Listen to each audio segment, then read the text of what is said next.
A service of KIBMradio.com, the Internet's home for an all old-time radio.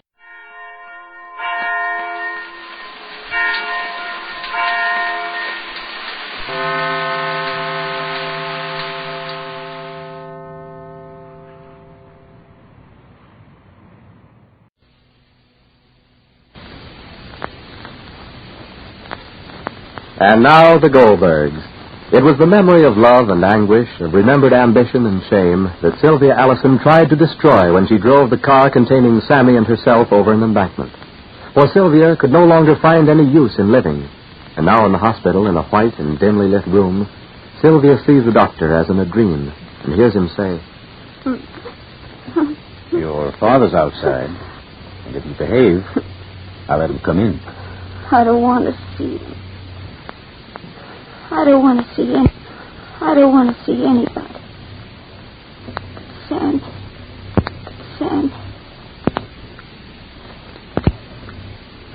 Don't let anybody come to see. Don't let anybody come to see. Don't let anybody come to see. Don't let anyone come to see. Oh, I killed him. Do you want me to tell your father you don't want to see him? Who else is here?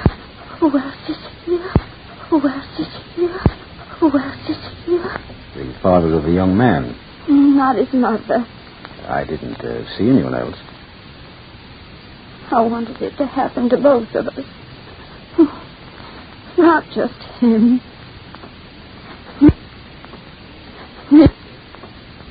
You want me to tell your father you don't... I wanted it to happen to both of us. Not just him. Me too. Now, you're going to be all right. I don't want to be all right. I want Sammy to be all right.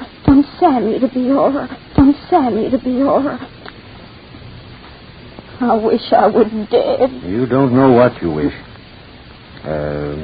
Would you like to go to sleep? No.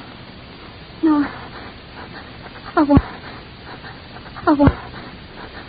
want to see Sammy. You can't. I want to see Sammy. You can't. I want to see Sammy. You can't now. No one can. I don't want to sleep. Then you'll have to lie quietly. Oh. Put your head back. No. I'll go on. Please. Oh, go on. Please. He won't die, will he? It's no use thinking and talking of that. Just lie quietly. I'll give you something and you'll... I won't take it. I won't take anything. I want to see. I want to hear it. Take me to him. Take me to Sammy. You're going to make yourself very ill if you keep on this way. I'll be quiet if you let me alone. Perhaps you'll feel better if you saw your father. You'll feel better if you saw your father. You'll feel better if you saw your father. You'll feel better if you saw your father. You'll feel better if you saw your father. I hate him. Miss Allison. Oh, I don't know what I'm saying. I don't know anything. Oh, Doctor, don't leave me. I don't want to be left alone. Don't leave me, Doctor.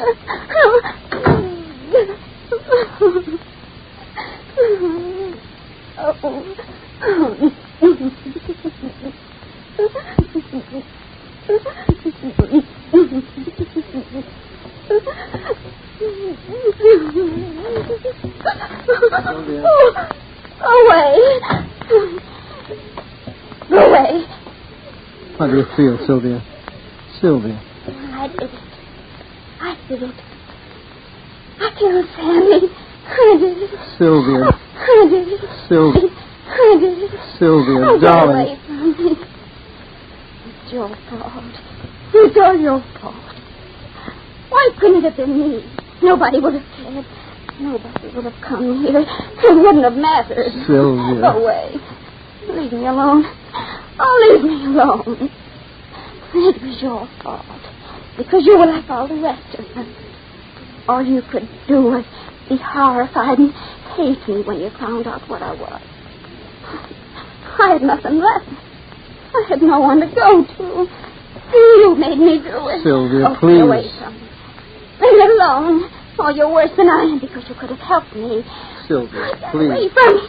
Get out. No matter what, Sylvia. No matter what happens, I'm here. I'll be with you. Oh, what good is that? No. No. No. Sam is dead. He's dead. No, he isn't. He isn't. We don't know yet how he'll be, but... Oh, he'll die. I know he'll die. He'll die before I can speak to him. Speak to him. Speak to him. Speak to him. Speak to him. Speak to him. Before I can tell him. Sylvia. Oh, get away. Get out. Get out. I hate you. I hate you. Oh, Take me. Take me. But I love you, Sylvia. You love me. You wanted to do everything in the world for me when you thought I was just what you wanted me to be. But I must help. But I must help. But I must help. But I must help. But I must help. But I must help. But I must help. But I must help. I'm not what you want me to be. What good is love? What good is anything when it's the kind of love you had? When I lied, I couldn't come and tell that I did. When I was false and rotten and miserable, I had no one to turn to. Each thing I did made me do worse things to cover up. Because I was afraid of you. I was afraid of you and your money. All my life you promised. You promised to give it or take it away. It was the only thing we had to live by. Well, now you can have it. Now you can keep it because nobody wants it. Not even yourself. Not even yourself. Not even yourself. Not even yourself. Oh. I'll send the doctor in. Oh.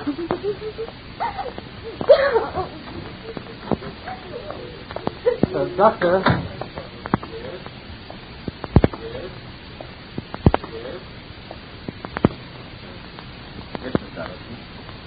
Isn't there something you can do to quiet her? I think it would be better if you took her home. Away from here. Away from here.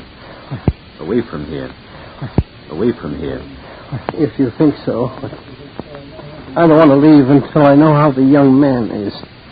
We can't tell anything yet. I see. I don't want any money spared. His father just spoke to me. Send everything to me. The bills, everything. Well, you better take that up at the office downstairs, Mr. Allison. Downstairs, Mr. Allison. Thank you. Thank you, Doctor. Do whatever you approve of. Oh, excuse me, Doctor. There's Mr. Goldbergs. Certainly.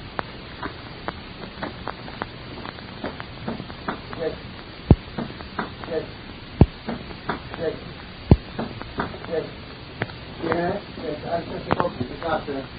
He's in there. He's in the next room. You can speak to him yourself if you like to. Doctor? We're doing all we can, Mr. Goldberg. You see that. Yes. Thank you.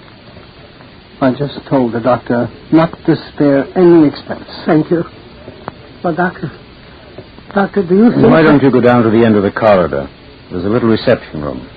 Just sit down and we'll call you when we want you. Doctor, are you going to see my daughter?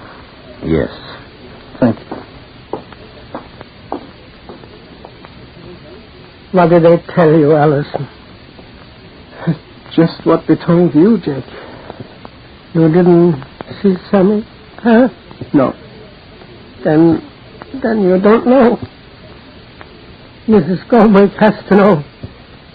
Allison, I have to call her. I mustn't wait. Oh, Jake. Oh, Jake. Oh, Jake. Oh, Jake. Oh, Jake.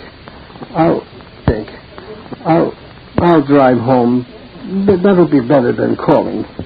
Come, Jake. You never had a son. A girl and a boy. That was my wealth.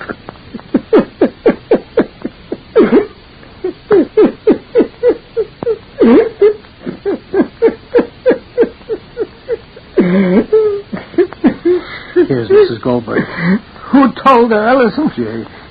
Allison. Jake.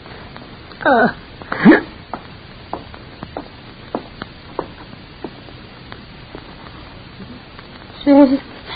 Molly, please. Everything that can be done is being done. Poor Samuel. Poor Samuel.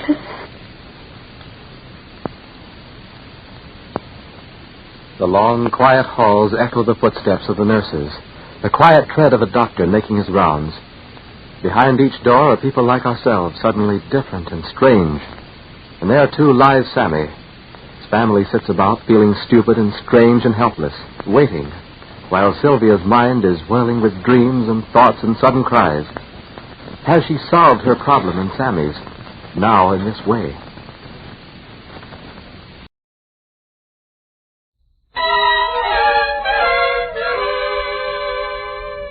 Arch Oboler's Plays.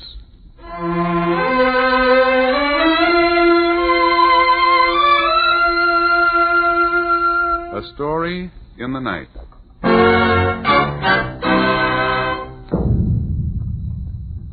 Tonight, James Cagney in Arch Oboler's dramatization of the most talked-of book of the year, Johnny Got His Gun, by Dalton Trumbull.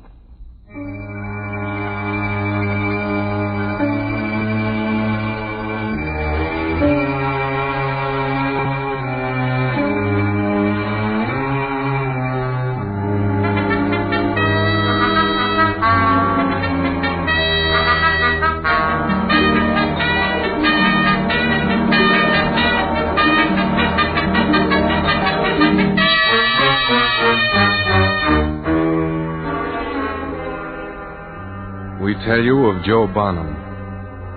22 years ago, he went to war. They carried him back from that war.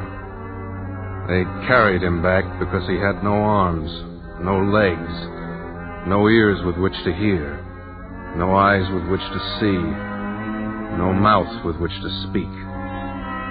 Today, he lies alone in a room in a hospital close to your city. He's living flesh, and he waits. Your world is shut off from Joe Bonham. He has only the world within his own mind. We tell you of Joe Bonham. These are the thoughts of a boy who 22 years ago went to war.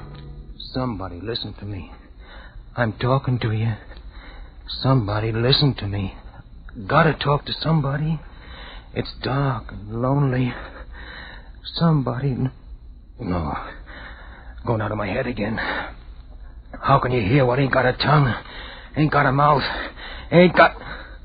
No, won't think of that anymore. Gotta think of something, yeah, something else. If I don't think, my head, yeah, quick, think about when I was a kid. Hey, Joe, come on in swimming. Yeah, swimming. When I was a kid, I went swimming. Dive in the river, feel the water against my legs and my arms. Now I haven't got any No, won't think of that. Think about my town. It's the nicest little old place on earth, Shale City. I gotta remember. Hamburger, get your hot hamburger, get your hot hamburger. Yeah, best hamburgers in the world. All right, boy, here's 30 cents. Go down and get 3 hamburgers. Pa. Oh, they're delicious. If I could only cook like this. Ma, No, don't think of her. Think about... County Fair. See the lady cut in half, the fourth part of $1. Motorcycle rider, defying death inside a straight up and down circular wall. I can't remember anymore. I gotta remember. If I don't remember things, I'll think, and if I think... No. I gotta remember something. Something. Girls. Think about girls. Quick, think about girls. Joe. Karine? Joe, I'm scared. I'm so scared. No. Kiss me. Hold me. We shouldn't have turned the lights out. Your old man will be sore. He understands. Your lips. Don't go. They'll kill you. I gotta go. When you're drafted, you gotta. Oh, Joe. Joe, I don't want you to go. Hold me. Tight. Maybe we'll never get another chance. Now, Joe. In your arms, Joe. In your arms. In your arms. My arms. My arms. What? Joe, hold me. Don't go, Joe. Get your gun. Joe, I'm proud of you now. Don't go, Joe. Theodore Roosevelt said. All aboard, soldier. No. Hold me, Joe. Hold me. Both your arms tight around me. Both your arms tight around me. Both your arms tight around me. Both your arms. No, stop! My arms. I haven't got any arms.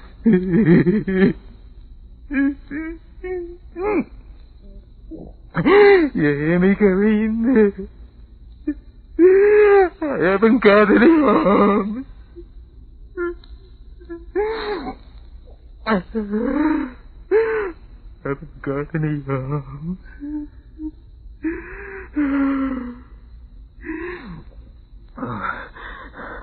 What's the matter with me? I didn't find it out yesterday or the day before. It was 1939, 1938, 1937. a long time ago. Joe. Karine, you're still in my head. I'll tell you, as if you were here. Here's how I found out everything about myself. I woke up like out of a dream. It was like I was in the water. I tried to swim, but I didn't have any arms. I started to kick my legs to float up in the air out of the bed, but I couldn't kick. I didn't have any legs. I threw my head back. I started to yell. I only started. But how can you yell when you haven't got 'em? I began to reach out, Karine. The only way I could reach out, with the nerves of my skin. The hole in my face. Feel the skin creeping around the edge of it. It went. I was blind. What a lousy dream. Nobody could live like that. Just dream, and that's all. But it wasn't a dream. It wasn't a dream. Mother, where are you? Hurry, Mother, hurry, and wake me up. I'm having a nightmare, Mother, where are you? Mother, listen to me. I can't stand it. Mother, please, tell me it's not me. Not me, no, not me. Oh, please.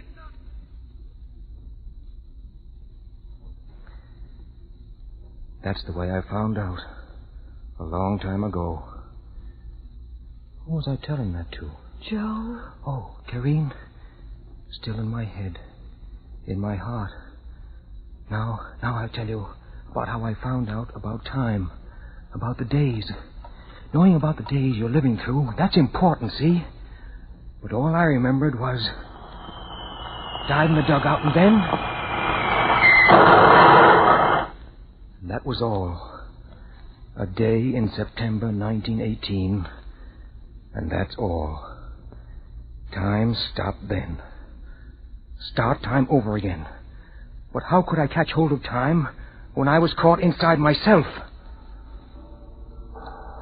Vibrations. I had it.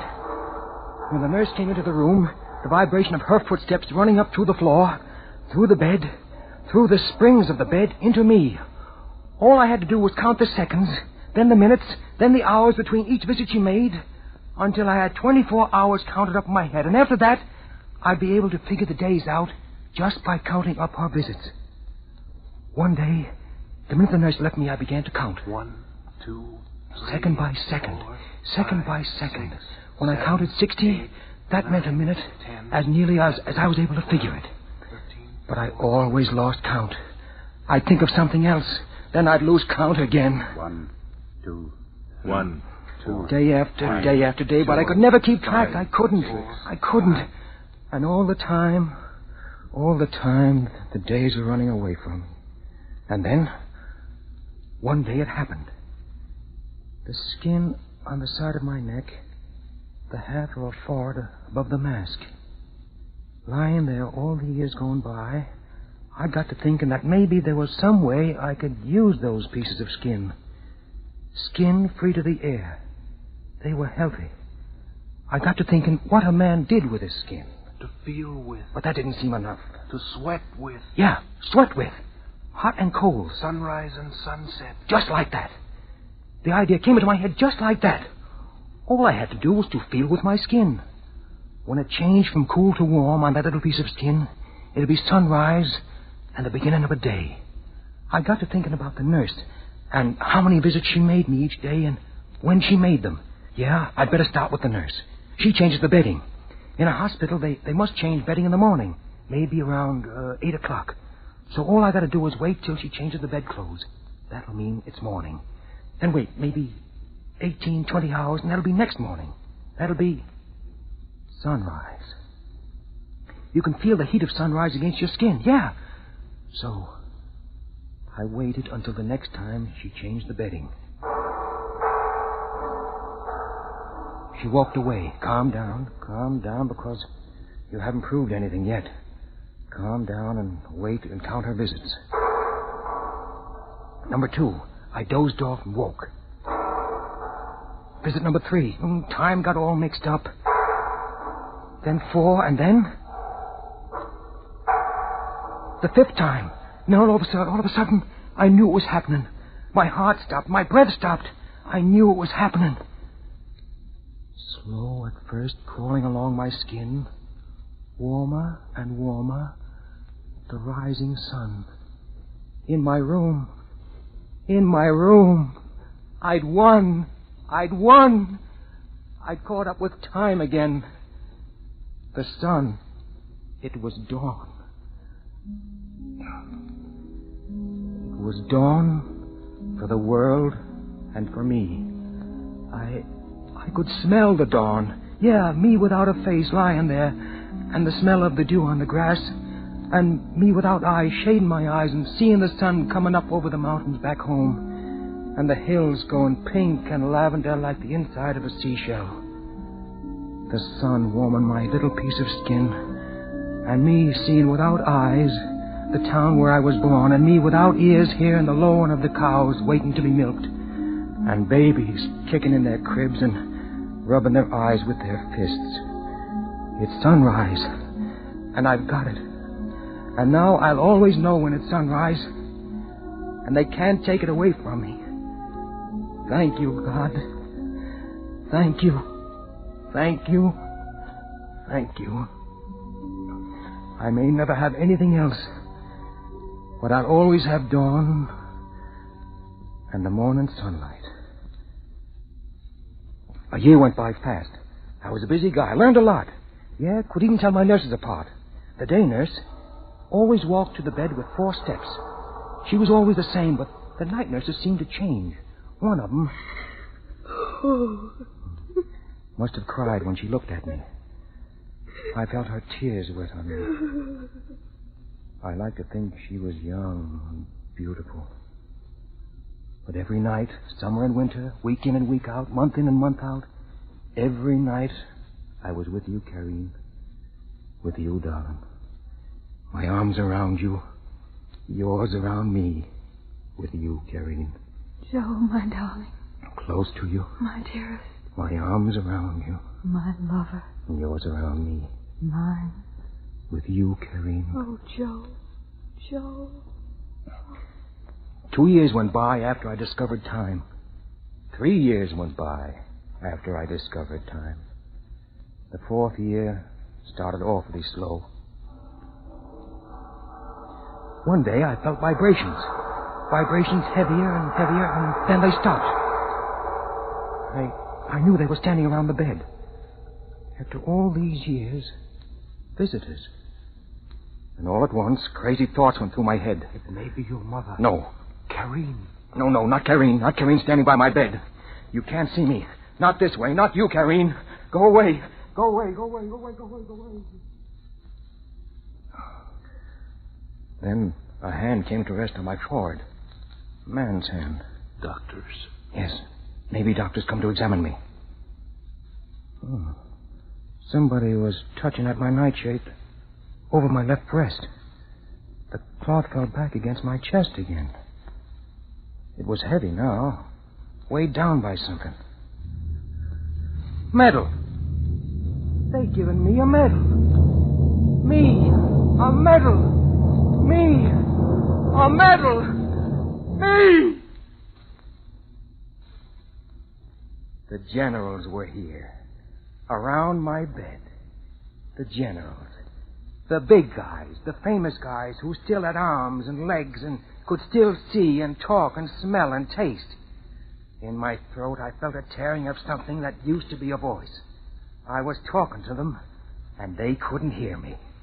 I was saying, listen, big guys, I'm lying here like a side of beef, and for what? War. We're going to war. Yeah, someone said that, so I went. But why? Why? Somebody just said, let's go out and fight for liberty. Liberty? What kind of liberty? How much liberty and whose idea of liberty? A guy says, come on, let's fight for liberty. And he can't show you liberty. If you're going to die for liberty, you've got to know in advance what liberty is and whose idea of liberty they're talking about and just how much of that liberty we're going to have. Maybe that's a bad way to think. The big guys say it's bad, and I heard them. In the schools and the newspapers and the legislature and the congresses, that's their business. They sound wonderful. This ground is sanctified by blood. They shall not have died in vain. Our noble dead. But I'm asking you, big guys, what do the dead say? Did any one of them ever come back and say... I'm glad I'm dead, because death is always better than dishonor. Did they say... I'm glad I died to make the world safe for democracy. Nobody but the dead know whether all these things people talk about are worth dying for or not. And the dead can't talk. So the words about noble death and sacred blood and honor and such are all put into dead lips by those that got no right to speak for the dead. I'm asking you, big guys, how did they feel about it just before they died? Did all those guys die thinking of democracy and freedom and liberty and honor? You know they didn't. They died crying in their minds like little kids. They died crying for the face of a friend. They died crying for the voice of a mother or father or wife or baby. They died moaning and crying for life. I know. I'm the nearest thing to a dead man on earth. There's nothing bigger than life. What's noble about having your legs and arms blown off? What's noble about being blind and deaf and dumb? I'm dead, big guys, and I died for nothing. You hear me? Nothing. You hear me, big guys? But they didn't hear me. Just as you couldn't hear me, Kareem, if you were standing next to me. All the generals heard was the blowing of the air and the tube in my throat. When I heard the vibrations of the footsteps that said they were going, I began to think. The vibrations. Up to now, I thought only of the vibrations coming to me. How about making my vibrations go to them? Yes, vibrations to them. A footstep on the floor is a kind of vibration. The tap of a telegraph key is another kind. I had it. When I was a kid, Bill Harper and me, we had a telegraph set. Used to telegraph to each other. Dot dash, dot dash, dot dash, dot. I remember the code, the Morse code. All I had to do to break through to the people outside was to lie in bed and dot dash to the nurse. I could give messages and receive messages. I raised my head from my pillow. I dropped it. Then I did it twice quickly. That was it. With my head, raised my head, let it fall on the pillow. The Morse code. SOS, help. I tapped it out of my pillow with my head. SOS. All over the world, that meant help. SOS. Help. Then the door of the room jarred open and the nurse's footsteps came up to the bed. SOS. SOS. Over and over again. She was looking at me. I knew it. SOS. Help me. SOS. Help me. SOS. Oh, why can't you understand? SOS. Help me. SOS. Help me. SOS. SOS. Help me. SOS. Help me. My head full of it. Tapping it out with my head over and over. Over and over. Couldn't stop. Why won't they hear me? Why won't they understand? Why won't they hear me? Karine, why? No. There isn't any, Karine. There isn't nothing. I've been talking in my head. There's nothing for me. Nothing. SOS. I don't know Help what me. day it is. SOS. I don't know Help what me. month it is. SOS. I don't know what Help year me. it is. SOS. I've been tapping Help for me. years and SOS. years, and nobody hears Help me. SOS. Nobody, nobody, SOS. nobody. Someone's come into the room. Footstep light. My regular day, nurse. Hers are heavy. Who is this one? Start tapping now. What? What is this one doing? Opening the nightshirt. She's moving the tip of her finger against my skin. What? Huh? Drawing something. Huh. I know. The letter M. I know. Shake my head. Yes, I know. I understand. It's M. Wonderful M. Writing something else on my skin. E. Yes, I got that. R. Yes. Another R. Yes. Now what? Y. Nothing more. M-E-R-R-Y. Mary. Writing again.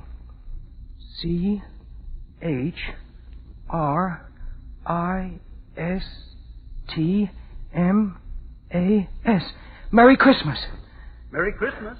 Merry Christmas. Merry Christmas. Merry Christmas. Yes, nurse, I understand. Nodding my head to tell you I understand. I can't say it so you can hear me, but in my heart I'm saying it. Merry Christmas, nurse. God bless you.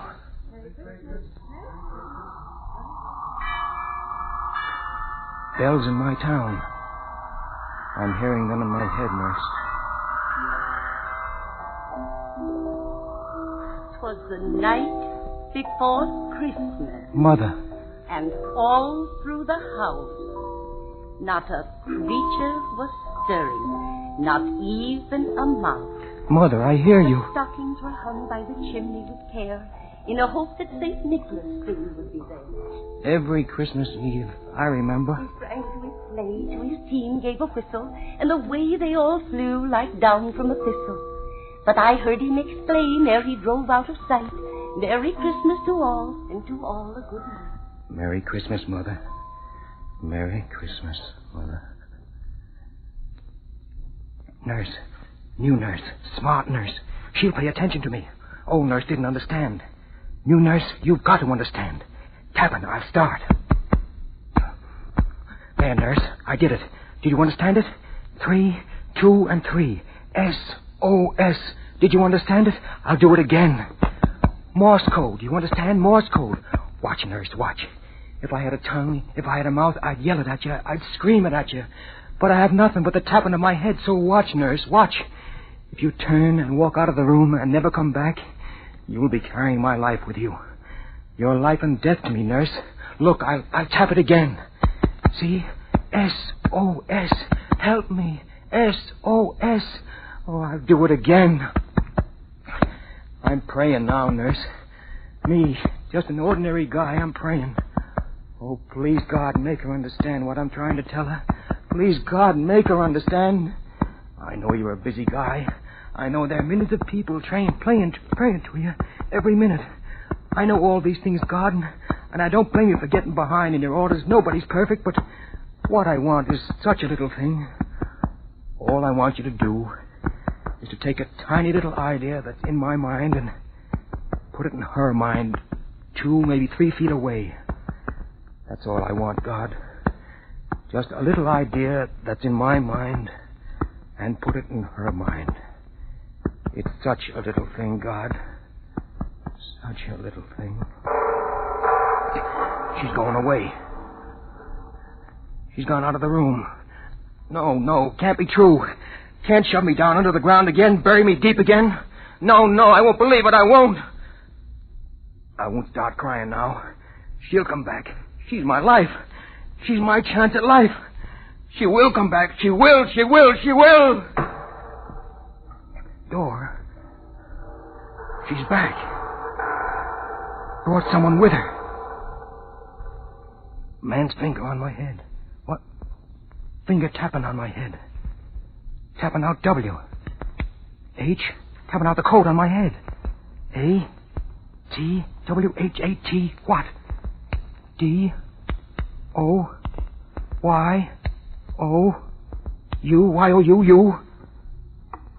W-A-N-T W-A-N-T. What do you want? What do I want? What do I want? What do I want? I want to get out. Let me out, that's all I want. I've been lying here for years and years in a room in a bed with a little covering of skin. Now I want out. I've got to get out. If I had legs, I could run away. I could get away. I could get out into the open where there's air, where there's room, where I'm not in a hole and smothering.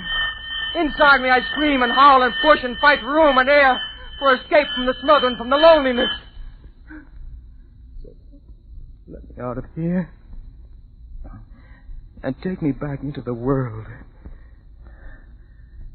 No, I didn't tap that out.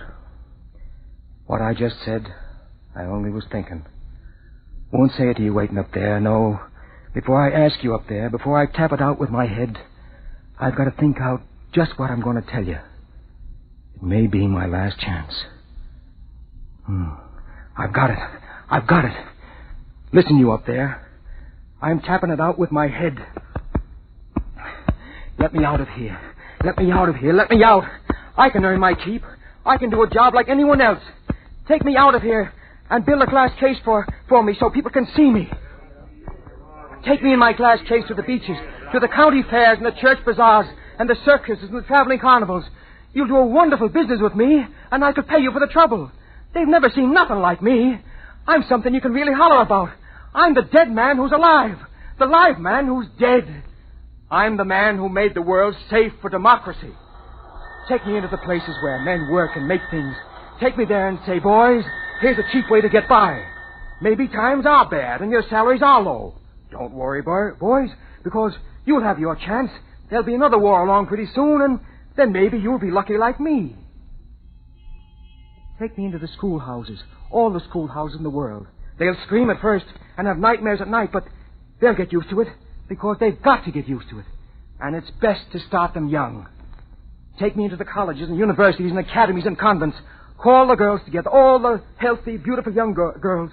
Point to me and say, girls, here is your father. Look, girls, here is your lover. Call all the young men together and say, here is your brother, here is your best friend, and here are you, young men. Take me wherever there are parliaments and diets and congresses and chambers of statesmen. I want to be there when they talk about honor and justice and making the world safe. Put my glass case upon the speaker's desk, and every time the gavel drops, let me feel its vibration through my little glass case. Then let them draft notes and ultimatums, tests and accusations. But before they vote on them, before they give the order for all the little guys to start killing each other, let the main guy rap his gavel on my case and point down at me and say, gentlemen, here is the only issue before this House, and that is, are you for this thing here, or are you against it? And if they are against it, then let them stand up like men and vote. And if they are for it, let them be hanged and drawn and quartered and paraded through the streets and thrown out into the fields where no clean animal will touch them, and may no green thing ever grow where they rot. Take me into your churches, your great towering cathedrals, which have to be rebuilt every 50 years because they are destroyed by war.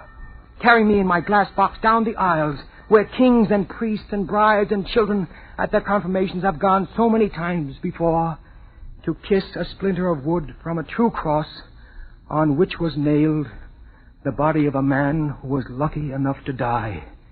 Set me high on your altars and call on God to look down upon his murderous little children, his dearly beloved little children. Then bring in the fierce ones, the spawners of hate, the inventors of slogans. Bring them in and make them look at me, and then dare them to break the peace.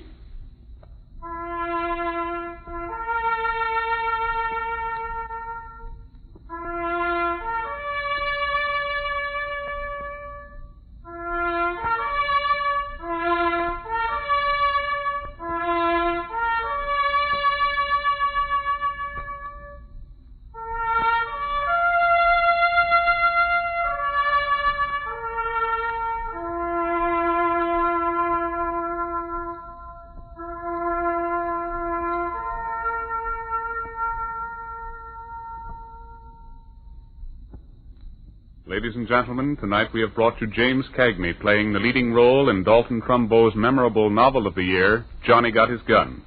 The book was dramatized for radio by Arch Oboler. The musical score was written, conducted by Gordon Jenkins.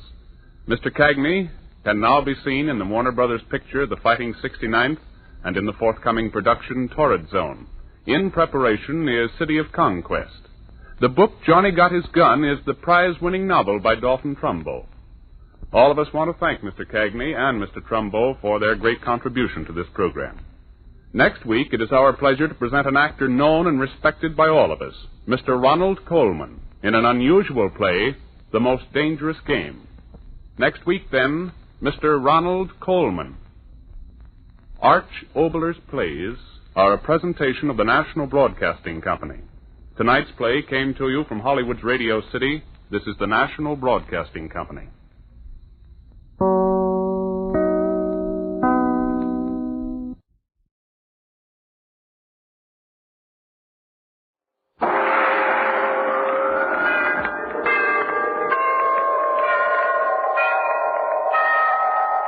Sunrise and sunset, promise and fulfillment, birth and death.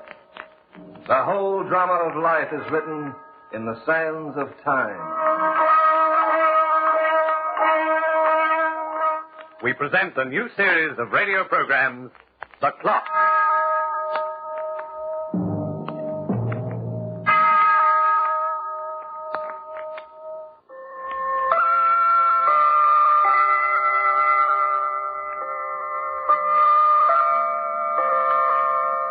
Have you ever noticed how time has a sameness about itself? Each hour you receive in life is guaranteed to be of uniform quantity, although its quality depends to a large extent on you. The life we live has a sameness about it, too. Doing the same things every day may have its duller moments, but we are often compensated by the security it affords. And sometimes, when the monotony is broken, we'd give the world to have it back again. When Joe and Nora Spencer were married, they went to Niagara Falls like so many millions before them. Later, they bought a little 5-room suburban house, and it looked exactly like the hundreds of other 5-room suburban houses you see so often. As a matter of fact, life itself was a carbon copy to Joe and Nora Spencer, a carbon copy they believed in and were happy with, until they discovered that their life was destined to have a new and an original twist.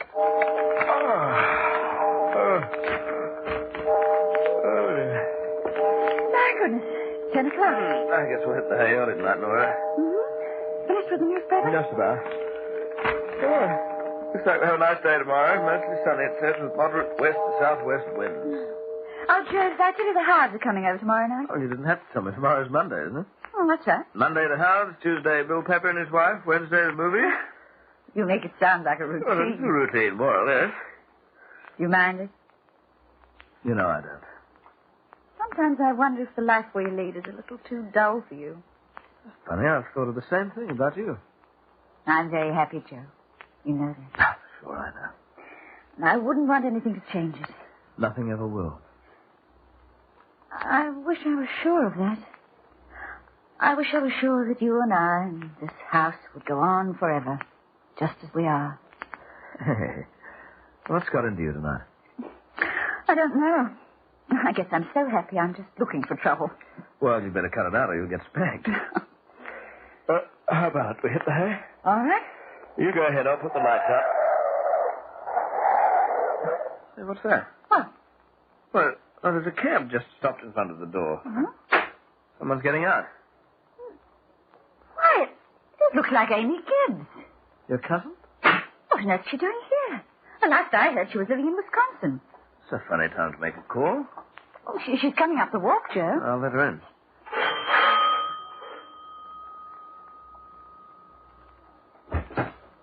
Cousin Joe. Hello there, Amy. Come in. Amy, darling. Oh, Cousin Nora. My goodness, it's nice to see you both. What are you doing so far away from home? Didn't you get my letter? Why, no, we didn't. Oh, dear, maybe I sent it to the wrong address. That's why you're so surprised to see me. I've come to New York to get a job. Really? I've been living all alone, ever since Mother died. I decided that Wisconsin was a little too small for me, New York will be so much more exciting. Well, you'll find it a lot more crowded anyway. I found that out already, Cousin Joe. That's why I'm here. Well, I hope you won't think I'm intruding. Why, not at all, Amy. My train got in 2 hours ago, and would you believe it? I can't find a single hotel in the town that has a room for me. Oh, that's not unusual. The hotels are very crowded these days. I checked my bags at the station, and then I remembered about Cousin Joe and Cousin Nora, and wondered if they'd mind putting up with poor little me for just one night. Why, of course not, Amy. Well, no, we've got an extra room upstairs. Oh, that's sweet of you both. I'm sure I can get a hotel room tomorrow, and I'll try not to get in the way. Oh, well, you just forget about getting in our way, Amy. You're welcome here, and you ought to know it. I'll fix the room up for you right away. I'm sorry I didn't bring my overnight bag. I haven't even got a toothbrush. Oh, I can give you a nightgown, anything else you need. Oh, no, I think I'd better go back to the station and get my overnight bag.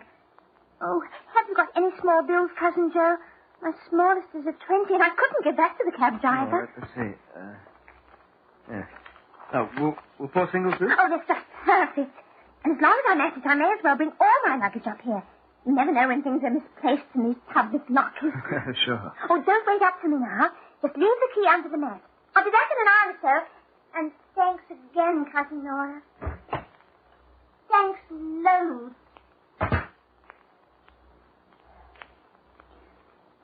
Well, I'd better get her room ready. Nora? Yes, Joe? Nothing at all.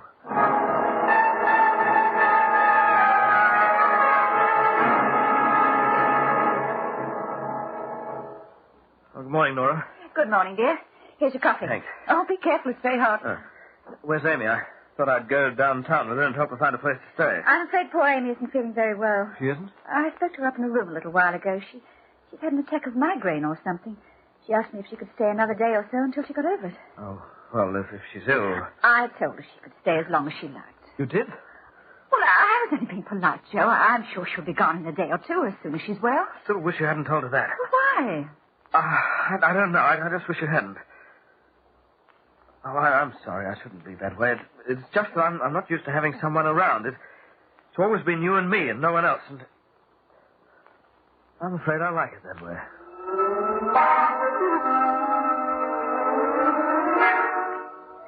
How do you feel, Amy? Much better, Cousin Nora. I'll be out of bed very soon.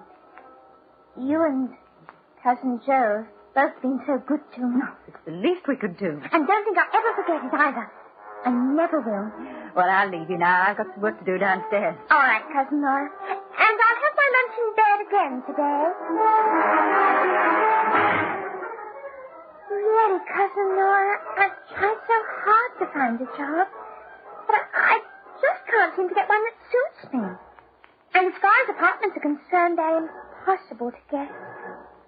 Oh, and you wouldn't want poor little me to live in a furnished room, would you?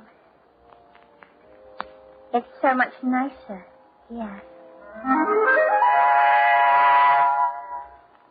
I guess one of us should speak to her, Joe. Well, it's kind of hard to ask her to leave. But she makes no attempt to find a place of her own. And you know we can't afford to support her here indefinitely. She's borrowed over $100 from you already. Well, yes, that's right. And she hasn't even tried to find a job. Oh, I hate to ask her, but we have to. She's simply got to give us a definite date about leaving. Well, I'll talk to her myself, Nora, tonight.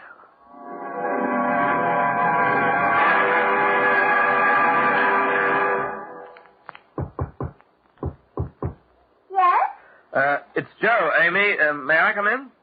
Oh, please do. I've just been fixing up my room. Isn't it pretty? Those curtains look familiar. I took them from your room, Cousin Joe. Oh, I didn't think that Cousin Nora would mind. They look so much nicer here. Amy, I want to talk to you. About what? Well, you've been here over a month now. Oh, has it been that long? My, how time flies. No, it isn't that. We don't want to rush you, but... Nora and I'd like to know exactly how long you plan to stay. Oh, I'll be leaving soon. How soon? Cousin Joe, you almost sound as if you're anxious for me to go. Well, I You've really liked having me here. I know that. I can tell the way you look at me sometimes. I don't know what you mean. Your life has been so dull, Cousin Joe. So unexciting. Haven't I brought something new into it? Really?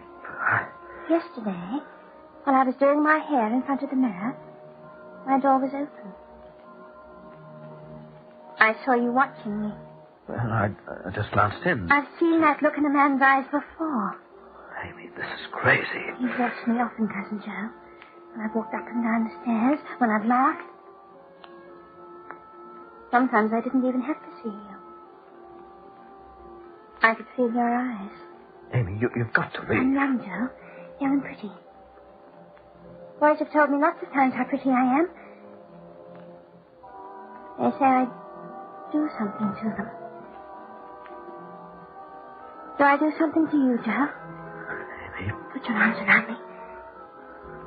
Please, Joe. Hold me in your arms.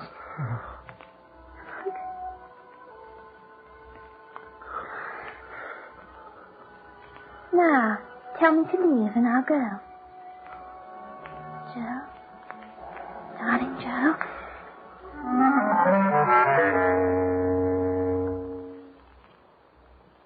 Did you speak to her, Joe? Yes, I talked to her. When is she leaving? Well, I've been thinking it over. I mean, you see, it doesn't seem fair to... Joe! Let her stay a little longer, Nora. Give her a chance to get her bearings. Well, if you feel that way, it's all right with me. I suppose it can't do any harm? No, of course not. It can't do any harm at all.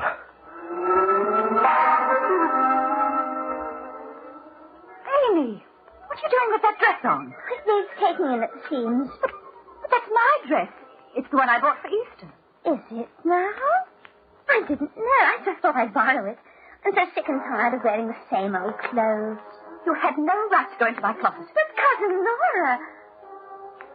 I was given permission. By whom? Cousin Joe. Joe? You said you wouldn't mind. Do you mind, Cousin Nora? Oh, no. No, I guess I don't mind. Here's my wash, Cousin Nora. Your wash? Please be careful what you do to the slips. They're silk, you know. If you asking me... No, Cousin Nora, I'm not asking you. I'm telling you. This house is a mess. Cousin Nora, if you can't handle the work yourself, you might at least get a maid. My room hasn't been straightened out all morning. Really, it's a disgrace. Amy? Yes? Would you please come out here for a moment? I'm doing my nails. Come in here if you want to speak to me. I've brought your suitcases up from the cellar. You have? What for? You're leaving, Amy. I'm what?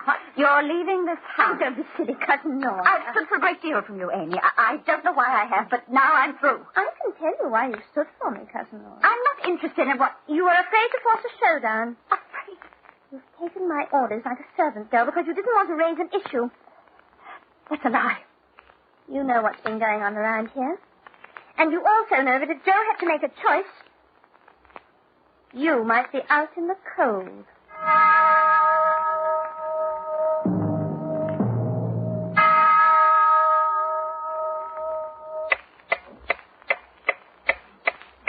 The male animal has been on this earth for quite a while. It's taken him thousands of years to reach his present stage of civilization.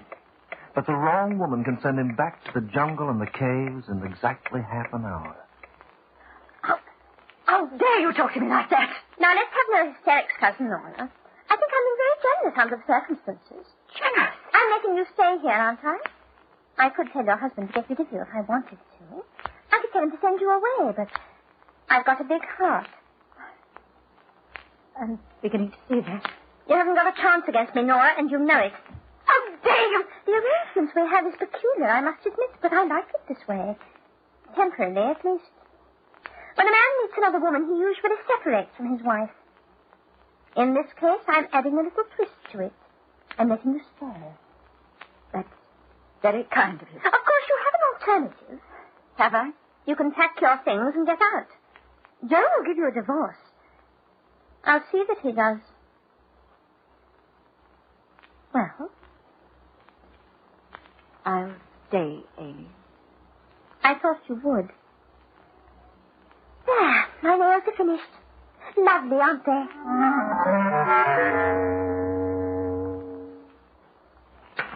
Here's your paper, Joe. Oh, thanks, Nora. Don't you want to read it? I haven't time. Where's Amy? She hasn't come in yet. Oh, I forgot to tell you, Nora. Mr. Lewis is sending me to Chicago for a few days to introduce the new line. Oh. I should be home by Thursday. You don't mind, do you? Amy will be here to keep you company. Well, that must be Amy now. Is that you, Amy? Yes, Cousin Joe. No, we were worried about you. Oh, were you? I'm sorry. The picture was a long one, and I did some shopping later. Well, I'd better get packed. My train leaves in an hour. Are you going away, Joe? Just for a few days, Amy. Business. I wish I didn't have to. Well, I'd better get started. See you when I've packed. You're being very sensible, Cousin Nora. Am I? It's always best to accept things as they are. I know you and I'll get along while Cousin Joe is gone. Won't we, Nora? Oh, yes, Amy. We'll get along. Just fine.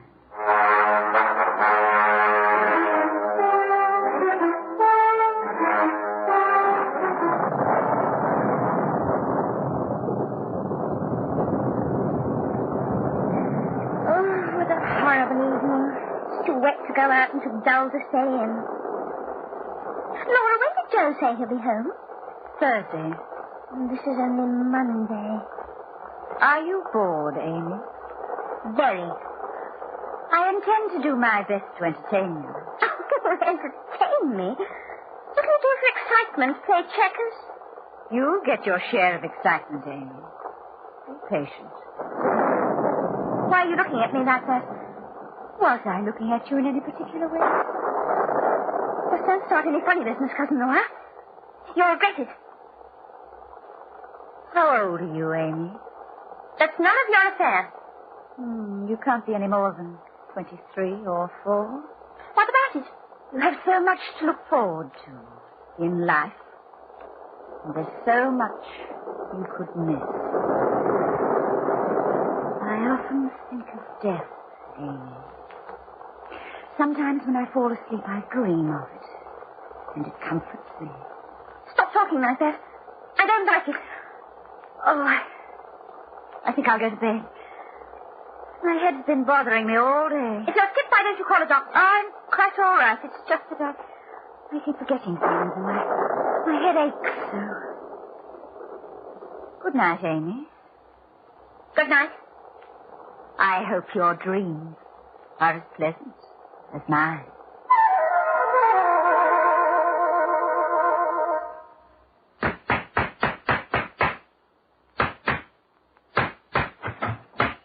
Cousin Nora? Yes, Amy? Why are you down in the cellar? What's all that hammering about? I'm sorry if I disturbed you. What are you doing with those strips of wood? Just putting them together. Do you want to help? You'd better do your carpentry yourself. You're so much stronger than I am. What's this paper on the floor? Paper? Oh, it's a blueprint. Is this what you're making, a washtub? Does it look like a washtub? Wooden washtubs aren't very practical, Cousin Nora. And anyway, by the shape of this diagram, it might easily turn out to be a what, Amy? It almost looks like a coffin. Yes, it does, doesn't it? What are you trying to pull around here? Is this a cheap trick to scare me? Answer me, do you hear? Answer me. Go to bed, Amy. Go to bed and get some rest.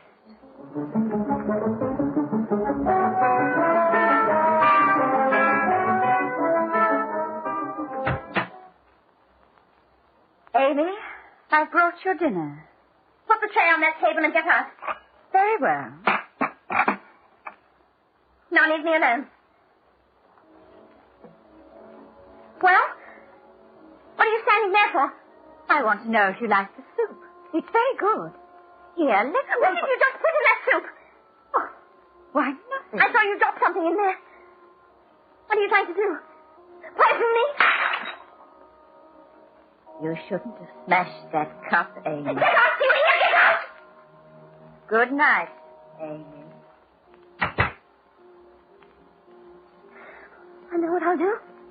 I'll get the police.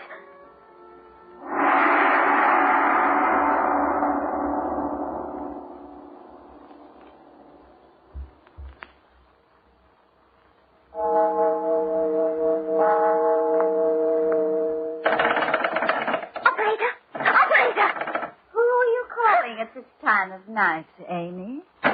No one. Why aren't you in bed? I'm not tired.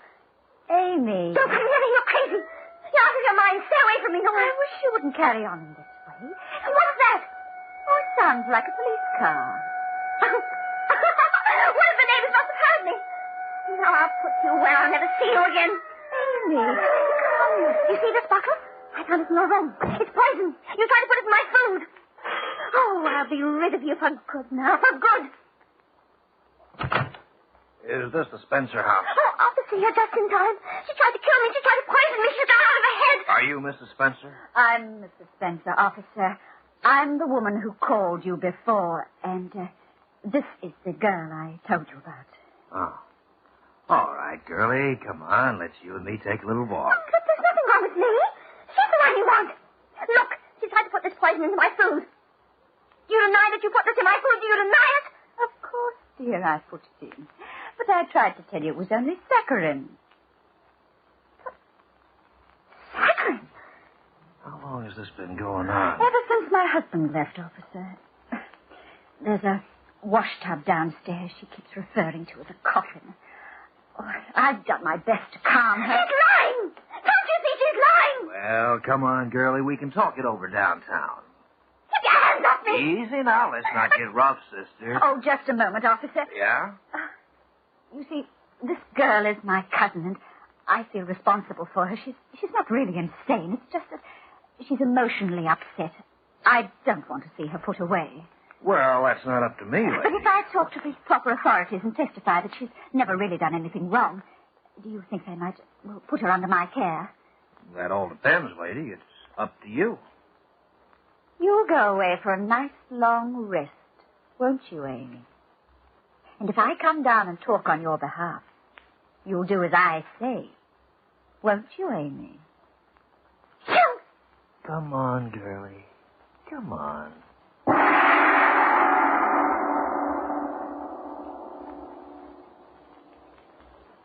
Nora, I'm glad Amy's gone. You are, Joe? I was going to ask her to leave myself. Well, this way is better. You were going to ask her? You don't believe me, do you? It doesn't matter now. Nora, there's something you ought to know. Don't, Joe. No, I've been kind of a fool, Nora. I don't know how to explain it. Then don't try. This trip was the first time I've been away from you in 12 years. I know it sounds kind of funny, but it gave me time to do a little thinking and to understand how I'd miss you if you went away. Joe, let's forget it. Amy's gone, and the rest doesn't matter. Well, if this chair feels comfortable. I couldn't find one as soft as this in the whole hotel. Nora, I don't deserve the break you're giving me, but I'll try to make up in some way. Here's your paper, Joe. I picked it up for you this evening. Thanks, Nora.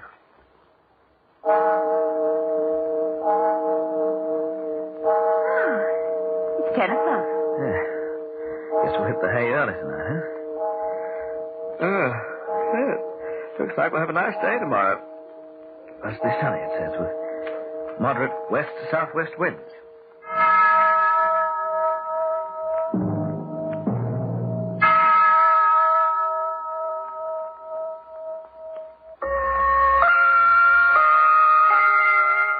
Yes, life has a sameness about it, and it's something we all get used to and enjoy. In the last analysis, it's the dependable things that count the most. The 60 minutes you're sure of in each hour, the 24 hours in every day. You wouldn't want that changed, even if it were possible, would you? And I couldn't change it if I tried. The Clock will be heard again next week, same time. This program was written by Lawrence Klee, and Hart McGuire was heard as the Clock. As Joe, Nora, and Amy were Charles Tingwell, Lynn Murphy, and Coralie Neville. The Clock, directed by John Saul, is a Grace Gibson radio production. The Signal Oil Program, The Whistler.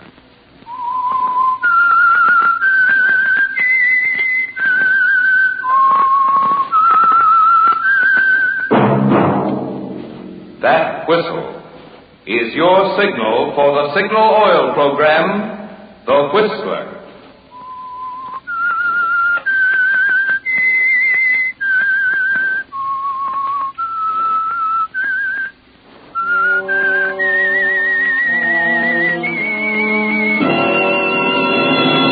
I am the Whistler, and I know many things, for I walk by night. I know many strange tales hidden in the hearts of men and women who have stepped into the shadows. Yes, I know the nameless terrors of which they dare not speak.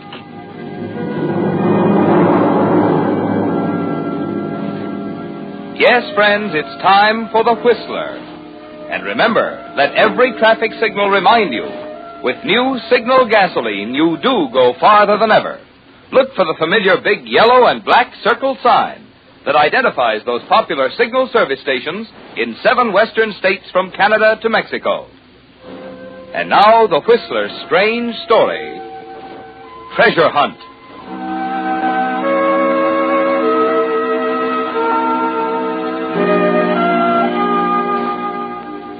If it were possible somehow to stand at some point in the distant future and look back at the life of Robert Bolton, we'd find it neatly divided into 2 halves, divided by a matchstick. The first half was successful. Robert was an egotist whose egomania led him to believe that because he'd given the world the ecstatic pleasure of his company for 32 years, it owed him a living in return. He lived by his wits, and because they were extraordinary wits, he managed to dodge, double in his tracks like a smart halfback avoiding tacklers, and keep 1 jump ahead of the law. And then one day, shortly after the train he was riding on pulled into the little country town of Redmond, Robert, standing on the station platform, put a cigarette in his mouth and reached in his pocket for a match. The pocket was empty. He shrugged and strolled across the street to the general merchandise store to buy a box.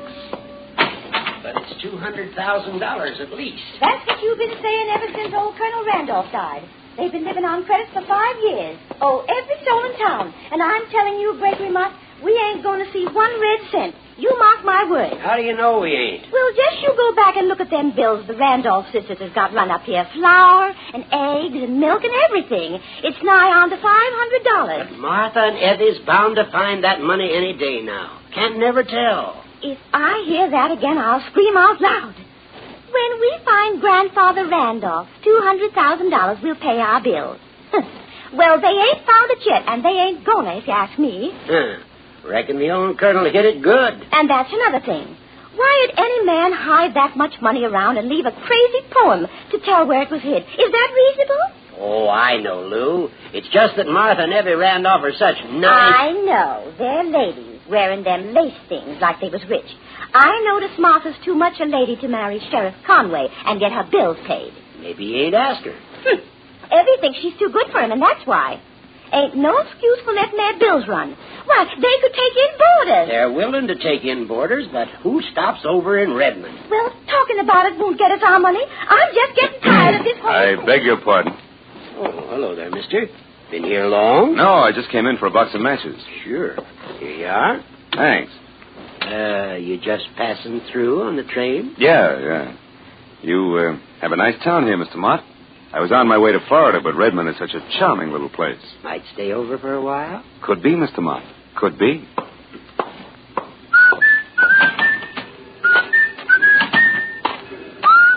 Oh, conductor? Yeah? My name's Robert Bolton. I'm in car 63, bedroom G. Would you have the porter get my baggage, please? I'm getting off here.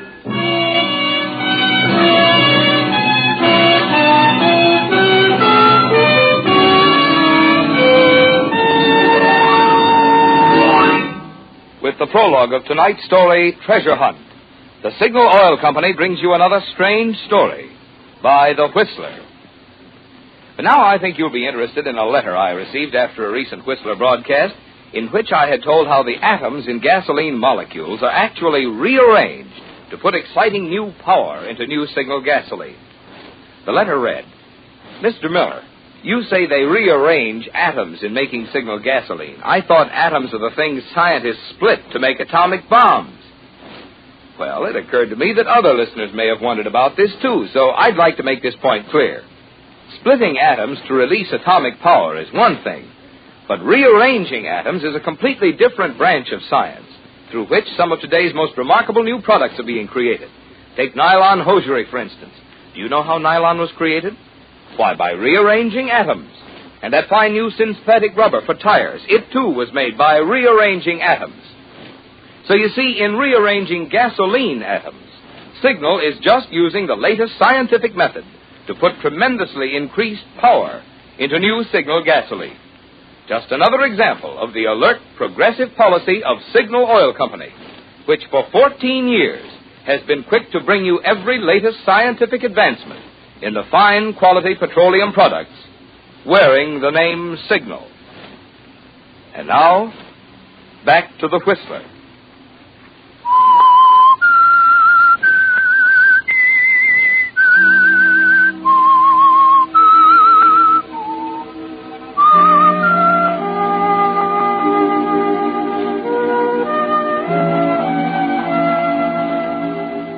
Yes, Robert. That matchstick made a difference, didn't it? They laid it on the line for you while you were waiting at the counter in the store. And you're thinking it over carefully now, as you sit in the parlor of the huge old Randolph home in Redmond, making your first impression on the Randolph sisters. It took you only a minute to analyze them. Evie, ailing, suspicious, jealous of the family tradition. Martha, 45, hungry for sympathy, color, laughter. She's made to order for you, isn't she, Robert? Your opening move is a triple play. You talk to Evie, your remarks are aimed at Martha, and your mind is on the $200,000 hidden by Grandfather Randolph. And so you see, Miss Evie, I just had to stop in here and inquire about a room. It's such a perfect place to finish my book. Oh, you're an author. Yes. I write poetry. Poetry. Oh, how beautiful. I have always considered poetry a frivolous way of expressing thoughts which might better be done in prose. I love it. Your judgment is not to be considered, Martha. But, go on, Mr. Bolton. Well, I graduated from Harvard in 1931, and I wandered around a bit. India, China, Japan, even got as far as Tibet. Oh, how wonderful. You've really been to those places. Yes. Mr. Bolton, I am not interested in your wanderings. Oh, I'm sorry. But I've got to have some place in which to write. A place like this, Miss Randolph, with these lovely trees, these grand old rooms with their fine floors. That mahogany staircase. Why, that's a poem in itself, Miss Randolph. A sweeping curve ascending high to end its rapture in the sky. Oh, that's William Brown. Why, yes, Miss Martha. You know his poems? He that to the voice is near, breaking from your ivory pale. Need not walk abroad to hear the delightful nightingale. I think it's so lovely. And I think we have had enough of this grammar school recitation. Yes, Evie. Mr. Bolton, you may have the room. However, I am not a well woman. Therefore, I must have it understood that should I change my mind at any time, I shall expect you to understand. Martha? Yes, Evie? You may show Mr. Bolton to the room above the veranda. Thank you again, Miss Randolph. I'm sure that my stay here will prove mutually profitable.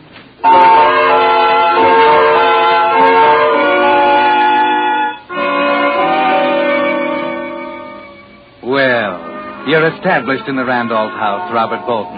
But there's work to be done if there are $200,000 hidden someplace.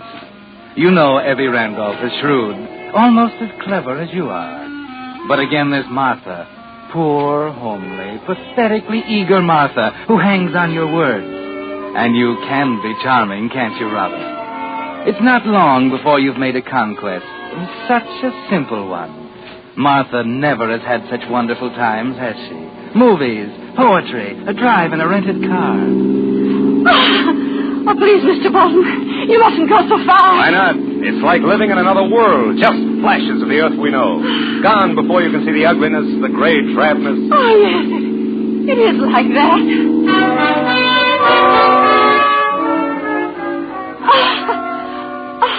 It's wonderful to hear you laugh, Martha. Wonderful. I was laughing, wasn't I? Her laughter like the bells of Eden. Oh, it's all so lovely, Robert. Oh, so lovely. You really mean this is the first movie you've seen in 3 years? I never go out much, Robert. You see, Evie... Oh, you're wonderful, Martha. So unselfish.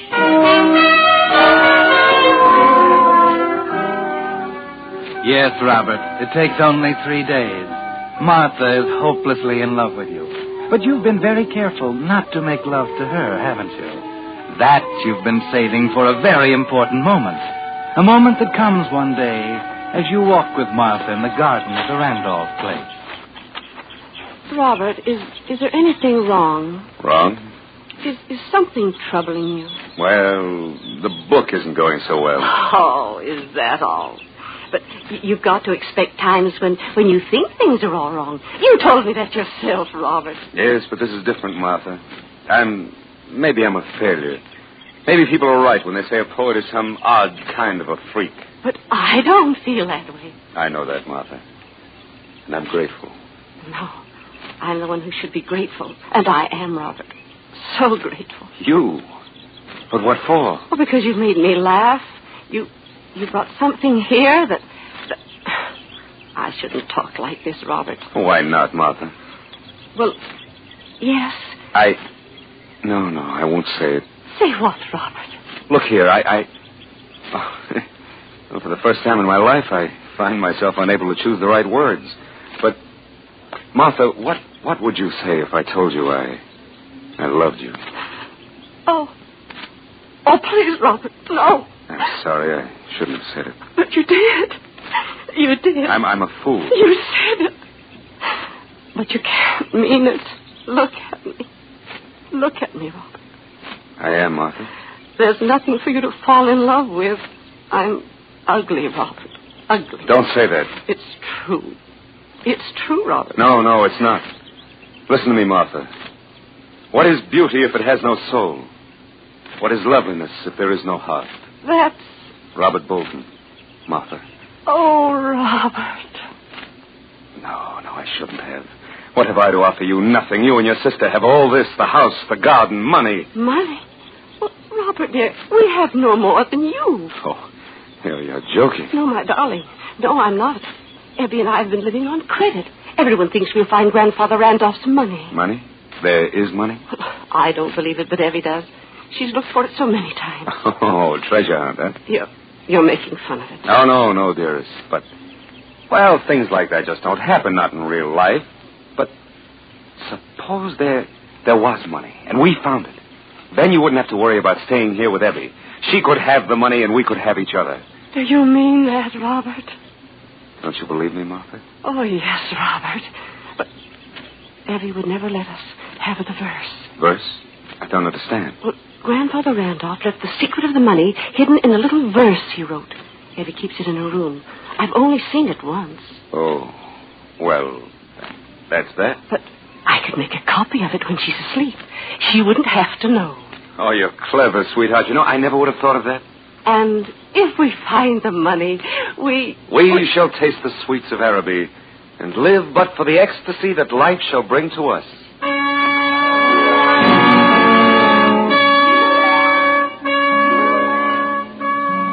That was simple, wasn't it, Robert? Having Martha suggest the plan herself was clever. She doesn't suspect a thing. Poor, homely Martha, who doesn't know you're going to leave the moment you find the money. And the same night, she brings you a piece of paper. Here it is, Robert. Are you sure Abby is? Abby is asleep. I left her medicine on the table by her bed so she doesn't have to call me. Oh, you are clever, my darling. Now, let me see the verse. Oh, here it is. Now, when the bishop's mitre points to 3, then a shadow long you'll see. 4 steps left and 2 steps right. Careful now, you'll need the light. Oh, it sounds crazy. Just a minute. bishop's mitre. Bishop's mitre. Look, the chess table in the corner. Has it ever been moved? Oh, no. Effie wouldn't allow anything to be moved. Then where are the chessmen? In the drawer of the chess table. Oh, good. Well, why are you setting up the chess? You'll see. No. Which bishop? There are 4. And one has to point to 3. To 3. All of them point up to the ceiling now, but if we lay them on their sides, then... Look! This Black Queen's bishop, it points to the grandfather's clock on the other side of the room. And if you point it to 3... That's it. The bishop's mitre points to 3. Martha! It's Effie. She woke up. You better go. We'll continue this tomorrow night. Go ahead.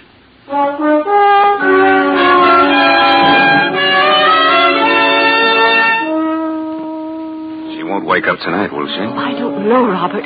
But did you figure I think so, now. The bishop's mitre points to 3. Then a shadow long you'll see. Shadow. Let's look outside. At 3 o'clock, the shadow of that elm tree would be... Come on!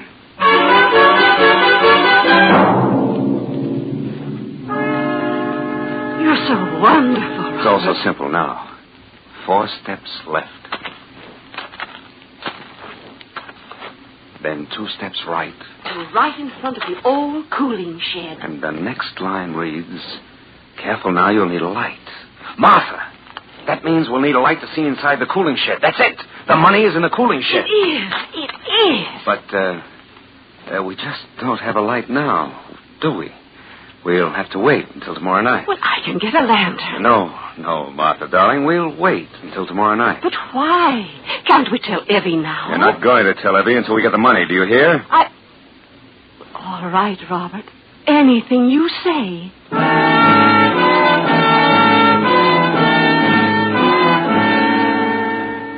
Of course, Robert. Wait until tomorrow night.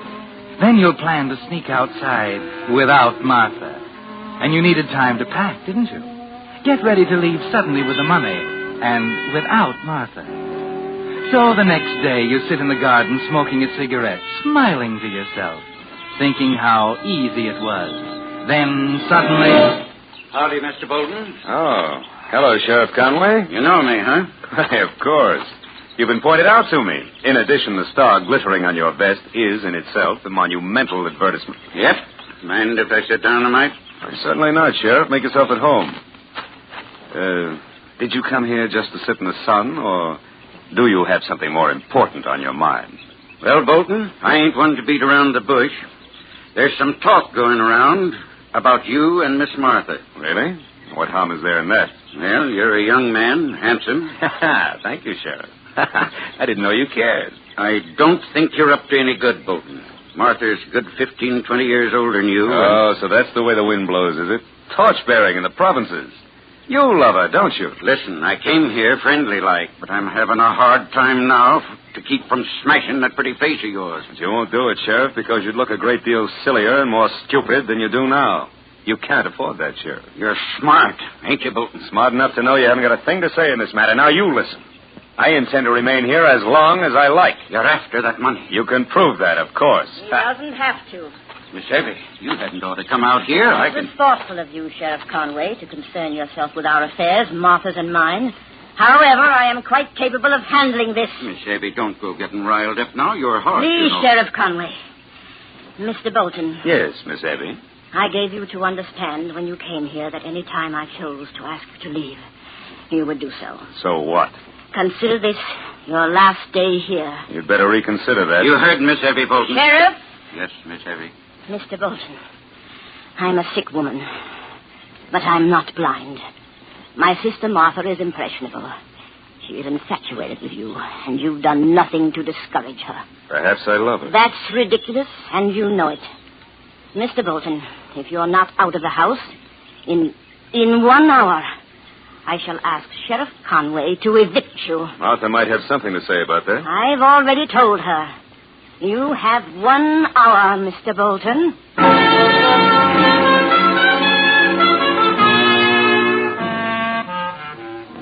Well, Robert, that was a blow, wasn't it? If you leave, the money stays in the cooling shed.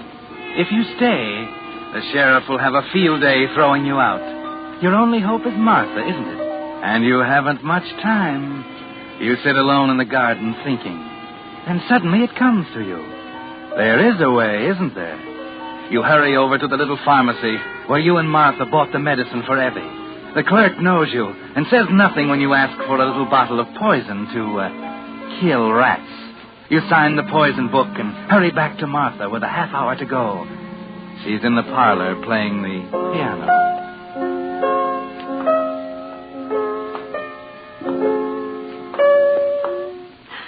Robert. Please, Martha, go on, play. I want to remember you like this. It rather fits the mood. Please, Robert. I'll just stand here by the piano and...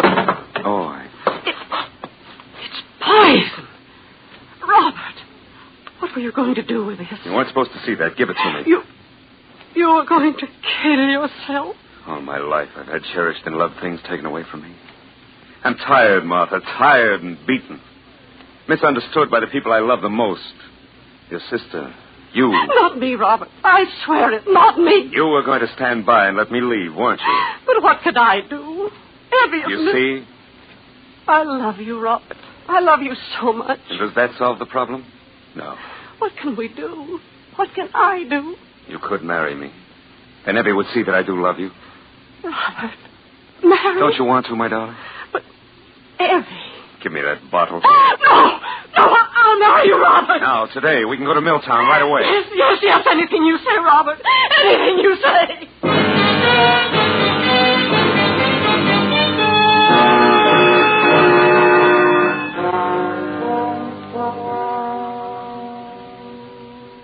You don't seem to like me as a brother-in-law, Evie. I despise and loathe you, Mr. Bolton. Evie, you don't know, Robert. You don't understand him. You poor blind fool. Don't you see what he's after? But, Evie... Just a moment, Martha. Very well, Mr. Bolton. I suppose I have no alternative. You're quite correct. Martha, will you leave the room for a moment? What? Mr. Bolton and I have something to discuss in private. Well, if you say so, Evie. Be with you in a minute, dear. Yes, Robert. Now, Mr. Bolton. This is what you wanted, isn't it, Mr. Bolton? $200,000 in securities. You've got it. Of course. I've had it for 10 years. The rest was simple for me, too, Mr. Bolton. I thought it was cash. Half of it is yours, of course. Shall we divide it now? No, we'll have to have them analyzed. It'll take time. It's simpler than you think, Mr. Bolton. As a matter of fact, I'd just as soon you had them all. What are you talking about? Here you are. Take them. Well, I can't say I expected this. I'm not being generous, Mr. Bolton. You see, these securities have been worthless since 1929. What? Take them, Mr. Bolton, and get out. What kind of a trick is this? I said get out. You know it now. Tell the whole town about it. We defrauded them. We lived for 10 years on credit because they believed the money was here. You let me marry that ugly, stupid sister of yours? She knew it all the time. She did not know it because I never told her I found them. Now get out. Get out! Take your securities, Mr. Bolton. You've got what you came for. Martha! Martha, come quick! Martha! Evie, you're ill. Oh, Robert, please. You, I hope you die. Robert, wait!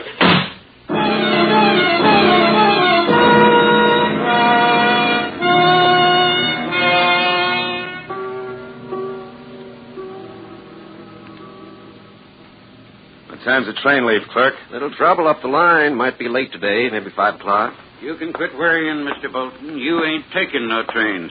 What do you mean, Sheriff? You ain't leaving Redmond. No? Well, just try and stop me. Let her charge desertion. Let her charge... It ain't that, Bolton. It's murder.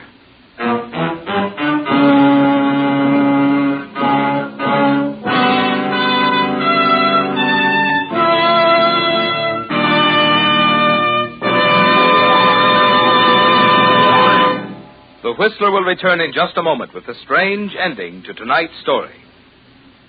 Meantime, I'd like to bring you the solution to a little mystery that's puzzling a lot of drivers these days. Why are so many batteries going dead? Well, the answer is simple. Most batteries today have already seen a lot of use. And cold weather starting puts even more strain on today's tired batteries. That's why, if you don't like the experience of going out to start your car and finding your battery dead, it's just good insurance to make regular use of your signal dealer's complete battery service. He has the instruments and the know-how to determine the exact condition of your battery.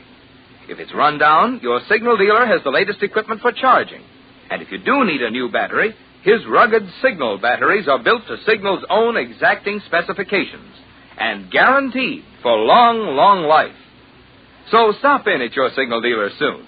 You'll find he's much more than just a place to buy Signal's famous Go Farther gasoline and fine lubricants. Wherever you see Signal's yellow and black circle sign, there you will also find complete Signal service and accessories to help your car run better, look better, and last longer. And now, back to the Whistler.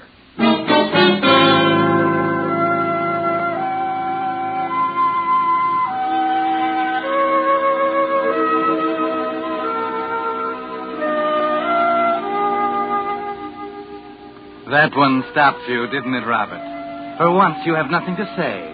And though you don't know it, the first half of your life, the half you lived before you reached into your pocket on the station platform at Redmond and found you were out of matches, is over. And the second half is about to begin.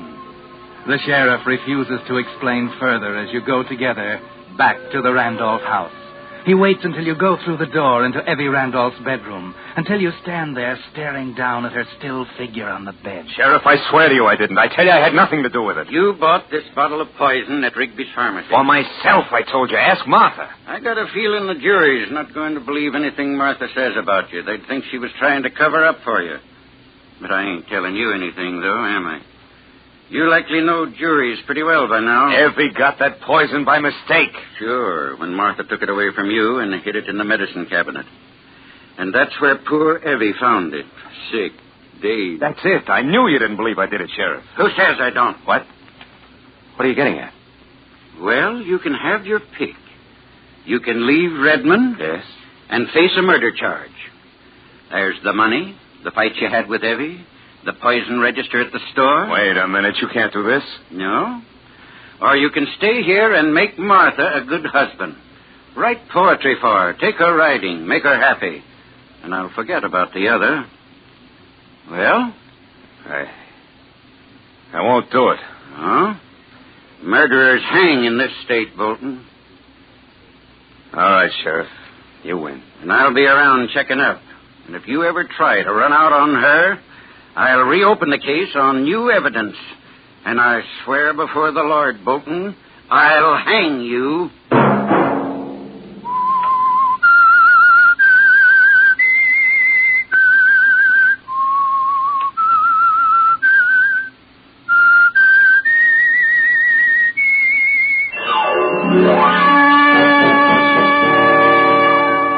Next Monday at 9 o'clock, the Whistler will bring you another strange tale.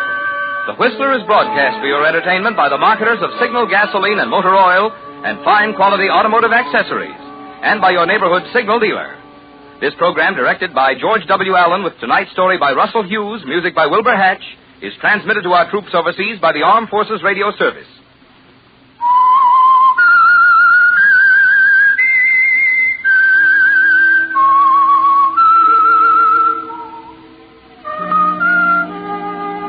That whistle is your signal for the Signal Oil program, The Whistler. This is Marvin Miller speaking, reminding you to look for those familiar yellow and black circle signs that identify those popular Signal Oil stations in 7 western states from Canada to Mexico. This is CBS, the Columbia Broadcasting System.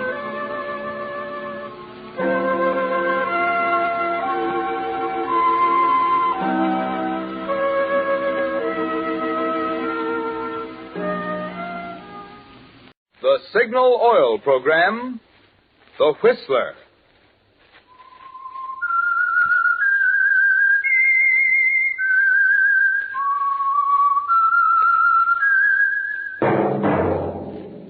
That whistle is your signal for the Signal Oil program, The Whistler.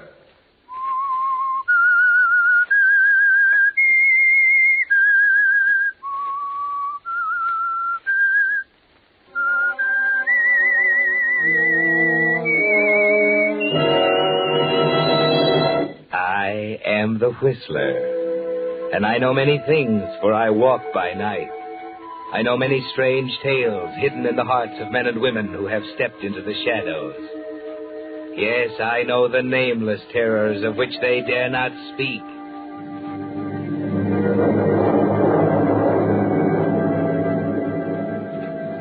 Yes, friends, it's time for the Whistler. And remember, let every traffic signal remind you, with new Signal gasoline, you do go farther than ever. Look for the familiar big yellow and black circle sign that identifies those popular Signal service stations in 7 western states from Canada to Mexico. And now, the Whistler's strange story. The Strange Sisters.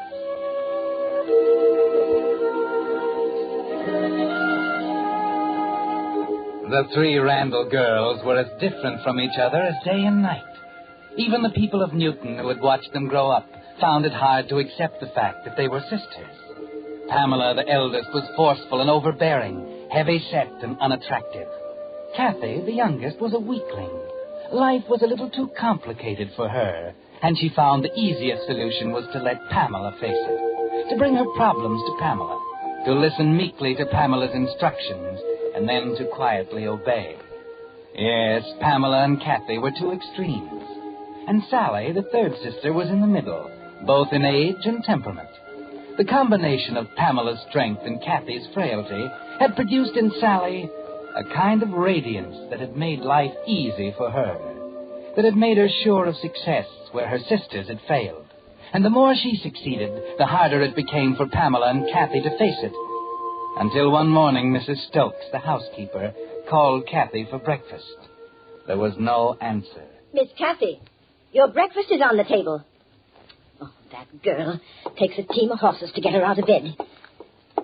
Miss Kathy, your breakfast is ready, young lady, and I ain't going to keep it warm for you another moment. Miss Kathy, answer me. I know you're... Good Lord. Locked. Now, my key. Here. Miss Kathy, what are you... Gas. The heater. Oh, where's the handle? There. Miss Pamela! Miss Pamela, come up quick! Oh, the window. There. Miss Pam! What's the matter? What's the matter with you? It's Kathy. She's... Oh, Miss Pamela. Miss Kathy? Miss Kathy? Here, like me. Yes. Kathy, dear. Yes. Let me see here. Her pulse. Oh, she's alive.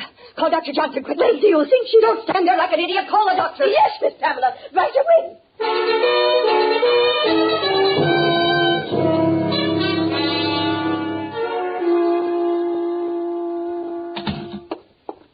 Hello, Pamela. Well, it's nice of you to leave your work, Sally. That's a peculiar remark to make. I think it's apropos of the moment. I don't. As usual, I suppose we disagree. Oh, where is she? In there with Dr. Johnson. Will she be all right? I don't know yet. Well, I'm going in and... Wait a minute. You're not going in there. You can't stop me, Pamela. I've got a right to know.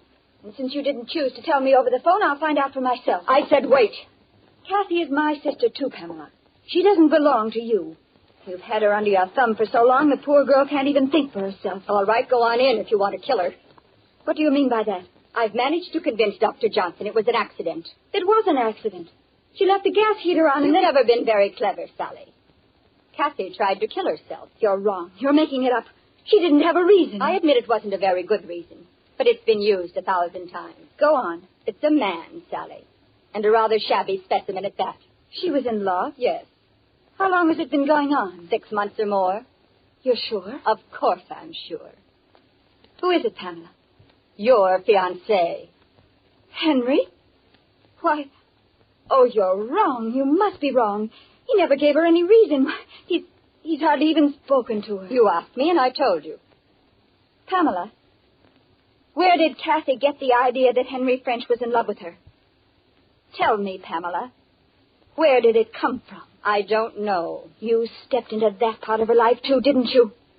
Answer me. Oh, come now, Sally. Don't distort that pretty finishing school face of yours. It's your biggest asset, you know.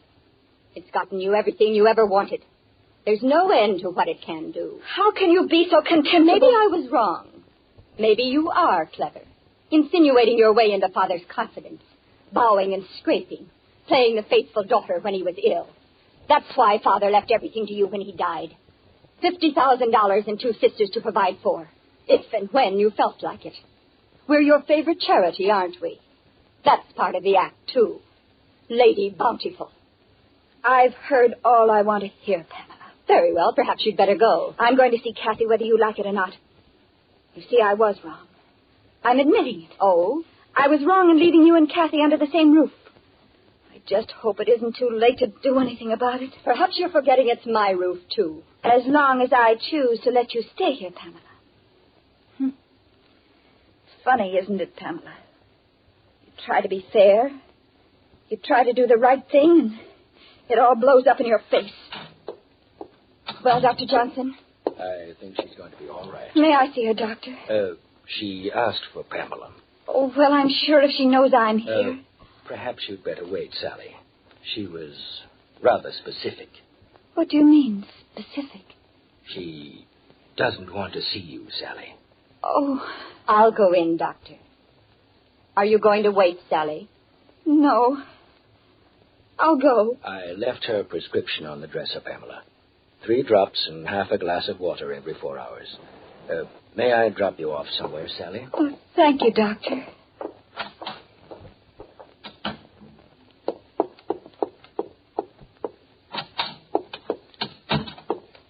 Kathy? Kathy, are you all right? No. No, I'm not all right. I'll never be all right anymore. You mustn't feel that way, dear. I made a mess of this, too. I never do things right, do I, Pam? What will Henry think of me now? They only know what I told them, Kathy. They think it was an accident. Don't worry about Henry, dear.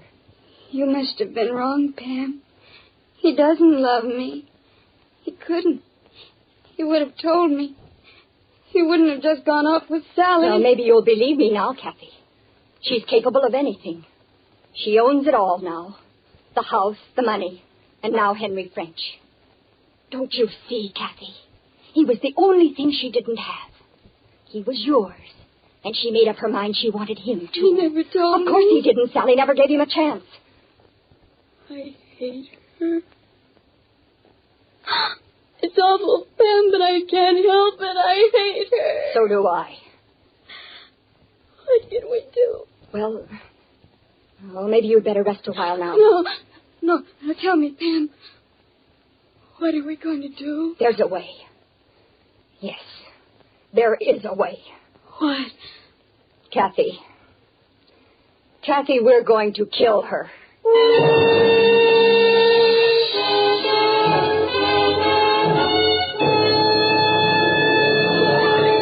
With the prologue of tonight's story, The Strange Sisters, the Signal Oil Company brings you another strange story by The Whistler. You've no doubt noticed those big red and yellow billboards that tell you you now go farther than ever with new Signal gasoline. Well, that's important.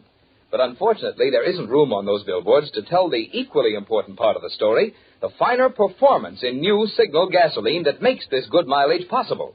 Now, here's what I mean. New Signal's quicker starting naturally saves gas. Signal's smooth, fast pickup saves gas.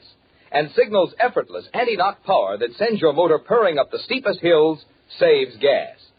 So you see, the features in gasoline that make driving a pleasure are the very same ones that add up to more mileage. That's why we say your speedometer is the best proof of gasoline quality. If you want the tops in performance from your car, the logical place to find it is the new super fuel that now helps you go farther than ever. New Signal gasoline. And now, back to the Whistler.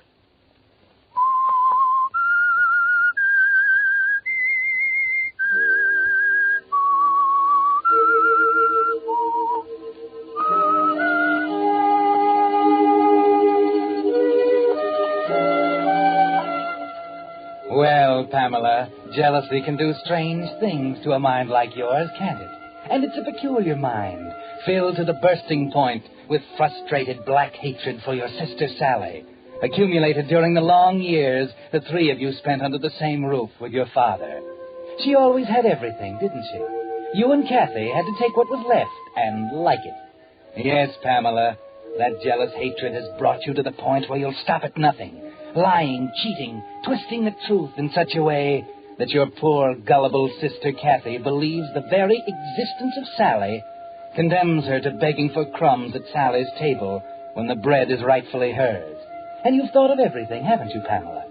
You're confident that Kathy is prepared for the talk with Sally that's bound to come sooner or later.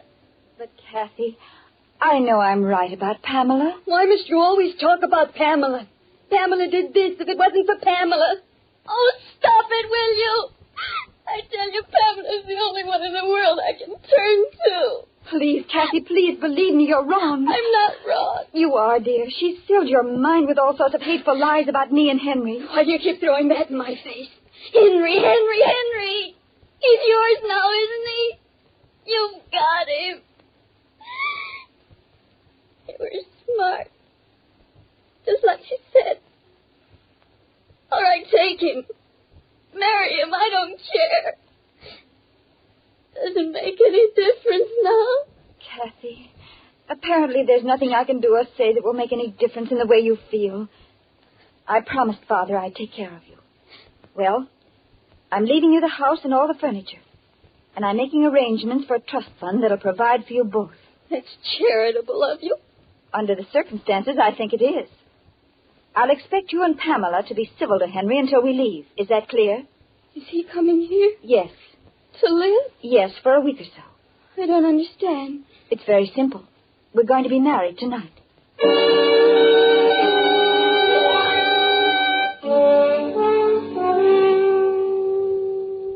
Yes, Pamela. Kathy was prepared, wasn't she? Sally was right. Nothing she could do or say would make any difference, because Kathy is yours, isn't she? For too many years, she's depended on you for guidance, looked to you for advice, regarded everything you said as truth and everything else false. Yes, jealousy is a strange thing, Pamela. It's been there, deep inside you, for as long as you can remember. And it was convenient for you to find a cause for it. Sally and your father, the legacy, the house, the money. But that's gone now, isn't it, Pamela? Sally's been pretty fair about it. She and Henry are married now, and you have the house and your share of the money. That's what's strange about jealousy. The cause is gone, but it's still there, stronger than ever. And with it, your plan for murder. Did you get the key to their room from Mrs. Stokes? Yes. Here it is. She doesn't know you have it. No, she's gone to the store. I took it off the hook. Give it to me. What are you going to do? Just look around a little. Why? Henry's things are up there. He brought them in last night before they left. Well? I'm just curious, Kathy. Just curious.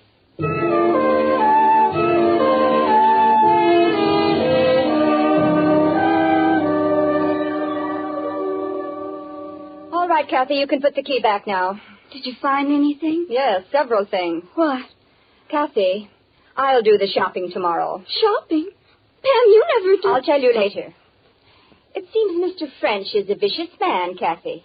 Perhaps you're just as well rid of him. Vicious? Of course. He must be, dear. Otherwise, why would he keep a loaded revolver in the upper drawer of his dresser?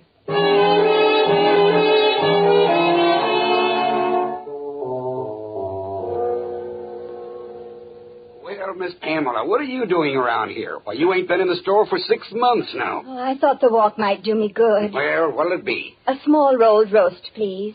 About 3 pounds, perhaps. I got just the thing for you here.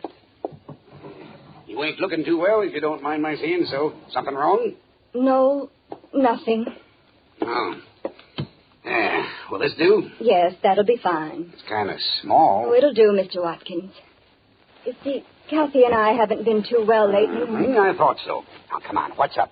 I know I shouldn't say anything, but I've got to talk to someone, Mr. Watkins. Gosh, is it that bad? I don't know. It's Sally and that husband of hers. You don't say. Oh, they've been quarreling dreadfully. It's been going on all morning, and I just had to get away from it somehow. They was only married night before last. You won't say anything, will you, Mr. Watkins? Promise me. Oh, sure. Well, it's about the estate. Sally told him she was going to deed part of it to Kathy and me, and he flew into the most dreadful fit of temper. I could hardly believe my eyes. Here's your sugar, Miss Pamela. Thank you, Mr. Kennedy. I'm sure sorry about that. You won't say anything, will you? Me? Oh, no. Ain't there anything you can do? Let's see now. You wanted a shampoo and a finger wave, Miss Pamela. Yes. Gosh, I can hardly get my mind on my work after what you told me. You won't say anything, will you? Oh, of course not, Miss Pamela. Not a word.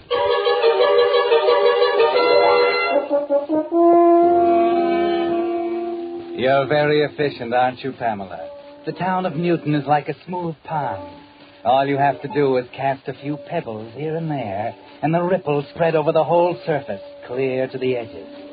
There's another step now, a very important one. Sally is hostile and suspicious, and you're going to need her confidence. Who is it? Pamela. Well, Pamela, may I come in? Must you? Please don't make it difficult for me, Sally. I don't understand.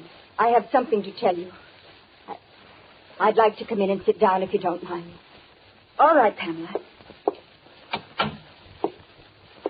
Now, I've been doing a lot of thinking, Sally, and I haven't slept much. Not since you told us about the house and the money. Yes, it was so unexpected. Well, you see, it threw me a little off balance. What are you trying to say? You know me so well, Sally. The past few years have been hard, and I know I've been unreasonable and difficult. Pamela, you're trying to say you're sorry, aren't you? Oh, I'm so clumsy at this sort of thing. Oh, I do so want to have you and Henry forgive me. Oh, my dear. I really believe you mean it. I do, Sally, I do mean it. And I'm going to try to make Kathy understand, too. You're right, Sally. I've been such a terrible influence on the poor thing. Oh, Pam, darling, I'm so happy that it's working out. Oh, Sally, Come on now. Let's forget all about it. I'm sure Henry will understand. It's odd, isn't it? I had the feeling underneath that somehow it would work out. I just knew it, Pam. Thank you, Sally. Thank you. Now, you go on downstairs and tell Kathy. I've got to finish the packing. Packing? Well, but you're not leaving until the end of the week. Henry has to make a business trip to New York. Some things he has to settle up before we leave. When's he going? Tonight. He's leaving at 9. Oh, that reminds me, I must call the cab. He said to be sure to have it here for him promptly at 9. Now, you run down and tell Kathy it's all cleared up, will you? Oh, of course, Sally. Of course.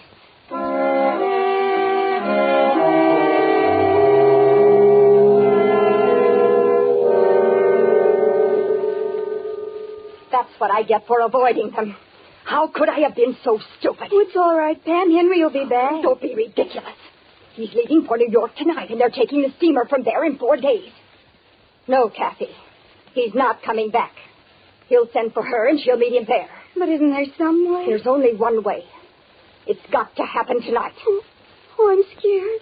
Pam, maybe... Oh, stop gibbering, Kathy. The town is ready for it, and it's going to happen. Henry French is going to shoot his wife in a fit of temper and try to leave the country. Pam, the gun. How are we going to get the gun? You see, we can't do it. We can't do it without the gun, and it's in his dresser, and she's up there. Stop gibbering. I've got to think. Turn on the light. It's getting dark in here. Yes, Pam. There. Light. Yes. The light. That's it. The light. What is it, Pam? The basement. Kathy, the fuse box is in the basement, in the furnace room. The fuse box? You'll get here about 6. I'll go down in the basement and unscrew a fuse. The lights will go out. You know Henry. He'll trot down to the basement to fix it. What about Sally? I'll wait till she's downstairs. You'll be on the 2nd floor in a room at the end of the corridor. And then, when he leaves, you can go into the room and get the gun.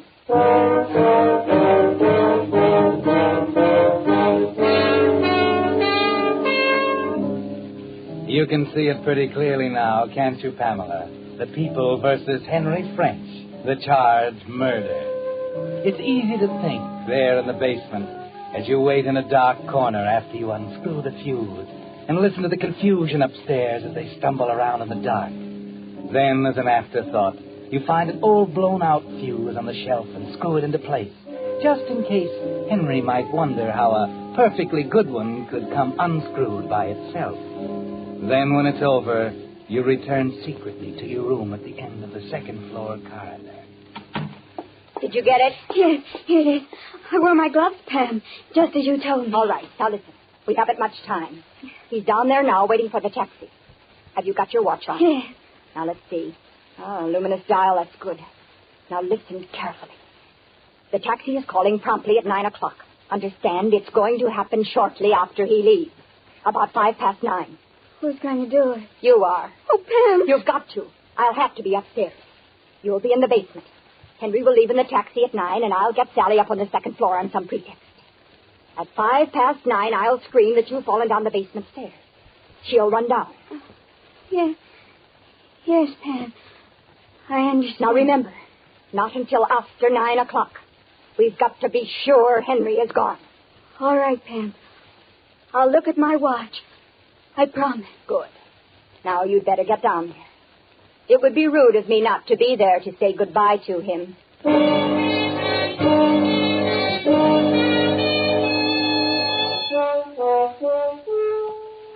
So the time has come, hasn't it, Pamela?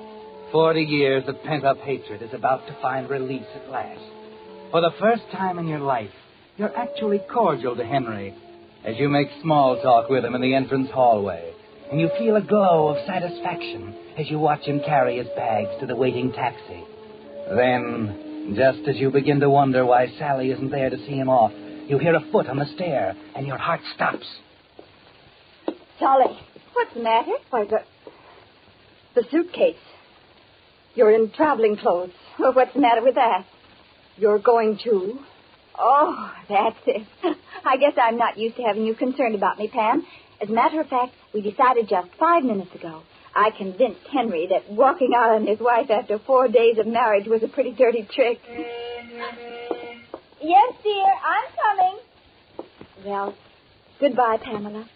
I'll wire you if we decide not to come back. Sally, you can't. What's the matter? Nothing. Nothing, Sally.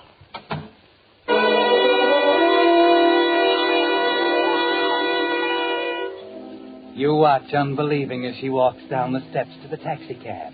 It failed, didn't it? Just like everything else you ever tried. Sally succeeded and you failed. There's a lump in your throat. You're all choked up with disappointment and bitter, corrosive hatred. Then suddenly you realize there is another way. You've got to get to Kathy and tell her. You glance at the clock, 8:45. It's still safe. Then over to the basement door. Kathy! Kathy!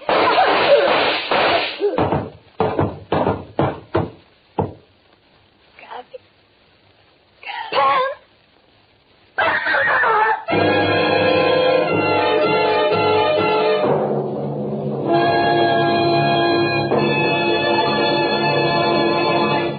The Whistler will return in just a moment with the strange ending of tonight's story. Meantime, I'd like to tell you about an interesting experiment I witnessed the other day.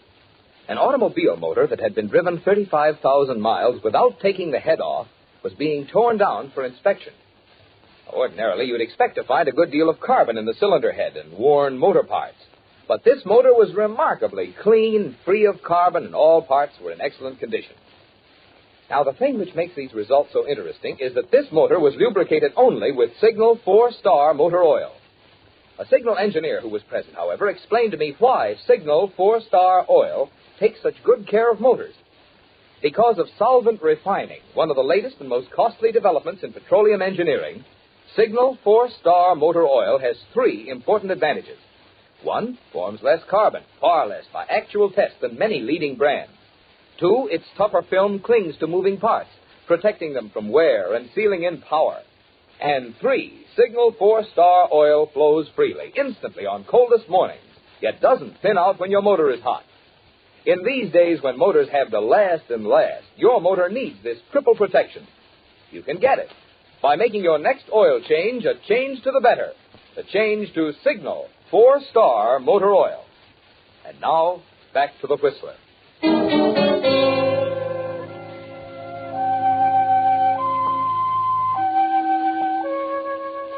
So it didn't work out, Pamela. You're a failure, even in death. And without you, Kathy is lost.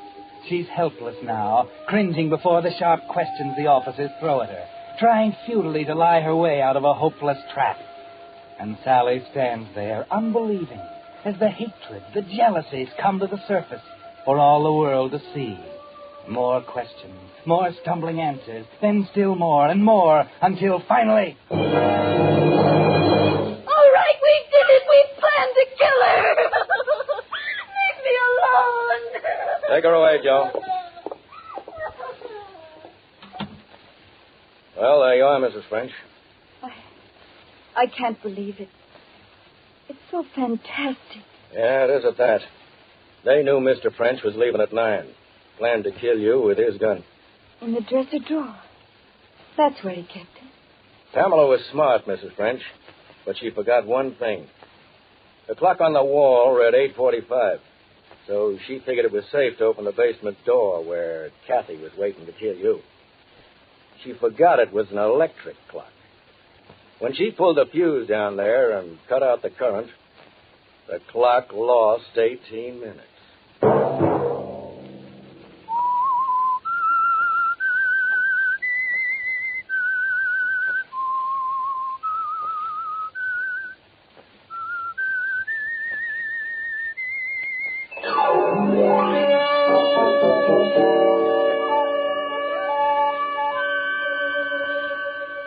Next Monday at 9 o'clock, The Whistler will bring you another strange tale. The Whistler is broadcast for your entertainment by the marketers of Signal gasoline and motor oil and fine quality automotive accessories, and by your neighborhood Signal dealer. This program, produced by George W. Allen, based on a story by Bernard Gerard and Zane Mann, music by Wilbur Hatch, is transmitted to our troops overseas by the Armed Forces Radio Service.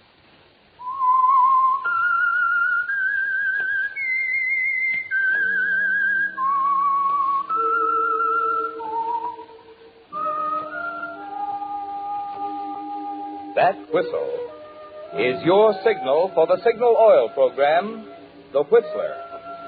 This is Marvin Miller speaking, reminding you to look for those familiar yellow and black circle signs that identify those popular Signal Oil stations in 7 western states from Canada to Mexico. This is CBS, the Columbia Broadcasting System.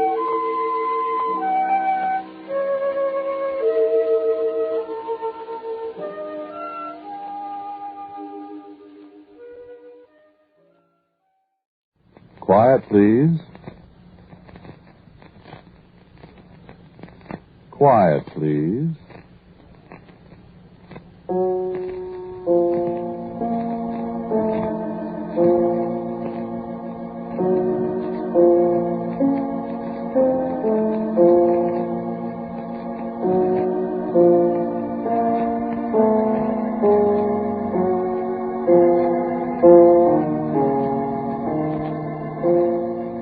American Broadcasting Company presents Quiet Please, which is written and directed by Willis Cooper, and which features Ernest Chappell. Quiet Please for today is called Portrait of a Character.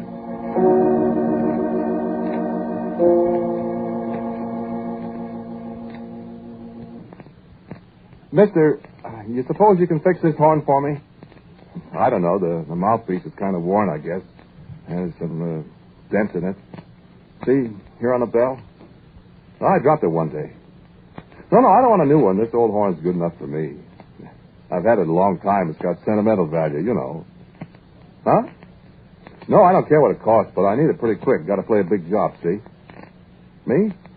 Well, I haven't exactly played for some time, but... Huh? Well, that's why my horn's so out of shape. I stuff a mute into it once in a while and give it a toot, you know, real soft so as not to disturb folks. But I get complaints just the same. Noise, people say. You know how it is. But this job I'm going to play there, this is the thing, believe me. How soon can you get it fixed? No, don't toot it. Excuse me, but you know how it is. A fellow doesn't like to have other people blow his horn. You a musician? I see. Oh, I thought you might be. You got all these instruments hanging around here. Nice harps you got there. You sell many harps? Don't, huh? I like harp music. Swell instrument, the harp, but... give me the old brass thing. I'm a trumpeter, boy, that's me. Nothing like the trumpet, I always say. Old-fashioned? Well, sure, I had it a long time. No, you can have those fancy new jobs. I'll stick to the old-fashioned one. Nice balance, beautiful tone, even with a mute. No, you can't sell me a new one, thanks. The boss gave me this, and he'd... I don't know, he wouldn't like it if I swapped it for a new one. He's got old-fashioned ideas. And so have I. I got a lot of respect for the boss. He's got a tough job, but he handles it. The only thing is these characters. Well, I suppose I'm a character, too. Aren't we all? Sure. You got people working for you? Well, you know how it is. You can take this so much and then, boom, that's all, brother. Yeah, I admire the boss's patience. He stands for a lot. Yeah, even from me. Why, for instance, I don't know if I got any lip anymore. But the boss, he doesn't care. I got a job as long as I want it. Good job, too. Practically nothing to do. And now I'm going to get to play a big date. I think I am. I'm pretty sure anyway. So that's why I want to get the horn fixed so as to be all ready for it, you know? Huh? Oh, something the boss said the other day. Sure hope my hunch is right. Anyway, I want to be prepared. A week? Oh, can't you fix it sooner than that? Well, all right. Do your best for a broken-down old trumpet player that's got a big job coming up. Thanks. You don't mind me bending your ear while you work, do you? If you got anything more important, just say so. I like to talk to people. Boss says I go yada-yada all day long. He shuts me up. But people...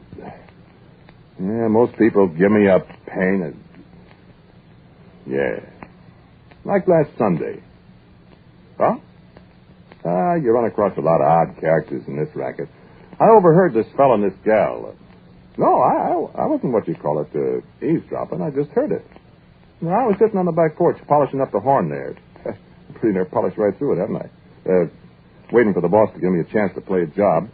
I'm just sitting there with a can of brass polish and a rag, and pretty soon I hear voices. They couldn't see me on the porch. Boy, give me a kiss, man, she said. Give me a kiss, man. You love me, hon? I sure do, man. Well, I love you, woman.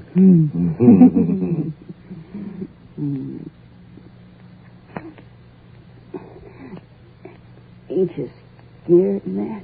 Scared of what? Scared, I mean. Well, scared of what? Well, if he comes back and finds you kissing me, he's going to give you lumps on your head. He ain't going to give me no lumps on my head. He's awful hardy, man. So am I. I wish you'd come marry me. Can't marry you. I'm married already. Said you loved me. Sure. Well, if you never had no husband, would you come and marry me? Well, I might, man. But I got a husband. You have now. What do you mean? I said if you hadn't got no husband, would you marry me? I said yes. Well, all right. What you talking, man? I ain't just talking, woman. You know you oughtn't to covet your neighbor's wife. Why not? Good book says not to. Does, huh? Sure does. Well, I sure covet you. You hadn't ought to. Oh, that's for the birds. Don't talk that way. Why not? Well... You see? Ain't got no answer. See? If my husband comes back... If I hit him on the head with a limb off a elm tree... Now, what are you talking, man? I said I wasn't just talking. You hit him on the head awful hard? Well, pretty hard. You kill him? Well, kind of. Dead? Sure dead. What for? You know what for, woman. You tell me what for. You know what for. You tell me, man. Why, for you, woman. To marry me? Sure to marry me. Oh, big dog. Would you come marry me if I hit him on the head with a limb off a elm tree, woman? Why, if you killed him dead, man, why, sure I would.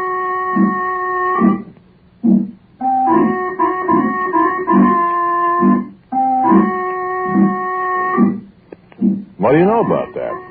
Huh? Yeah, it's just the way I heard it. Whilst I was polishing this little old horn out there on the back porch. Hey, I forgot the middle valve sticks a little bit. Dry, maybe, huh? Yeah, that's the way I heard it. Last Sunday. Huh? Do? Well, I thought I'd better tell the boss. You know, people plotting to murder somebody, people running away with each other's wife. That's not good, I said to myself. What? Sure, I knew who they were. Yeah, a couple of the boss's people. Well, I recognized their voices. So I went to the boss and I told him. I said, boss, there's goings on here you don't know about, I said. I say that boss of mine is smarter than all get out. He heard them, too. Well, what are you going to do, boss, I said. What are you going to do? Look out, you're putting your drop the horn. I said, what are you going to do? Well, sir, he just kind of sighed. He said, son, I don't know what I'm going to do. I just can't figure it out. I've been a good boss to all these folks, haven't I? He said. I said, sure, you're the best boss anybody ever had. You're too good, boss, I said. They take advantage of you. I said, look, you keep me sitting around doing nothing. I ain't played a job since I don't know when. So wonder I don't get high someday and blow my stack, I said. You're so good to everybody, I said. They take advantage of you. My son, he said, where would you get reefers? Why, I said, they're selling them all over the place. They're just a bunch of ungrateful... Well, I said a word I wouldn't repeat. And he just sighed again. He said, I got a lot of work to do. Then I come away. Huh? Oh, busy. Oh, excuse me. Well, I'll be back. A week, you said? Thanks. Take good care of the horn at the kids' station.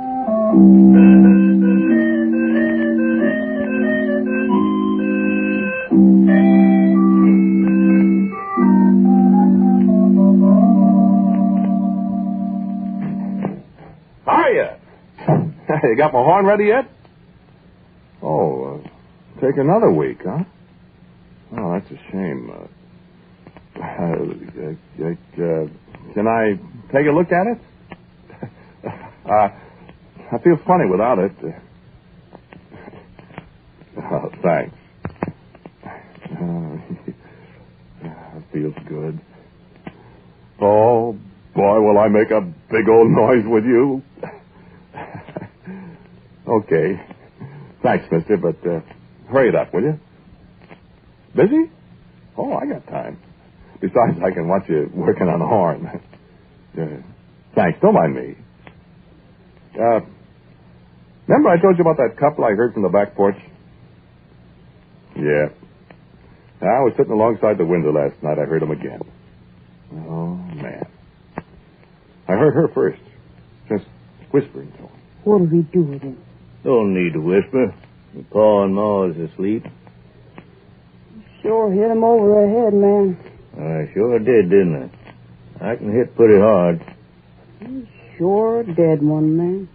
I said to him, hey. When he turned around, I hit him over the head. What are we going to do with him now? Hide him somewheres. When we go get married? Sure. When they find him, they'll think he just got hit with something. Nobody'll know we done it. We done it? Sure. You got him to come out here, didn't you, woman? But you hit him over the head? Sure, I hit him over the head. But I hit him for you. How soon we going to get married? As soon as they find him. When'll that be? Right soon, I hope. You want to kiss me, man? I sure do, woman.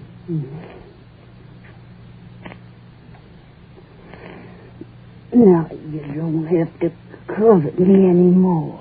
I sure don't, woman. How you feel? What do you mean, how'd I feel? How you feel since you got no husband no more? How you expect I feel, man? Tell me. I don't feel no different. Don't they? Should I ought to feel different? No. You feel different since you went and busted him on the head? Me? No, I never feel different. Bet he does. He don't feel anything. Not him. I guess not. But he sure looked different. When you're dead, you're dead. Reckon he went to heaven in a handbasket? Reckon he didn't go no place. Not the other place, neither? You talk foolish, woman. Well, anyhow. What, anyhow? We're going to get married. Why, sure. You know any preacher? Preacher? To get married with. Oh, I don't know no preachers.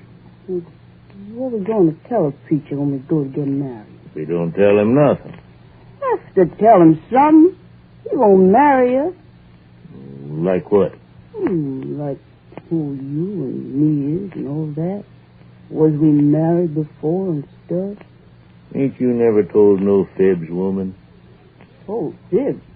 I told whoppers. Well, then, we tell the preacher some whoppers. You're awful smart, ain't you, man? I guess there ain't nobody no smart, I guess. No, sir. No, sir. Say, you tell them whoppers when you say you love me, man? Wasn't no whopper. Better not be. I wouldn't have hit him over the head if I was telling whoppers to you, woman. That's so, ain't it? Sure is. You want to kiss me again? I don't mind. Wait a minute. You sure you love me? Up to bust, I do. Well, then what are you waiting for? I ain't waiting. Gimme. Yes, sir, man. Thank you kindly. Hey, who's that there sticking his head out of that window? Where? Oh, it's Paul. Paul, you fool! You stop sticking your long nose into our affairs, you hear me? Is that the way to talk to your pa, huh? Paul, you're no fool! You hadn't ought to talk that way to your pa, woman. You know what I'm going to do, man? What? I'm going to take and throw my pa and my old lady out of this here house now. What for? This here's my house now. Now that dead thing's dead. And I'm boss in my own house. Not a pair of old fools like my pa and my old lady. You hadn't ought to do that, woman. Well, I had my man. Seems like it says something in the good book about honoring your old lady and your old man. Well, it ain't no worse than killing, man. Just about the same as killing, I figure. Well, that's a horse apiece, man. I bust one commandment, you bust another. It's a horse apiece. Doggone if it ain't. You're as bad as me. Kiss me, woman.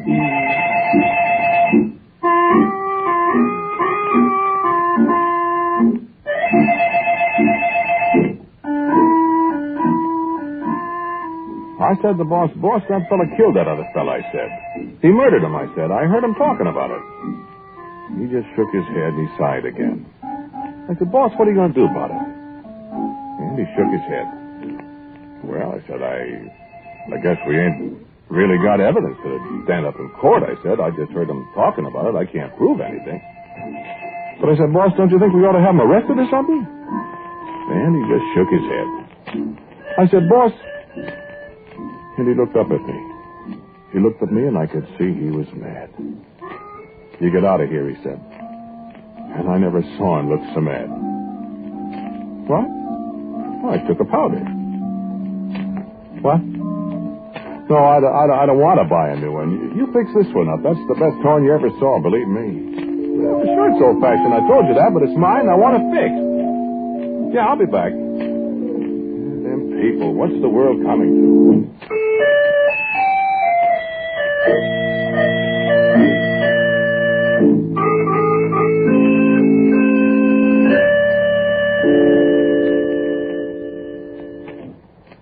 Haven't you got it fixed yet? Well, what are you doing to that horn? Listen, I got a job to play coming up, and I need it. Well, you said a week. It's been in there a week right now, and you still haven't got the dents out of it. Well, I need it, I tell you. What do you want me to do, play a oboe or bassoon or something? I haven't got the embouchure for that. I'm a trumpeter. Well, I used to be anyway. My lip's all right, I think. Well, could you lend me a mouthpiece so as I can practice on it in my room and keep my lip in shape till the job comes up? Huh? Oh, he won't hear me. He's gone. I don't know, vacation, he said. But he's coming back. Certainly I get paid whilst he's away. What kind of a boss do you think I got? What people? Oh, them. Mister, there's something. I don't know whether I ought to tell you. You'll think I run around listening to keyholes and such. I don't. I just hear things once in a while. Boy, do I hear things. Like yesterday. Where's your folks? I told you I was going to kick him out. Did, huh? My pa bawled a lot. My old lady bellowed, too. But I just said I wasn't going to have any useless old folks standing around eating up my food, getting in my road.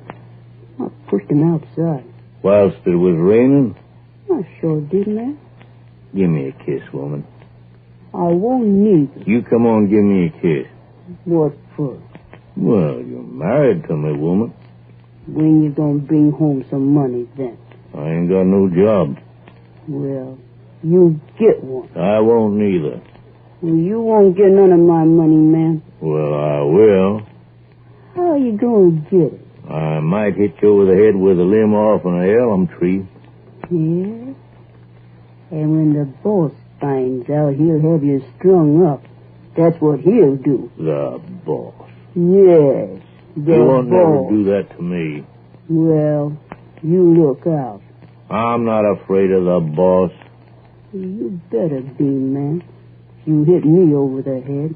I'll hit you over the head and the boss won't do nothing at all about it, woman. I hear you talking, man. Well, then, Kiss me, man. you come here and kiss me.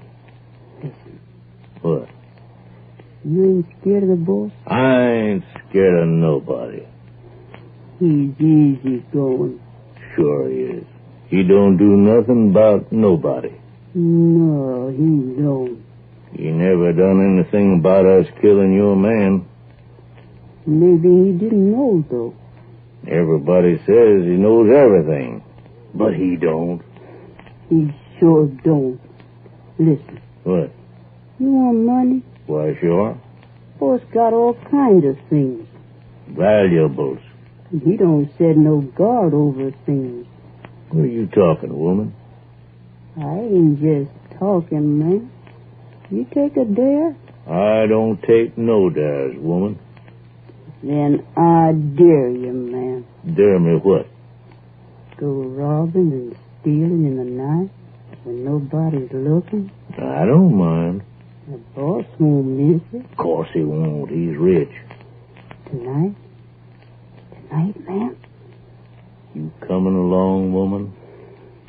Sure, I'm coming along. You think I'm afraid of the boss?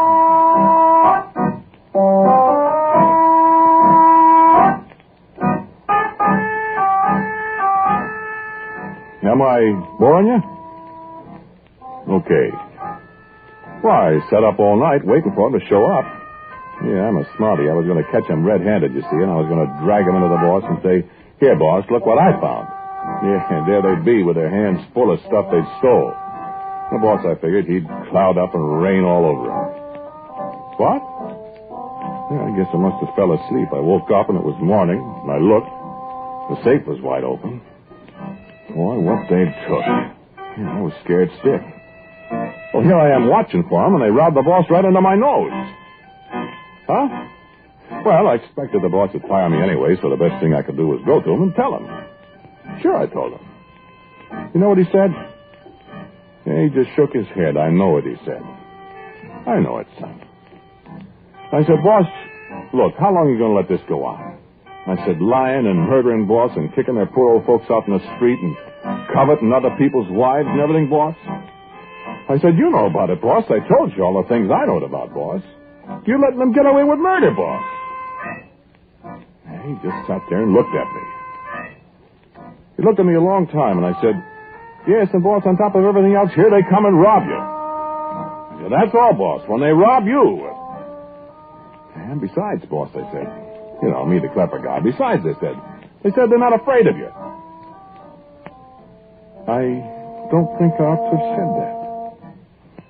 He looked at me and he said, son, you're not afraid of me either. Are you? And I busted right out crying. I know it sounds like I'm a sissy or something, but I said, no, sir, boss, I'm not afraid of you. I love you, boss. Well, I said, boss, that's the trouble. It makes me so mad, these people. And you sit there and you take it, and you know they're guilty, and they go right on and... Well, after a minute, I kind of run down, I guess. So he waits a while, and he says, well, son, one of these days I'm going to lose my patience, I'm afraid. Man, you should have seen his face.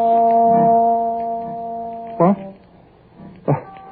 Oh, I'm sorry. I didn't realize it was closing time. Here I sat and made yada. Didn't catch you from working on my horn. Okay, I'm sorry. Tomorrow, maybe? I sure need that old horn, you know. Well, good night.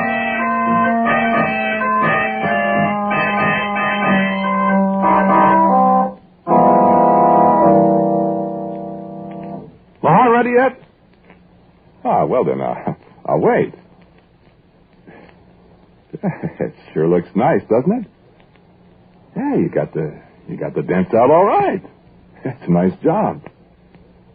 Oh, sure, they're still at it. Since the boss went away on vacation, it's been something, brother.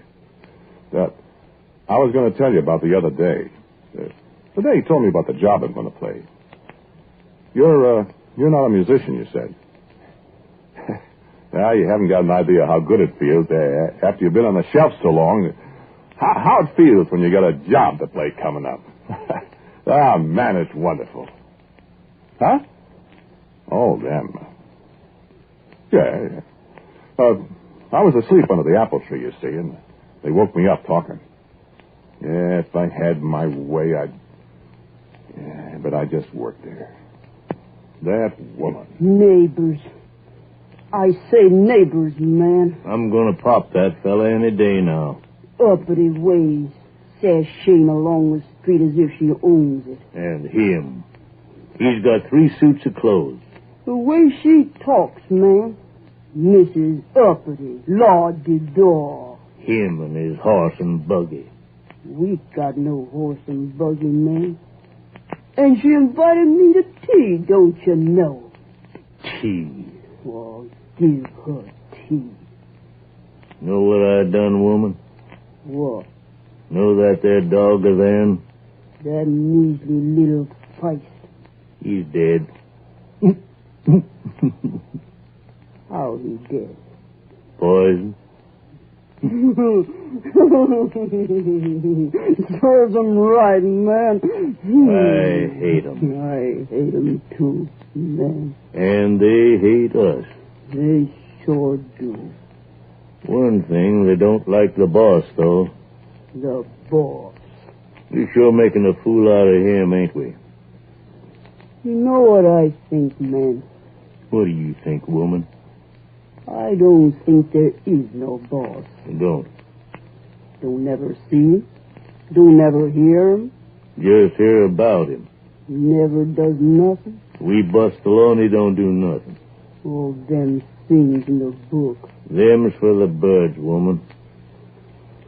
Wish we had a new boss. We ain't got no boss at all. Yes, we have.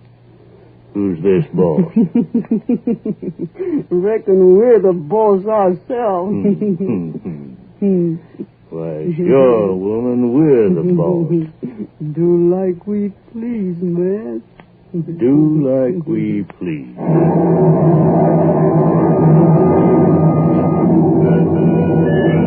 Storm coming up, I said. I got up to the ground. I went into the house. I tell you, mister, I was fit to be tied. Mad. I went into the house and I said, Boss, listen. Boss, listen, this has got to stop right now. I said murder and coveting and lying and stealing and kicking the old folks out. All that's bad enough. But when they get to talking like this, look, boss, I said, what are you going to do about it? It was thunder and again whilst I talked. But I couldn't see any clouds. And I said, what are you going to do about it, boss? Well, sir, he looked at me. I could see tears rolling down his cheeks. But at the same time, I could see he was mad, too. He don't get mad often, but when he does. And he got up and he said, son, I want you to take a little gift out to those people. I said, gift? He said, yes, take them this for a gift, a play toy. And he handed me this thing. He said, what is it, boss? What is it, I said. Well, he said, well, I tell you, I've been awful patient, if I do say it myself. Then I said, sure you have, boss. So, I'm going on a vacation, he said to me. Then, before I go, I want you to give this thing to the people. Well, what is it, boss? I said with my mouth hanging open. Well, son, he said, it's just a little old Adam. Adam, I said. Like Adam and Eve? No, quite the opposite, he said. Then he wasn't smiling at all. This one spelled A-T-O-M. So I said, well, I don't get it, boss. But what you say goes. And I started out. Then he says, wait a minute. I said, yes, sir. He says, if I were you, Gabriel, I'd get that old horn of yours fixed up. I have a hunch that there'll be a big job for you to play any day now. So, how's about it? Can I have it now?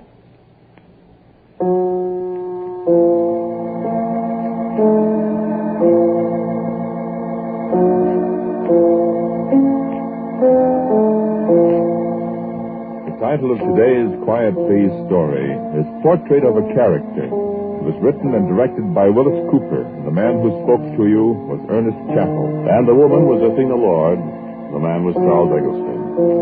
Music for Quiet Please is played by Albert Berman. Now for the word about next week, our writer-director Willis Cooper. Thank you for listening to Quiet Please. I have a story for you next week called Is This Murder? And so until next week at the same time, I am quietly yours, Ernest Chappell.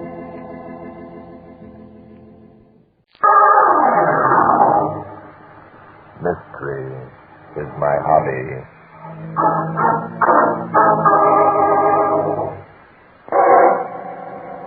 Today's story took place a few weeks ago. Inspector Danton and I had attended a radio show called Cinderella for a Day. We were guests of Tony Bradford, the sponsor's son, and were enjoying ourselves thoroughly. And now, ladies and gentlemen, Mr. Felix Emery, our master of ceremonies, will collect the ballots from our judges and announce the winner in today's Cinderella for a Day contest. Say, this is quite a deal, isn't it, Bart? It certainly is, Inspector. One of the most popular radio shows on the air. Must be some kind of a gag to have given away all that stuff. I assure you, there isn't, Inspector. How do you know? Because Sam Bradford, who sponsors this show, is a good friend of mine, and Sam doesn't operate his business on gags. Oh. Say, it was Bradford's son, Tony, who invited us here, wasn't it? Yes, that dark-haired chap sitting up in front of the magic curtain, Tony. Sitting in front of the what? The magic curtain, Inspector. Oh. In a moment, the winner of today's contest will drink from the magic cup, and the magic curtain will open, revealing today's gift. Oh, I get it. It's quite a gimmick, huh? All right, ladies and gentlemen, the ballots are in, and the new Cinderella for the day is Miss Nellie Easton.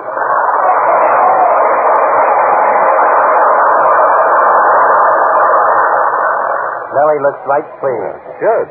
Besides receiving several $100s worth of gifts, you'll be the guest of the show at all the popular amusement spots in town during the next 24 hours. Not bad. She's a good-looking babe. Quite beautiful, I should say. Hey, it looks as though Tony himself are going to hand her the magic cup. Yeah, I thought that'd be the announcer's job. Yeah, you're right. Felix Emery, the master of ceremonies, is presenting her to Tony Bradford. I'll be interested to hear how Tony sounds as a speechmaker. He looks rather nervous. You can't blame the guy. Must be a couple of thousand people here. Tony's going to talk now. Miss Easton, it gives me great pleasure to congratulate you on being chosen Cinderella for a day. I now offer you the magic cup, one draught from which will cause the magic curtain to open and reveal the many gifts that are to be yours.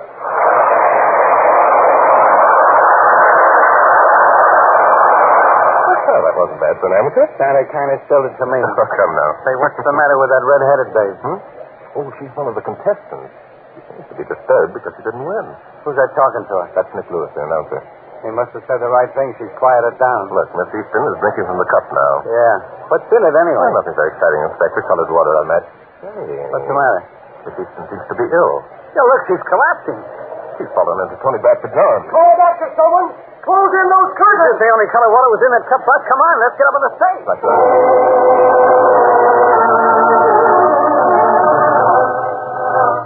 This door must lead to the stage, Inspector. Yeah. All right, everybody, stay right where you are. Tony, what happened? Hello, Bart. Glad you're here.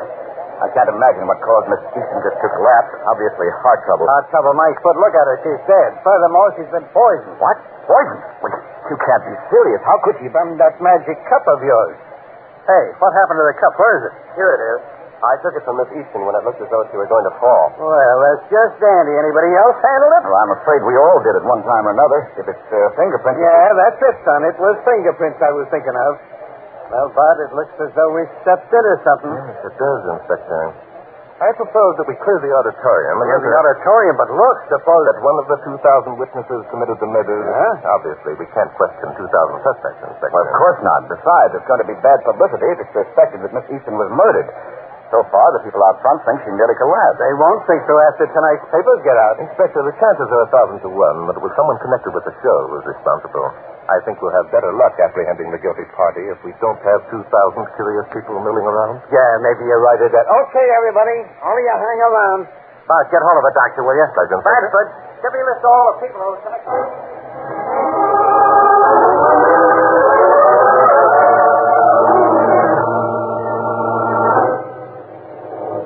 I tell you, Bart, we can't keep those people locked up in those dressing rooms much longer. No, why not, Inspector?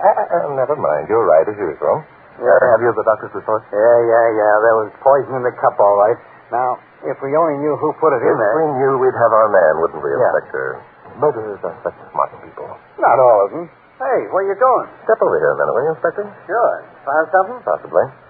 That table in the corner is where the magic cup was left until the time when Miss Easton came to drink from it. What about it? I don't see No, wait a minute. Don't get that close, Inspector. Keep away. Keep away, but look. If there's some evidence. The evidence, Inspector, is on the floor, right under your nose. Under my nose. Oh, say, those footprints. Right. Inspector, the floor is a composition material highly polished. Now, there are 3 sets of footprints plainly visible, aren't there? Yeah. But, how are they going to tell us anything? Because until it was time for the winner of the contest to drink from the cup, no one approached this table. It was placed here in this corner out of the way. I'll go for that, but I still don't see... This set of footprints here was obviously made by Felix Emery, the master of ceremonies, when he came to get the cup and hand it to Tony. Okay, we can check that easy enough. And the person who made this set of footprints obviously came from backstage. Yeah, the guy who put the cup here in the first place must have made them. Exactly. That's another fact we can check. Sure. We're boiling them down, eh, Bart? Right. Yeah, the chances are that the guy who put the cup here in the first place is the boy we're after. Why, Inspector? Why? Because he had a chance to dump in the poison and he was carrying the cup. That's good reasoning, Inspector, but I think we have something more substantial to go on. Oh, you do? Yes, the person who made the third set of footprints is more likely to be our man. Why? Why? Because he was the only one of the 3 who had no other purpose in coming to the table during the performance. Well, maybe you're right. Yes, I'm quite sure I am, Inspector. It would have been a simple matter for our murderer to have moved over to the table while today's Cinderella was being selected, dropped the poison into the magic cup, quite unnoticed. Okay, so that's how it happened. Now, how are you going to prove who it was? I wish I could answer that question as casually as you asked it. Say, by Jove. Now what? Sit down on your knees here, Inspector, and examine these footprints closely. Down on my knees. Okay, so now we're down on our knees. If we only had some dice... Take a good look at the heel marks on those 3 set of footprints, Inspector. Yeah, I'm looking. They're all alike. That means that the same person could have made all 3. They aren't all alike, Inspector. Huh? Notice that on this one, the circles made by the tread all appear to be hollow except one. Hey, that's right. The circle's smooth. As though the ring was filled up with mud or something. Yes, and this set of footprints was made by the person we believe was responsible for the death of Nellie Easton. My golly, that's a fact. So all we have to do is find out who made the footprints. Right. Inspector, I'd like you to get a police photographer and have some pictures made of these footprints. Okay, what are you going to be doing? Hi, Inspector. I'm going down to the men's dressing room where our suspects are waiting and ask them to take their shoes off.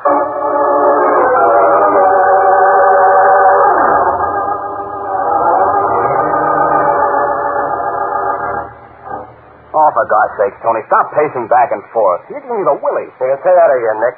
Sit down, will you, Tony? Okay. I suppose my pacing is the only thing that makes you guys nervous. What do you mean by that crack? Oh, nothing. I was just thinking about last night, that's all. What's last night got to do with it? You ought to know, chum. You and your big talk. Listen, are you saying that I had anything to do with poisoning Miss Cinderella? Sure I am. You brought the cup in from backstage. Why, forget it, you two. Use your heads. Why would any of us want to poison the babe? None of us ever saw her before today, did we? Well, did we? No, I didn't, if that's what you're driving at. Neither did I. Well, then let's quit this wrangling. If we don't drink and dat, we'll get ideas. Bud's going to find out about last night anyhow. Don't think he isn't. I know how he works. Oh, stop hopping about last night. It hasn't anything to do with this business. Oh, no? Oh, hello, Drake. Put your finger on the murderer yet? No, not yet, Emery. Tony, where's Cliff Ogden, the manager for the show? He was here a minute ago, Bart. I think he went down to check up on the women who were in the contest. I see. All the contestants are here, then. Yes, Cliff locked them up in another dressing room. Good. Well, gentlemen, come in, Inspector. Did you get hold of the photographer? Yeah, Harry Carson came up with medical examiner Ryan. Harry's taking pictures and Ryan's examining the body. Fine. Let's hope that we can clean this up within the next few minutes. Gentlemen, would you mind removing your shoes, please? What? Removing our shoes? What kind of a gag is this? The ways of the cops are strange, I always say. Well, it's okay with me. Thank you. How about you, Louis? Okay, what have I got to lose? Hope my socks haven't any holes in them. I'd be so embarrassed. Maybe you will be anyhow, Bob. Tony, have you any objection? Well, no, although I can't see the point of it. There's the first one. Look it over, Inspector. Okay. Well, here's mine. What'll I do with them? Hand them to the inspector, please. Okay. Well, this one's okay. So's this one. Let me see yours, son. Tony, I'll take yours. Here they are. Seems rather silly. Yes, I know. Let me see. Well, the left shoe's all right. So's the right. Okay, Tony. Here you are. Thanks. Okay, chum, put them back on. I'll be glad to. My feet are getting cold. Did you find anything, Inspector? Nope, clean as a whistle. That's odd. I don't understand unless... Unless what? Unless, by Jove, Inspector... Aha, the mastermind has knuckled onto something. Tell us about it, Sherlock. I intend to, but first Keep your hands off me, Copper. I'm going in here whether you want me to or not. Come back here, you. Well, who's this? It's the redhead. I'm Wanda Graham, and I'm sick and tired of being cooped up in that lousy dressing room, and it was me who was to be chosen Cinderella for today. I said come out of there. Wait a minute, Ralph.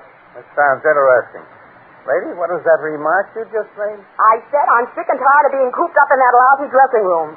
I was supposed to be chosen Cinderella for today. Tony promised me. Wanda, shut up. I won't shut up. You double-crossed me, Tony Bradford. You're not going to get away with it. I didn't double-cross you. It wasn't my fault. Now, keep quiet. I won't. I'm going to tell what happened. I'm going to tell who it was who poisoned Nellie Easton.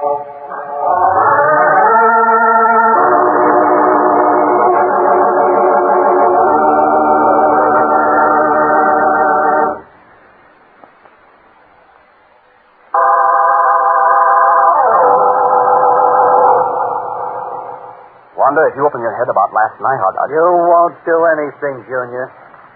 Now, sit down and cool off. Miss Graham, you were going to tell us who murdered Nellie Easton. Sure. It was Nick. It couldn't have been anyone else. Oh, why couldn't it? Because of what he said last night, that's why. Pardon me for interrupting. But will somebody please tell me what happened last night? It must have been exciting. That's a good suggestion, Inspector. Well, Miss Graham? Sure, I'll tell you. Nick and I had been going around together. He kept promising he'd fix it so I'd get on the show and be chosen Cinderella. Only he never did. Well, then I met Tony, and he gave me a big rush. So I figured that maybe he could fix it. Hello, Johnny Guy. You waiting long? Hi, Wanda. Thought you'd never get here. Come on. I've got a table reserved near the dance floor. Okay, waiter. Yes, sir, Mr. Bradford. This way, please. Oh, I love to go places with you, Tony. You're so important. Anybody can be important if they have the money to pay for it. Here we are. Oh, boy, it's wonderful music. Shall we dance? No, not yet. Say, Tony, did you... It's all set, darling. Tomorrow I'm going to be on the show myself. Sort of a special occasion. The sponsor's son, you know. And are you sure that I'll be chosen? Don't worry about it. It's all set. Oh, Tony, that's wonderful. Oh, Nick will be furious when he finds out about it. Nick's furious about it right now, baby. Nick, where did you... If you hadn't been so busy making moon eyes at Babyface here, you'd have noticed that I was sitting at the next table. Listen, mister, I don't like being called Babyface. That's just too bad, sonny boy. What are you going to do about it? I'm going to have you fired off the show, for one thing. Not for 13 weeks you aren't, chum. The old man just put his John Hancock on a contract bearing my name. Contracts have been broken before. Now, for heaven's sake, why can't you boys stop arguing and be friends? Because I'm particular about my friends. And about guys chiseling in on my girl. Louis, you're drunk. Now run along and peddle your papers, and we'll forget the whole thing. I'm not drunk, and we're not forgetting the whole thing. We're settling this right now. Settling what? There's nothing at all to settle. There's plenty to settle.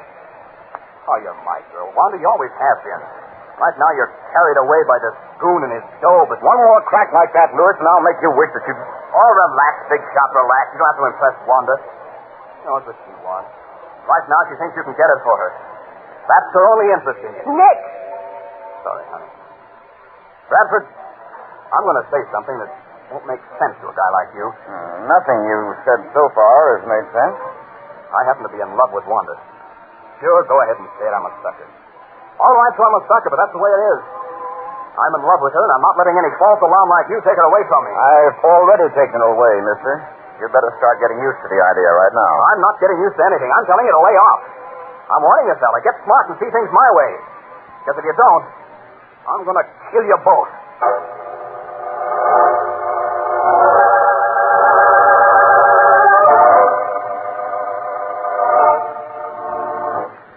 So that's all that happened last night, was it, lady? All that happened? Say, isn't threatening to kill us both enough? Threat to kill Miss Graham is hardly enough evidence to convict a man. Also, where does Nellie Easton fit into the picture? Was she there? Did anyone threaten her? Listen, I can tell you... If you don't mind, Miss Graham. Thank you. Well, Louis, what have you to say for yourself? Nothing. It happened that way, I guess. I was pretty drunk. Only I wasn't drunk today, and I didn't put the poison in that cup. There's a switch. I thought the guy was going to break down and confess. How about you, Tony? Any changes to make in Miss Graham's story? She told us pretty straight. So? I hope it won't go any further about me arranging to have Miss Graham win today's contest. That's something that will remain beyond the inspectors in my control, I'm afraid. Emery, will you come with the inspector and me, please? Why, sure. If there's anything I can do. There he is. Miss Graham, the officer outside the door, will escort you back to your dressing room. Tony, you and Louis stay here. No. I'm not going to stay alone with Louis. After all, if he's already committed one murder... Committed one murder? Doggone it! I wouldn't worry, Tony. However, if you're concerned, we'll station another officer in here with you. Come along, Inspector.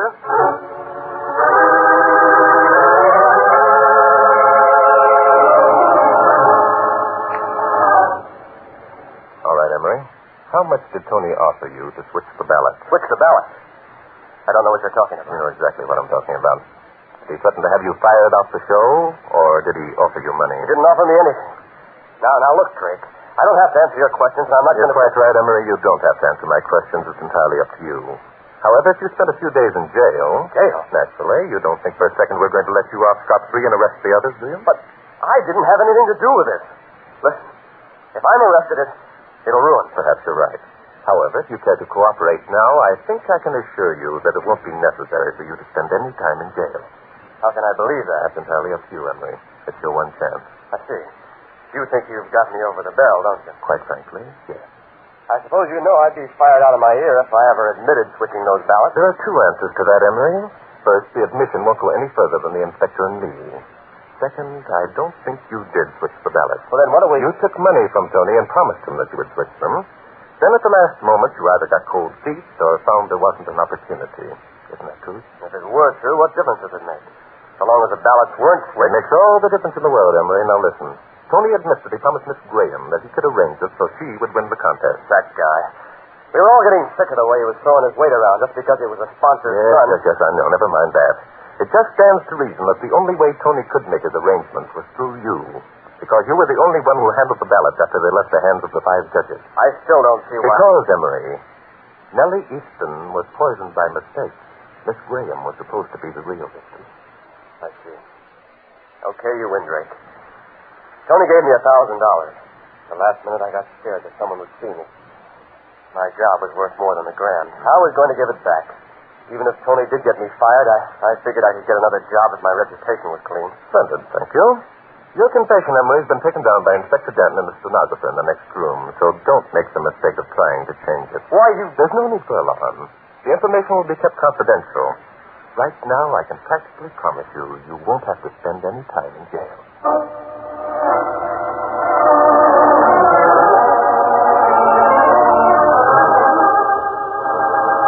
Sure, Bud, getting the confession out of Emery, but I don't see that it proved anything. It may not prove a thing, Inspector, but it strengthens the theory I have. As soon as Lewis gets here, I'll show you what I mean. You're going to accuse him of something, too? Yes, I'm afraid I am, Inspector.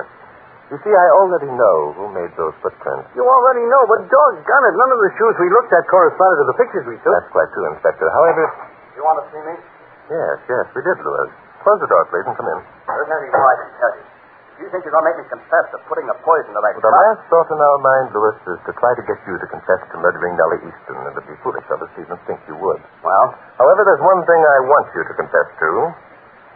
You saw Wanda Graham again last night after leaving the nightclub, didn't you? That's none of your business. Frankly, Lewis, I'm only guessing. I don't know that you saw Wanda. I haven't a shred of proof. However, if you want to tell us what happened, it might save you a lot of embarrassment. Why? Look, Drake, I've already told you that I didn't put the poison in that cup. Yeah, we remember that. The trouble is, Bub, we don't believe it. I don't care whether you believe it or not. I didn't do it. You can't prove that I did. That's very true. On the other hand, Lewis, you can't prove that you didn't. So that makes us even. Now, do you want to talk, or do I get out my shiny new handcuffs and try them on your wrists for size? Look, I don't get this. What difference does it make whether or not I saw Wanda after she left the silver slipper? It makes the difference, Lewis, of charging you with the murder of Nellie Easton or not charging you with it. Before you say anything, let me tell you what I think happened. And that way, all you have to do is answer yes or no. Okay, go ahead. You hung around the silver slipper until Tony and Wanda left. You followed them to her apartment. You waited until Tony drove off, and then you went up and pleaded with Wanda to forget Tony and marry you. Go on. That's all, Lewis. I'm not interested in what Miss Graham's answer was. All I want to know is what I said true? Yeah, that's it, Drake. Thank you. Wanda will probably tell you herself when you ask her a little. We're not going to ask you, Lewis. We don't have to. Thank you. Inspector. Yeah? Ask Ralph to bring Tony in here. We'll have a little private talk with him. And then I think we can definitely accuse the guilty party of murdering Nellie Easton.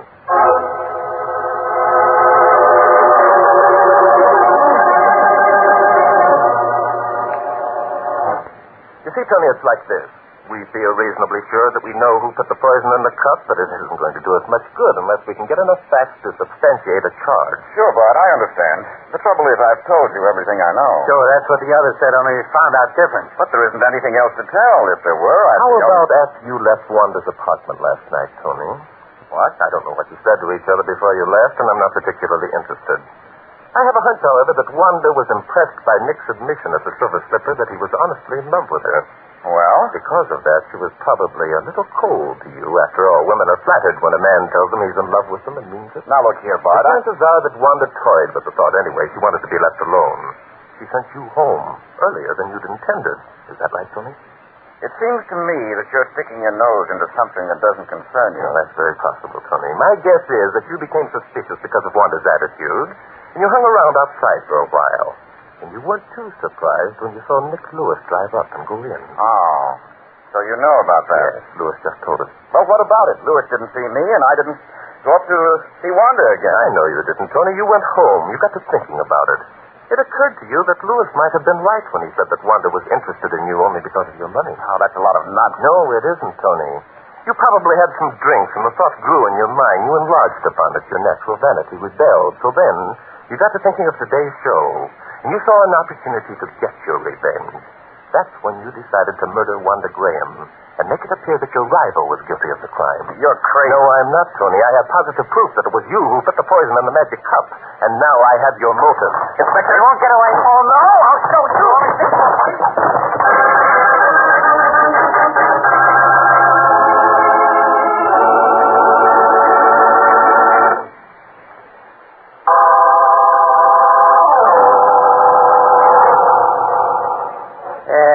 Bart, there's a funny thing. A funny thing? What's that, Inspector? Somehow or other, we most always wind up here at the Lamplighters Club playing chess after working on one of these murder cases. Why? Well, it's relaxing, Inspector. Figuring out a murder is strenuous business, you know. It doesn't bother me any. It doesn't, Inspector. No. So, that's the only reason you always suggest a game of chess, eh? Well, it does give you an opportunity to ask me how I knew that the guilty party was guilty. Yeah. I thought you might have that in mind. Well, this time I'm not going to ask you. You aren't? No. Well, very well, then I'll tell you anyhow. Okay, go ahead and tell me. It was the footprint, Inspector. Remember that one of the heel marks, the one that we decided was worn by the person who put the poison in the cup, had a tread ring that seemed to be filled with mud or some other substance. Sure. And I also remember that when we looked at the shoes of the suspect, all the rings were free of any trace of such a substance. Quite true. And, Inspector, it probably was unfair of me not to have shown you Tony's left shoe. Why? Because you would have noticed that there was an extra nail hole. A what? The nails that hold a rubber heel to a shoe, Inspector, are always sunken in the rings of a tread so that they're not visible until the heel becomes worn down. So what? There are 8 nails on the average heel, Inspector. There were 8 impressions on the right heel of Tony's shoe, Inspector. But there were 9 on his left. A phenomenon, eh? No, not a phenomenon, Inspector, a fact. Why were there 9 nail holes on the heel of his left shoe? Because he had stepped on a thumbtack and had removed it before we examined the shoe. Well, doggone. The thumbtack made the 9th hole, eh? That's it, Inspector, and that's why the ring appeared to be filled with mud or something. The thumbtack left a flat impression. Well, I'm a so-and-so, and you figure I would have noticed that, eh? Naturally, you would, Inspector. Oh, Nat.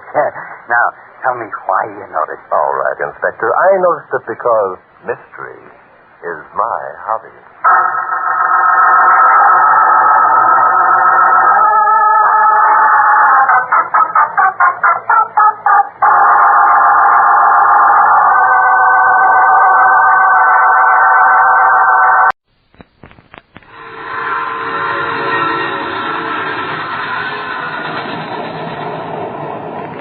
Mutual presents The Mysterious Traveler.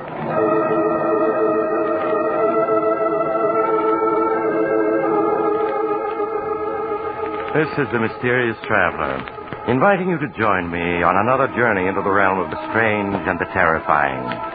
I hope you will enjoy the trip, that it will thrill you a little and chill you a little. So settle back, get a good grip on your nerves, and be comfortable. If you can.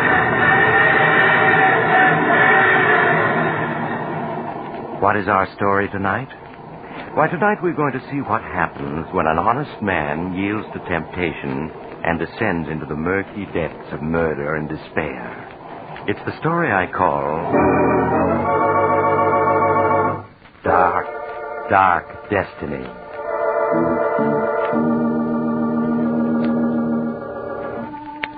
In the office of Dr. William Norris, Joseph Harrison, a man in his 30s, is waiting anxiously as in the next room Dr. Norris is finishing his examination of pretty young Mary Harrison. It isn't anything serious, is it, Dr. Norris? Please tell me it isn't. I'm afraid it's too soon to say, Mrs. Harrison. Until the X-ray plates are developed, I can't say yes or no. And now, your husband is waiting outside, and he's probably beginning to worry, yes, so... of course, Doctor. Poor Joe, he does worry about me. Well, here's your wife, Mr. Harrison. You must have thought I'd kidnapped her. No, but I was getting a little worried, Doctor. I hope you didn't find anything very wrong. Well, I took a complete X-ray series. I won't be able to tell much until they develop. I'd like Mrs. Harrison to come back the day after tomorrow, if she can. Of course, Doctor. Any time in the day that's convenient to you will be quite all right. And meanwhile, I'll write out a prescription your husband can have filled. Will you step in a minute, Mr. Harrison? Sure thing. I'll be with you in a minute, Mary. All right, Lawrence. Won't you sit down, Mr. Harrison? All right. What is it, Doctor? Bad news? I'm afraid so. Does that mean Mary's going to die? No, Mr. Harrison. Not that serious. But within a few months, she will be confined to her bed. I'm afraid she faces a life of invalidism. Oh, no. No, it can't be. I'm sorry, Mr. Harrison. Doctor, there must be something you can do for her. Well, I don't want to raise your hopes, but... Yeah? There's one doctor in this country who, through a very remarkable type of operation, has been able to help people like your wife. Well, why didn't you say so? Let's get him. Well, I must warn you, Mr. Harrison, this operation doesn't always meet with success. In many cases, the patient shows no improvement at all. After all, it's still in the experimental Look, stage. If there's 1 chance in 100, I want Mary to have that chance. Now, please, get this doctor to operate on my wife. All right, I'll try. But his services are in great demand. And, his average fee for an operation is about $1,500. $1,500? Of course, if you can't afford that, he might consider the circumstances. No, I can afford it. I can afford anything that Mary needs. Very well, then I'll get in touch with him at once. Yeah, sure. You make the arrangements right away. I'll get hold of the money. I'll have it by tomorrow, sure.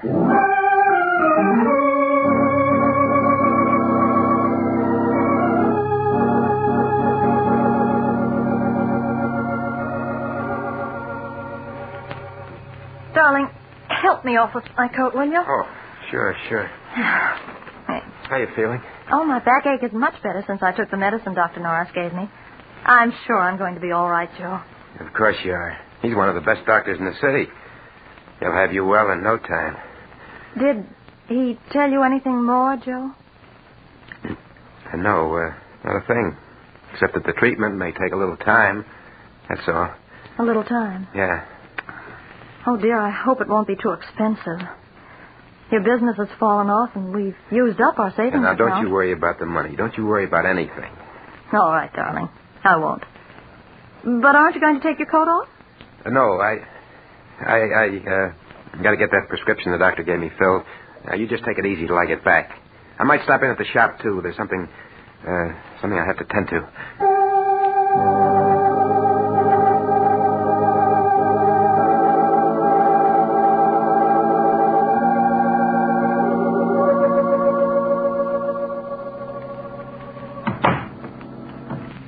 The Danvers, I'm Joe Harrison. Oh, yes, Mr. Harrison. Please sit down. Thank you. I see that you want to borrow $1,500 from us. That's right. I've got to have it right away. Unfortunately, the security you wish to offer your home is... What's wrong with it? It's a swell little house in a good section. It's all in good repair. Houses are worth money these days. Quite true. But you already have a first and second mortgage on it, and prices are falling, so I'm afraid we can't make any further loans on it. I've got to have the money. I've just got to... I'm sorry to hear that, because there's nothing we can do to help you. Then forget about the loan. I'll sell the house. Plenty of people want houses. That's true, too, but I don't think you can possibly clear much over the mortgages on a sale. A few $100s, perhaps. You see, those mortgages were issued when prices were at their peak. And now, things have changed. Yeah, I see they have.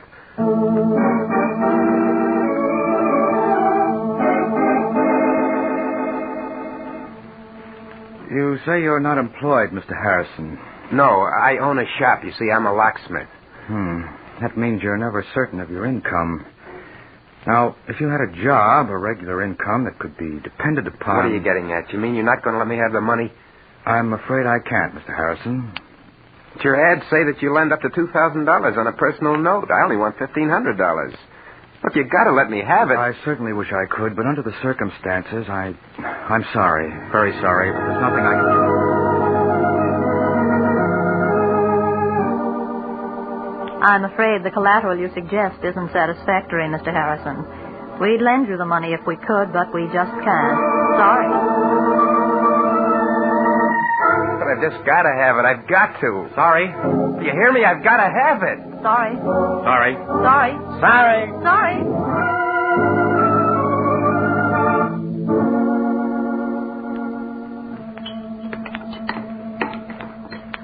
Joe, you're not eating. And you're so quiet. Is anything wrong? What? Oh. No, of course not. You're worrying about me, aren't you? No, Mary, of course not. I was just thinking about some changes at the shop. Darling, you don't have to lie to me. I know you're worrying. But I'm going to get better. Really, I am. I promise you. Sure you are. Sure. Dr. Norris said so. You're going to be well in no time. Well, I have to go out now. I have an appointment with Horace Latimer. You remember I told you about him? We grew up together. I may be pretty late, so don't wait up for me.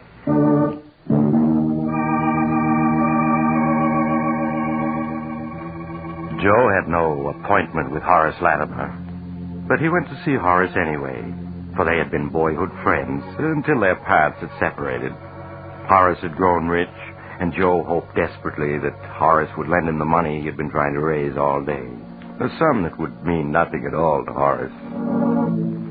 $1,500, that's rather a lot of money, Joe. I know it is, Horace, but it's for Mary. It's for an operation. I've got to have it. I see. Well, now, why don't you try the bank? You have a house, I have tried the bank, and a half a dozen loan companies. They all turned me down. They said my security wasn't good enough. Oh, I see. Oh, that's too bad. But you know, I don't quite understand why you came to me, Joe. Because we're friends, that's why. Because when we were boys, we agreed that each of us would always lend the other a helping hand if we could. Boys don't understand business very well, I'm afraid, Joe. Oh, I guess not. They don't understand business. They just understand friendship. You know, if I had the money, I'd lend it to you if you needed it. I don't doubt that at all, Joe, and you can bet I'd lend it to you if I had it. But that's the trouble. I haven't any ready cash. The income tax, you know, and, well, a couple of shaky investments that I'm trying to bolster All up. right, Horace. Never mind explaining. I get the idea. You're not going to lend me any money. Now, really, Joe, I would if I could, but I can't. I'm sorry. Save your sorrow for somebody who wants it. I don't need your money, you hear? I'll get it someplace else. I'll get it someplace. Somehow.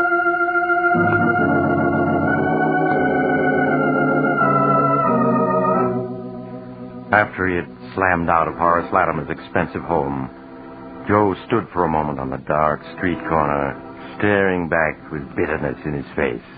Yeah, you're sorry. I'll bet you are. What a sap I was to think you were a pal of mine. I should have known better. I should have known. Buddy? Huh? You speaking to me? Oh, no. Sorry, I guess I was just thinking out loud. That's okay. Hey, got a match? Match? Sure, yeah. Here you are. Thanks. Okay, hold it just like that. Make a move and I'll plug you. Gun? Wait. Oh, you're... Yeah, this is a stick-up. Hand over your dough and make it fast, see? My dough? That's a hot one. I'm out trying to raise money, and so are you. Well, I only got $1 on me. Take that if you want it. Anyhow, it's more than I could raise. Don't try to kid me. Stand still while I see what you got in your pockets. Go ahead. Wallet. And a leather case of some kind. You'll find exactly $1 in that wallet. You made a mistake, I tell you. I don't live in this ritzy neighborhood. I just came here to try to borrow a little money. One measly $1. But I'll bet you got a roll hidden in this leather case. It's heavy enough. There's nothing in there but my emergency kit. Yeah, well, I'll see for myself. This kit is full of skeleton keys and pick locks and stuff. What are you, anyway, a second-story worker? I'm a locksmith and a safe repairman, if it's anything to you. Oh, yeah? Yeah. Now, how about taking that $1 and letting me go on my way? I'm in a hurry. Not so fast, pal. Were you leveling just now when you said you were trying to raise dough? Sure I was. I got to have $1,500 by tomorrow. And what's it to you? You'd be surprised, pal. Okay, I'm putting the gun away, but you ain't leaving yet. Why not? Because me and you are going to talk business. I got a plan that'll get us both all the dough we need.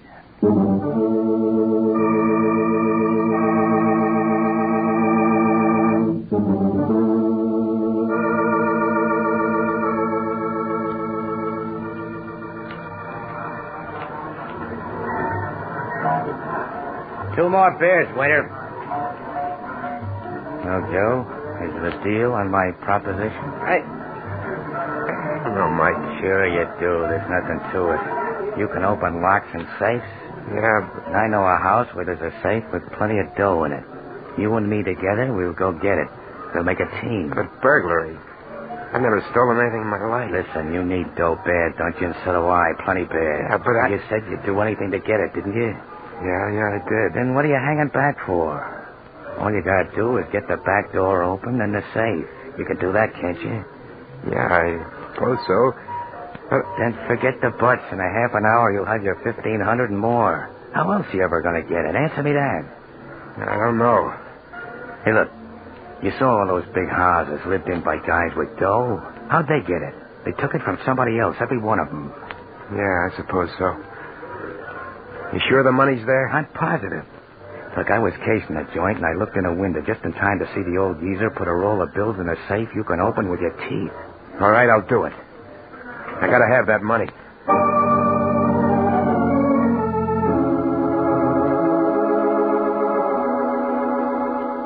And so, half an hour later, Joe and his newfound acquaintance stood in the shadows of the rear entrance of an imposing brick house, listening intently.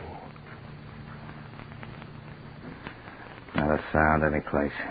Good thing there's no dogs around. 1 o'clock. Everybody's hit the hay long ago. This'll be a cinch. That lock looks easy enough. I shouldn't be doing this. Must be some other way to get the money. Don't be a sucker all your life. You gotta take what you want in this world. Go on, get the door open. Gotta get inside before we're spotted. Well, all right. It'll only take a second, I think. Yeah, it's coming. Yeah, it's unlocked. Let's get inside. Come on. There. Good. We're in. Nobody spotted us. The safe's in the library this way. Don't make any noise. You sure there's only the two of them in the house? Yeah. The old guy and his butler. Probably both deaf as posts. Here we are. Here's the library door. Come on in. The safe's behind a picture on this wall. A picture there? Yeah, that's the one. I'll lift it down. There you are. There's the safe. Just a kid's toy. Kid's toy? Nothing. That baby's tough. Well, you can open it, can't you? Yeah, but it'll take at least a half an hour. Get going. We can't stay here all night.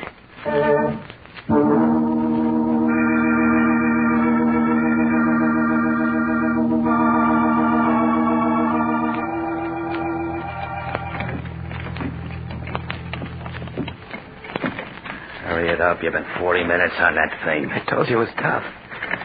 It's coming now. There you go. About time, too. Now, let's see what's in it. Here's the cash box. Wait till I open it, and we'll know what we got. There, look. Dough, cash, Mazuma. What did I tell you? There must be thousands there. Easy, come on. Let's count it and divvy it up. No. Never mind. Just give me the $1,500. That's all I want. You can keep the rest. You kidding? No, that's all I want. Just the $1,500 that I need. Okay, if that's the way you want it. Here you are. 10, 11, 12, 13, 14, $1,500 bill. $1,500. Just for an hour's work? Easy money, huh? Hey, look. What do you say we crack a couple of more cribs tonight? No. I just want to get out of here now. Someone's coming. Someone's coming? Yeah. Here, get behind this door. I'll take care of this. What do you want to do? Never mind. Now shut up. Who's there? Jenkins? Jenkins, is that you? The safe's open. The burglars. Jenkins! Jenkins, call the police, quick! Nobody's calling any cops tonight, mister. Why, you're a thief. Jenkins! Jenkins! Maybe that'll convince you. Why did you hit him? What'd you expect me to do, hold his hand? Wait a minute. Looks like he's dead. I wouldn't be surprised. He don't seem to be breathing any to speak of. That's murder. So it's murder. You're in it just as much as me. Don't forget that. Yeah. I'm an accessory to murder. Cut the guff and let's get out of here. Or do you want to get caught? No, of course not. Then come on, let's get going.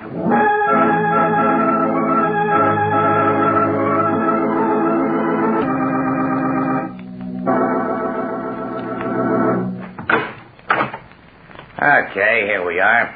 Come on in. Why did you make me come here? Why can't I go home? You heard me. Come on in. That's better. Now, take off your hat and stay a while. Well, I can't stay, Mike. My wife, she'll be worrying. I got to go home to her. You've got worse things than your wife to worry about, pal. What do you mean? I mean the cops. Or have you forgotten you're wanted for murder? No, I haven't forgotten. I'll never be able to forget. Why did you kill him? Why? So we wouldn't have to go to jail. Would you rather have gone to jail, Joe? Oh, of course not. Yes, I would. I'm all mixed up. How did I get into this anyway? You needed dough. That's how you got into this, and you got it. So cut out the sob stuff. We're in the clear. Nobody got a peep at it. Why won't you let me go home? Why do you make me come to your room here? 2 reasons.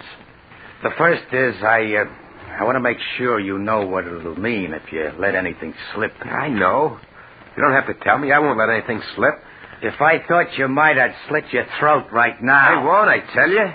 I have to live. For my wife's sake. Okay. And the second reason you're here is so you and me can have a little talk. Talk? What kind of a talk? Joe, I like the way you got that door and that safe open tonight.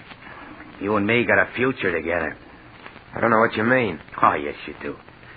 As soon as the heat's off, we're going to do another little job together. Oh, no. No, I won't. I won't. Yes, you will. I tell you I won't. You can't make me. Oh, yes, I can.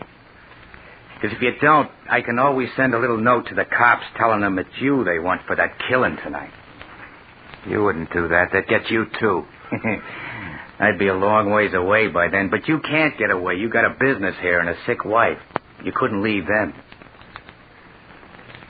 Well, now you see why you're going to do what I say? You dirty... You... No, don't say it. You don't think you can pull a job and then go on as if nothing had happened to you. You're mixed up in murder. And somebody's always got to pay for murder. One way or another. I only did it for Mary's sake. Don't matter why you did it. You're in it now and you can't get out. Not without paying in some way. I got a good mind to go to the police to confess. Get this off my chest. Oh, no, you don't. You see this gun? I'd plug you in a second if I... Get away. Let go of my hand. Let go. You've got me into this. You're not going to make me go any further into it. Take that gun away from you. Mike. Mike. He's dead. He's dead. He tried to shoot me and shot himself. I gotta get away from here. I gotta get back to Mary.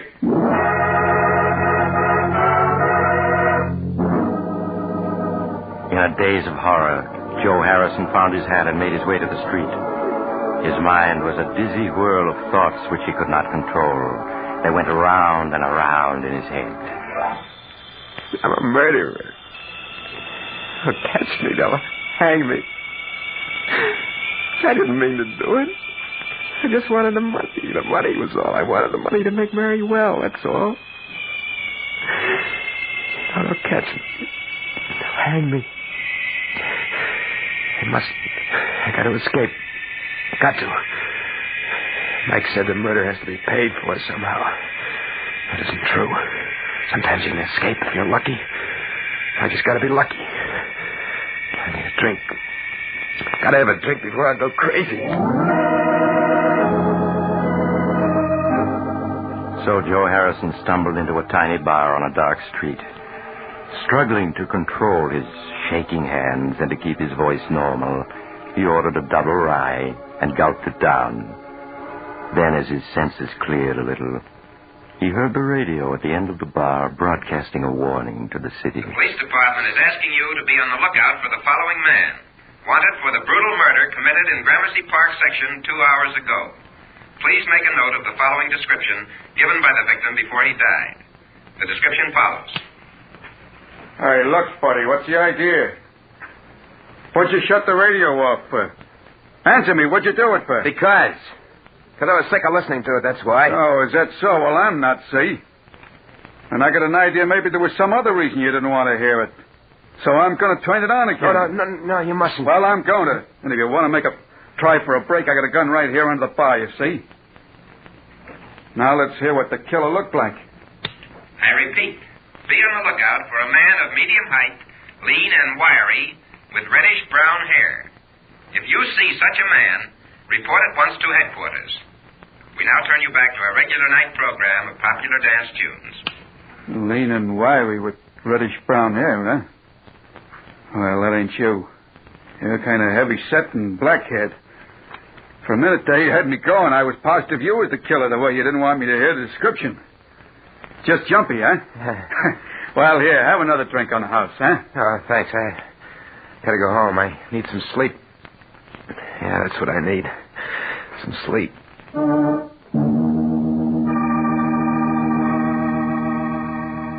Aghast at how close he had come to giving himself away, Joe Harrison hurried home. It was Mike the police were looking for, not Joe Harrison. It was Mike whose description they had. Joe Harrison was safe. Safe. Hardly able to believe in his own good luck, Joe reached his home and let himself in. Mary was already asleep. Quietly, he got into bed and at last fell asleep himself. a sleep troubled by nightmares that gave him no peace. When he woke, it was morning, and Mary was preparing breakfast. Good morning, darling. What time did you get home anyway? I waited up for you almost till 2. I was pretty late. I stopped at the shop and did a little work. Forgot to watch the time. And this morning you looked terrible.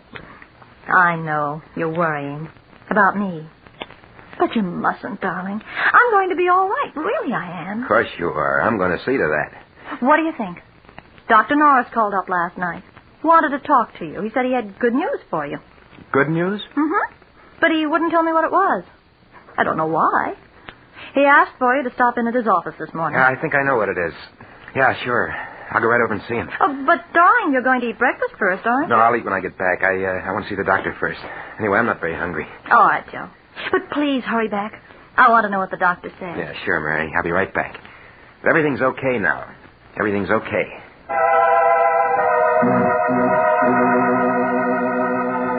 After he left the house, Joe bought a morning paper. Big headlines told of the murder the night before, but he scarcely saw them. His eyes hurried through the story until he found what he was looking for. The news that Mike's body had been found.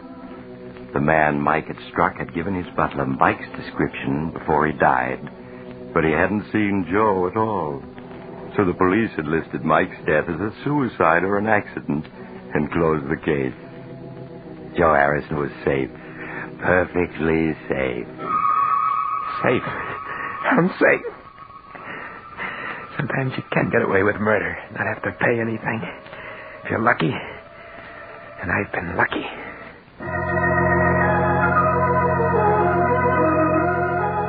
When he entered the doctor's office, Joe's expression was that of a man who had just faced disaster and been rescued at the last moment. He seated himself and tossed the folded newspaper into the wastebasket. Good morning, Doctor. Mary said you phoned that you had good news. Oh, yes, Mr. Harrison. Yes, I called you last night after I got in touch with the surgeon I spoke of yesterday, Dr. Nelson Richards. I wanted to tell you that he had agreed to operate on your wife. That's swell, Doctor. That's swell. I got the money right here in my pocket. The money, yes. Yes, I was going to tell you that Dr. Richards had said not to worry about that. You could take as long as you wanted to pay it. As long as I wanted. Then it wasn't necessary. I didn't have to do it. I didn't have to do it. I'm afraid I don't understand, Mr. Harrison. Oh, never mind, Doctor. I mean, here's the money. I got it right here. I want to pay for it. He's got to take it right away. What's the matter? Why are you looking at me like that for? The operation is going to cure Mary, isn't it? You said it would. You can't go back on your word now. You can't, do you hear? It's not that, Mr. Harrison. Yes, the chances are the operation would have cured your wife. But, well, unfortunately, Dr. Richards was the only man in this country able to perform it. Well, so what? He said he'd do it, didn't he? So what's the hitch? Mr. Harrison, Dr. Richards won't perform the operation now. Why not? Dr. Richards was tragically killed last night by a burglar who broke into his home on Gramercy Park.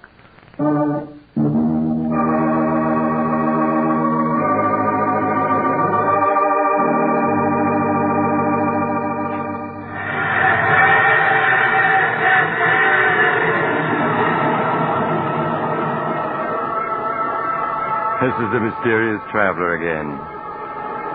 Fate plays strange jokes sometimes, doesn't she? Poor Joe Harrison. He forgot that good can never come out of evil, and that crime must always be paid for by someone. If only he hadn't let himself be tempted. But he did. What became of him? Why, he devoted himself to taking care of his invalid wife, Mary. But his deed continued to weigh on his mind. And when she died several years later, he confessed everything to the police. I do hope his experience is proof that crime really doesn't pay. I always say... Oh, you have to get off here. I'm sorry. But I'm sure we'll meet again. I take this same train every week at this time.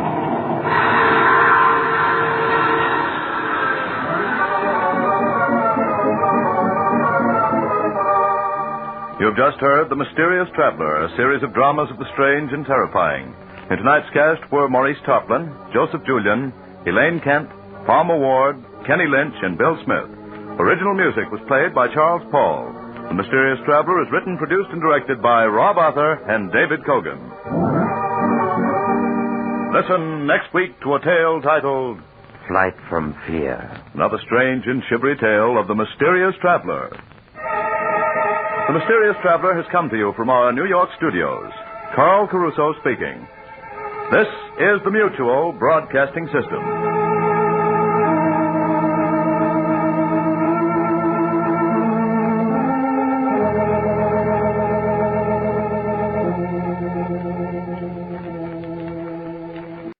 The Mummers in the Little Theater of the Air.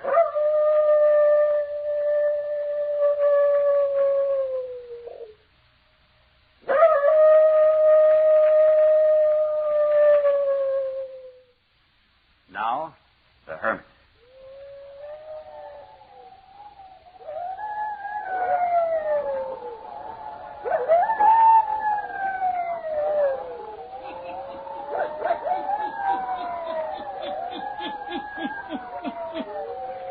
Ghost stories, weird stories, and murders, too.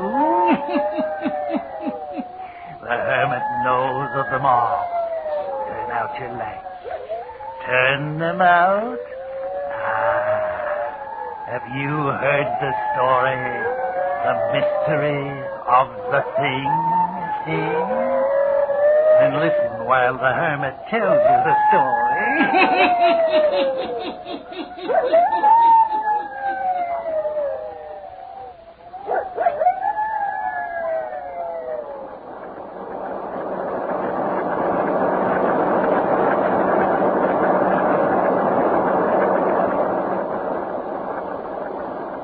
Startling new development and mysterious disappearance of Dawn Forestier, beautiful wife of Dr. John Forestier.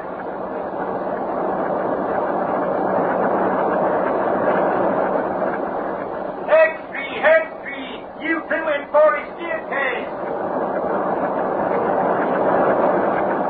Sure, I saw the coat. It was Dawn Forestier's, that's for sure. Had her name stitched in it. As beautiful a piece of sable as a poor newspaper reporter ever looked upon. Yeah, and her other clothing was there, too, underneath the coat. Hextree, big foul play in Forestier case. Police hunt for bodies. Well, read it aloud, Clara. It is believed that the beautiful Dawn Forestier has been murdered. This morning, several hours after Dr. Forestier reported his wife missing, Sexton Rolfe Griggs of Green Cedar Cemetery found a bundle of clothing inside the cemetery gate, which has been identified as belonging to Mrs. Forestier. Oh, golly. In the burial ground. Readers of the Gazette will recall the dramatic circumstances which have surrounded Dawn Forestier since early this year. She was discovered one morning in the spring wandering in the park near Longview Hospital by Dr. John Forestier. Sure, I remember. Read all about it. She was a victim of amnesia. Oh, yeah. Yeah, that means you can't remember who you are or where you came from or anything. It tells all about it here in the Gazette. The doctor took her to the hospital. Yeah. And he named her Dawn. Uh-huh. And fell in love with her and married her. They never discovered who she was. It says here, it was thought at the time the beautiful woman who later became the bride of Dr. Forestier might have attended a masked ball or came from the stage. But no such person was ever reported missing. Sure. Don't you recall it, Clara? She was dressed in an old-fashioned gown. It was torn all to tatters. Yeah, and now she's disappeared again, as mysterious-like as she came. Oh, gee, ain't it awful. You know, Clara, I kind of got it figured out. I'll bet she was the moll of some gangster who spirited her away and murdered her. Gee, murdered. Probably cut into 100... Gentlemen of the press, I have called you here to my home to tell you that you need not continue your search for Mrs. Forestier. What do you mean, Doctor, not to continue the search? Well, what's the dope, Dr. Forestier? Have you located her? I think perhaps we have. Well, where is she, Doctor? Where'd you find her? Please. What are you going to do? Please, gentlemen. If you will kindly allow me to do the talking, Or rather, if you will permit Mrs. Forestier to speak. Then she is here in the house? No. My wife will speak to you through a letter she left behind for me. I only discovered it this evening. For you see, she had placed it in a volume of verse from which I often read to her. Oddly enough, I had thought I would never want to open the sonnets from the Portuguese again. It was against my will that I turned to it this evening. Perhaps guided by dawn. Who knows? Who can say? It was here I found her letter to me. What is in the letter, Dr. Forestier? I'm about to read it to you. There will be a few passages I will omit. They are personal messages meant only for my eyes. But here is the story of the disappearance of Dawn.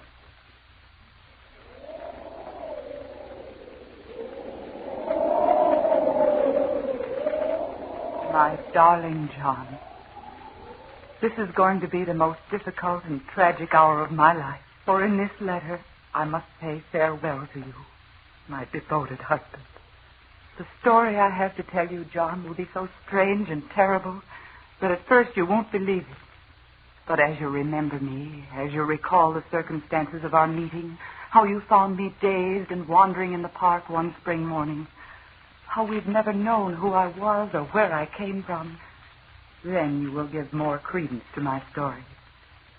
You named me Dawn because you found me at sunrise. Forrest, dear, because you loved me. We met in the dawn, my darling. But I must creep away from you in the darkness of the night. Oh, John, how I've loved you. And yet how disturbed I've been since I've lived here with you. I've tried to keep it from you, but your analytical mind and keen eyes have often noted my condition. You've repeatedly said... What is it, Dawn? What's wrong? Nothing, darling. Why? You know, dear, I often think it must have been during the night time that you were mistreated or abused by someone or something which brought about your amnesia. Why, John? Because it's always in the night time that you appear nervous, disturbed. Oh, John, you're imagining things. It was not you, John, who was imagining things. It was I. At least at first I thought it was a product of my imagination. It happened for the first time a few days after we returned from our honeymoon and had come here to live. You had left my room.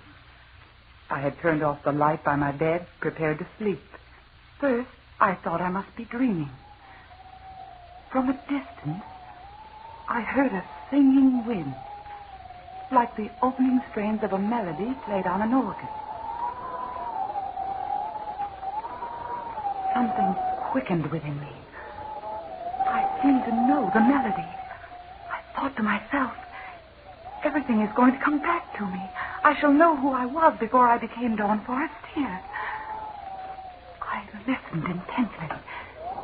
And then as I was listening, my outer bedroom door seemed to light up. Yes, that's it, to light up. I sat up in bed. A streetlight shining through my window made the thing that materialized against my door very discernible. I could see that it was something phosphorescent. It glowed and shimmered in the half-light. Then I could see that it was taking a shape and form, the form of a human being. For many seconds I looked upon it, too frightened to speak. Finally I got out the words, "What are you?" There was no answer. When I spoke, it disappeared. In the morning I was convinced I'd dreamed it all. But the next night, the same thing occurred again. Once more, I was aroused from a half-sleep by the music of the wind. The second time, the glowing figure seemed to be closer. I spoke again. "Who are you?" This time, the figure didn't vanish so quickly after I'd spoken. It lingered a few seconds and then faded away like a picture on a screen. This materialization occurred for 7 consecutive nights. It was then, John, that I asked a favor of you. Remember? John? Yes, darling? Would you think it too bold of me if I asked if we might go away for the weekend? No, darling. I wish we could. I've noticed how nervous you've been the last few days. I'm sorry, dear. I don't know what it is. Don't let it distress you, Dawn. You're not entirely well, you know. Maybe some time before your nerves stop playing tricks on you. You're so helpful to me, John.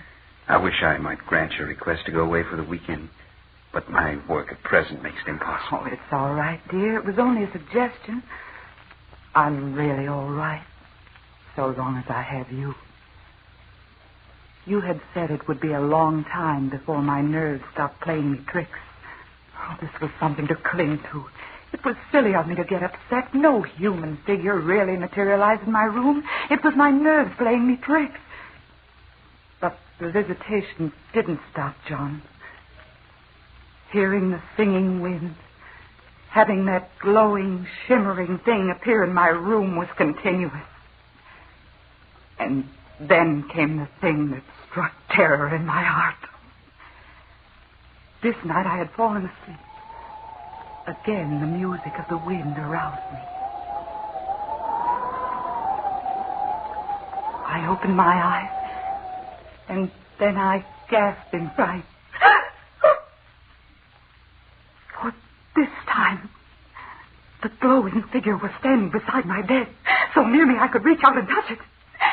Then something terrible happened. I found I couldn't breathe. It was as if something was cutting off my breathing. I struggled for air. And while I struggled, the thing near me began to make a strange sound.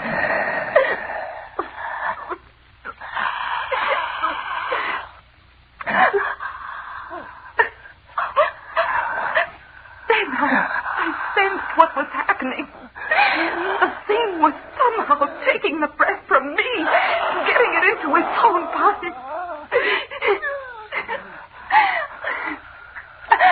I must do something quickly. I sat up. I threw my arm out as if to push the thing away. I struggled to push it away. And as I touched it, I could feel something cold and gelatin-like. And then it disappeared. That was the night, John, that I screamed.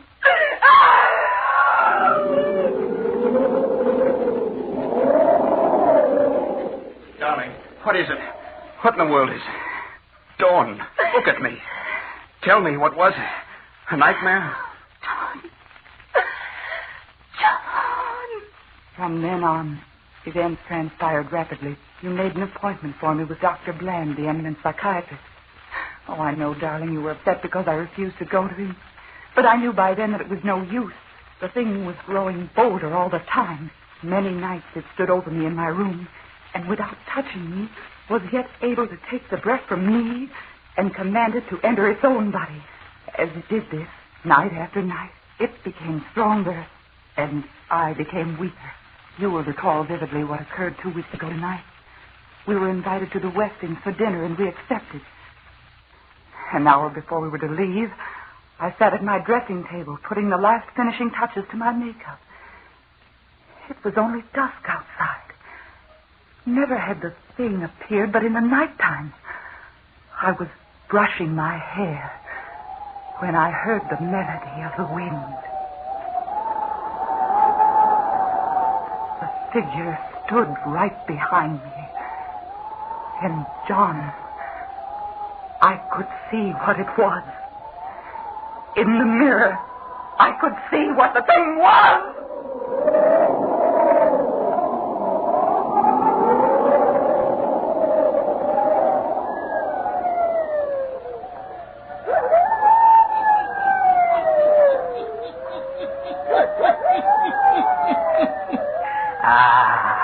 And what can be the thing that haunts and torments the beautiful Dean Forestier? The hermit who knows all the weird and terrible happenings on the earth. The hermit will tell you all before the night is done, yes. And now, the hermit.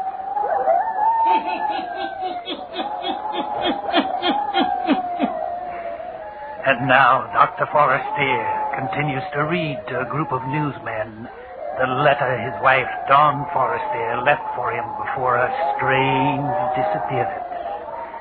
Listen to Dawn Forrestier's story of the mystery of the thing.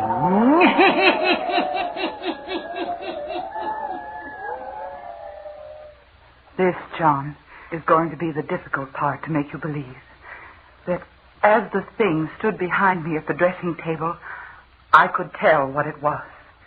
We didn't go to the Westings for dinner. Instead, you put me to bed. I shouldn't have allowed you to accept, darling. You haven't been up to par for days. I'm going to call Ralph in to see you tomorrow. You don't look well, darling. Don't call anyone in, dear. It'll do no good. Nonsense, honey. There are very few things that medical science can't cure these days. And believe me, darling, I'm going to have you well again. Your doctor friend came. He gave me medicine to take. Oh, I knew it was no use at all. And yet I would do anything to humor you. For the thing that I now recognized was getting so strong that it was always near me. As I grew weaker, it grew stronger. And I wondered that you couldn't hear it breathing in my room. Now it had a power over me. A strong, compelling power. It was the master. I, almost a slave. Night before last, it exerted its will for the first time. It compelled me to rise from my bed. It was so strong now, it could actually make sound. Come with me. Come with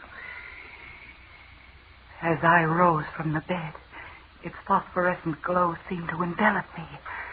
We moved toward the door, and it opened without the touch of a hand. We seemed to glide down the stairs, out of doors. The wind that touched my face was like the refrain I'd heard over and over again. We moved along the street, I and the thing. With great speed, we covered the streets and were soon on the outskirts of the city. I could see now the place which was our destination. Then I mastered all the willpower left to me, for I understood clearly all the dark things I'd not known before. Oh, but John, there was you. I couldn't go to this place where the thing was taking me. I couldn't enter there without somehow leaving word for you. I struggled. I fought with my adversary.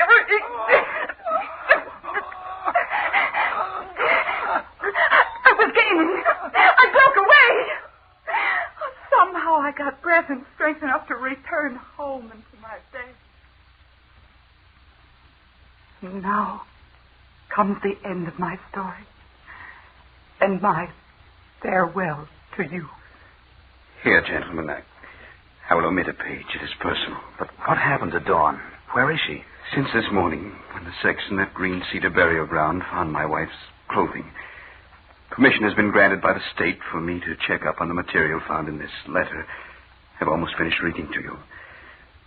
I'm refraining from reading the last pages till we have made a visit to the cemetery. If you men of the press will get in your cars and follow me, you may be able to complete and verify the information given to me by Dawn Forrestier.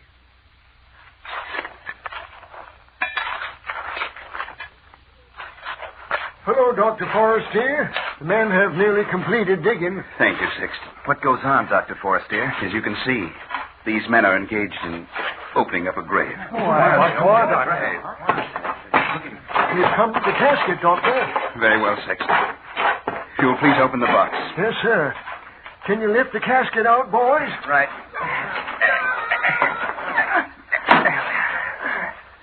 Now, gentlemen, after the box is opened, I will read the remainder of my wife's letter. Open it, please, Sexton.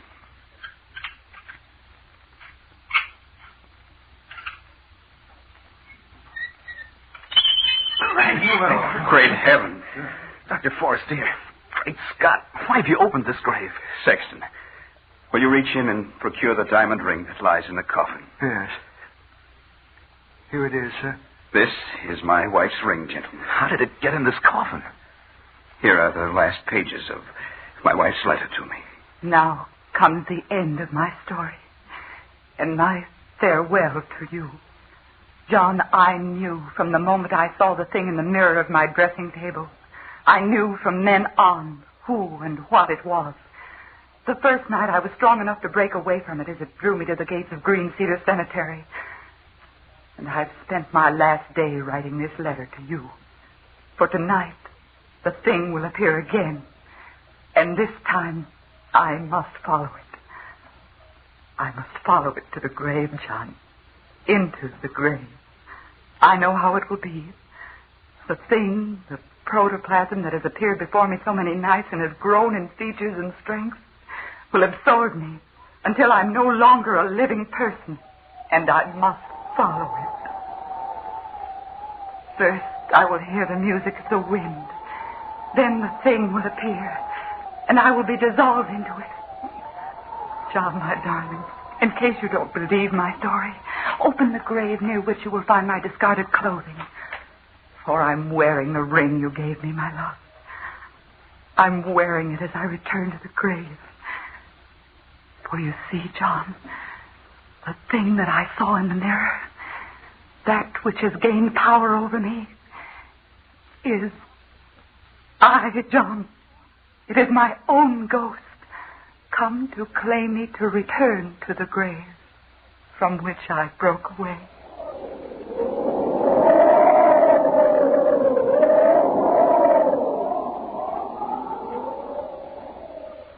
Ain't it awful, Clara? Could anyone believe such a terrible thing could happen on this earth? It's almost too horrible to talk about. Yeah. There, when they opened that grave, lay a decayed skeleton. Wearing the same satin gown that Dawn Forestier was wearing when she was found wandering in the park by Dr. Forestier. And there was Dawn's ring inside the casket. Yeah. It says here in the Gazette that the inscription on the tombstone over that grave read, Lila Manton. And Lila Manton was a famous actress 85 years ago. She died one night very suddenly, just as she was to appear on the stage. Her cue to appear on stage was an organ playing. The music was written by the man Lila Manton was going to marry that night after the theater play was over. And the name of the man was David Forestier. He was a relative of Dr. John Forestier. But she died that night. The marriage never took place. What do you think it means, Clara? Does it mean that Lila Manton returned from the spirit world to live out her life that was ended so suddenly? Sure, I think so. But her ghost body made her come back to the grave. Well, that's how I got it figured out.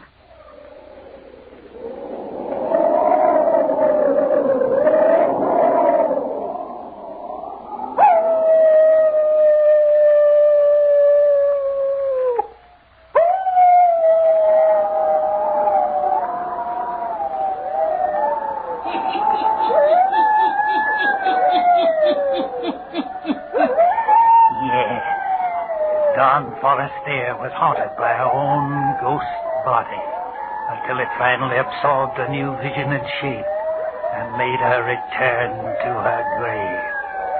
Yes, turn on your light. Turn them on. I'll be back. Pleasant dreams. All characters, places, and occurrences mentioned in the Hermits Cave are fictitious, and similarity to persons, places, or occurrences is purely accidental.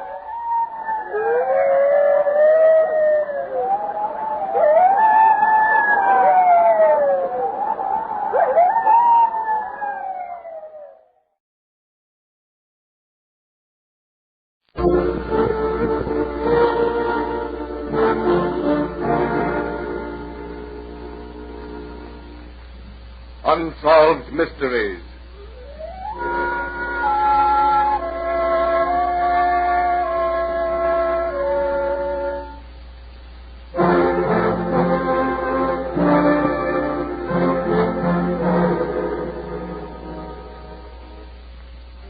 To white men who have lived all their lives in Africa, the feats performed by the witch doctors are beyond understanding. But anyone who has lived in Africa knows them to be true. Whereas those who have not lived in Africa dismiss these phenomena by saying, I don't believe it. The mere saying I don't believe it does not, however, dispose of the proven fact.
From both banks of the Calabar River in West Africa, the dense jungle stretches forward into tomorrow and backward into yesterday. A soggy, muggy fog rises perpetually from the dank moss. And in the midst of this, nature's primal setting, Harry Hartier, an ivory trader, has made his home. An old hulk of a boat with masts cut away and superstructure remodeled floats on the Calabar River. And this is Harry's home. Tonight, the ivory trader is entertaining a safari bound for the Gold Coast. Natives, glistening black in the moonlight, carry away the empty dinner dishes as the guests, with Harry in their midst, settle down to coffee and cigars.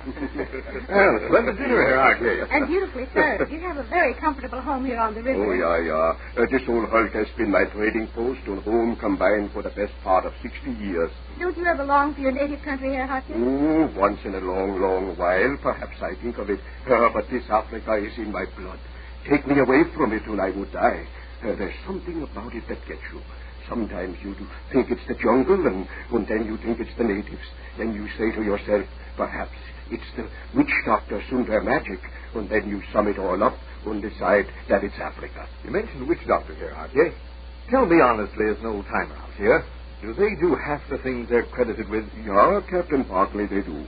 I could keep you up all night with stories of their black magic. I could make your blood run cold, telling you of some of the things I have seen with my own eyes. Oh, but we shan't call it black magic, because often as not, what they do is as white as any white man's medicine. Well, what do you mean by that, Herr Hartier? I owe my life to black magic, so-called. You do? Yeah, let's hear about it. I know a lot about this Africa now, but when I first come out here, I knew nothing. Nothing. I laughed at witch doctors. I pooh-poohed black magic. Why, I was a white man, and what did these poor black heathens know, anyhow? I was out on the trail of a load of ivory. 6 weeks away from home I was, when I went down with fever. Hans Volkener and Fritz Hoffmann were with me, I remember. It was night, and the lions, they were out on the prowl, and the jungle was uneasy because we, white men, had invaded it.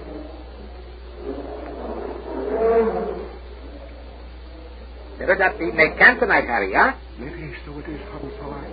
I'm tired. I think I have the fever. If it is the fever that you have, Harry, better it is that you take it finally. Yeah, Fritz. Order the boys to make a fire. We can camp here, and when they have the baggage laid out, I will find the quinine and take it. Oh, boy. He make Boma here. This number one place Bona for make camp. You fix him number one Bona, I get him boys fix him Boma. Yeah, that is good, Cooler. Here, Harry. Better you lie down here, yeah? Thank you, Fritz. Where is the quinine, Harry? In the baggage with the yellow waterproof covering. In this enamel box, Harry? Yeah, that is the one. Now, the white paper package. But there is not any white paper package here, Not there.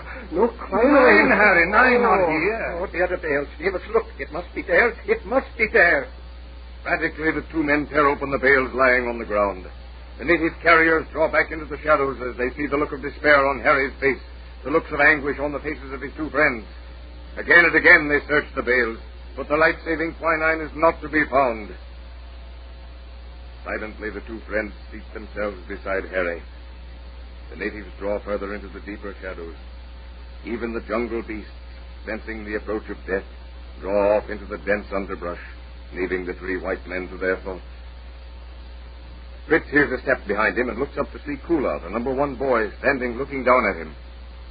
White man medicine no got? Nein, Kula. White man medicine no got. Harry wanna die. White man medicine no can find. Quiet, Kula. He is Here, here. Fritz. Ja, Kula. Harry wanna die.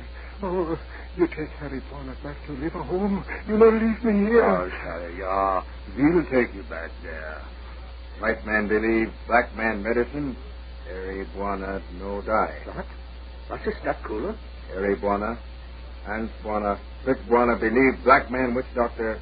Then Harry wanna no die. Me, Fritz, believe anything, give anything, everything, if Harry wanna get well. Me, I do the same thing, Kula. Me speak witch doctor.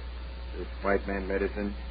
Where you leave him? Can you hear, Harry? Where did you leave the quinine? It must be on the desk in my room. Oh, yeah. I remember now. I forgot to pack it. Yeah, never mind that now, Harry. Quinine. Quinine, that white man medicine? Yeah, Kula. Witch doctor man, we catch him. But Kula, it is 6 weeks' journey. Back to the river. Even the fastest runner could not do it in less than 5. We go now. Speak witch doctor. If witch doctor say yes, you no speak, no say one word. You sit. You look, see all right, but no speak, no move. Yeah, Kula. Anything but you say. Kula moves into the shadows. The seconds creep by like hours. Each man hears the beating of his own heart, and each man is afraid to look at his friend. Fritz draws a deep, hissing breath as the witch doctor, an old man hideous to look at, comes into the rim of the firelight. With a sharpened twig, the witch doctor draws a crude circle on the ground. Then he gazes fixedly at Harry, lying before him in semi-stupor. Now the witch doctor lies down in the circle, and Kula, bending over him, ties his hands and feet. Slowly, the native carriers, men and women, come into the ruddy glow of the firelight, and slowly they begin to circle the witch doctor. The drums begin to throb, softly at first. Then as the stamping of bare feet becomes more vigorous, the circling more rapid, the drum throbs become a frenzied beat.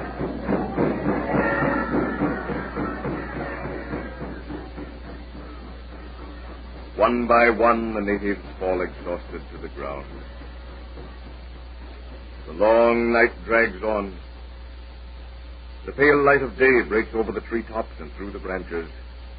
One single ray of light falls on the witch doctor's feet. Hans, yeah, Fritz. Look at the witch doctor's feet. A white package.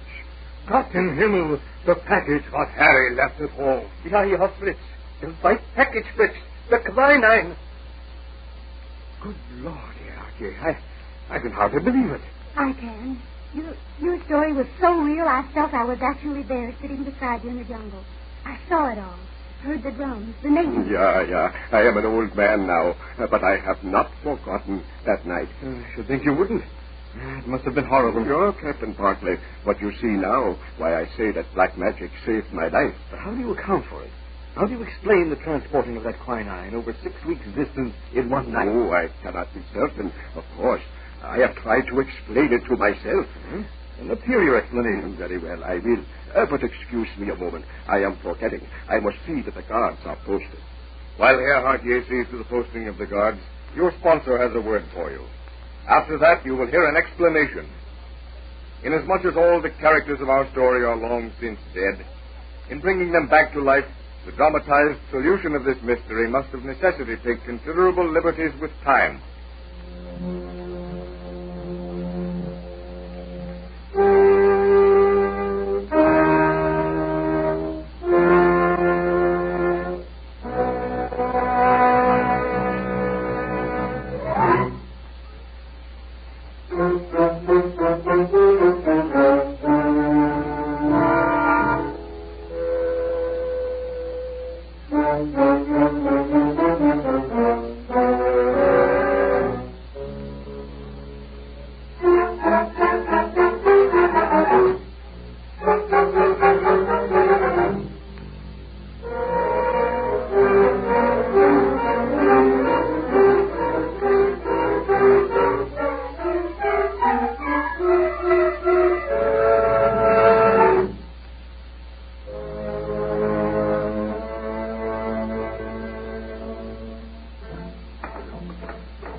ladies and gentlemen, the solution for which you have been waiting.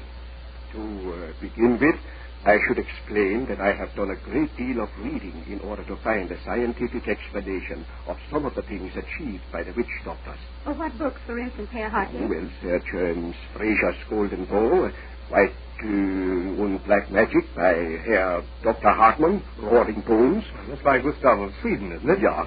Seems to me that he says something about a rifle being transported over a great distance in a short space of time. Yeah, that is right.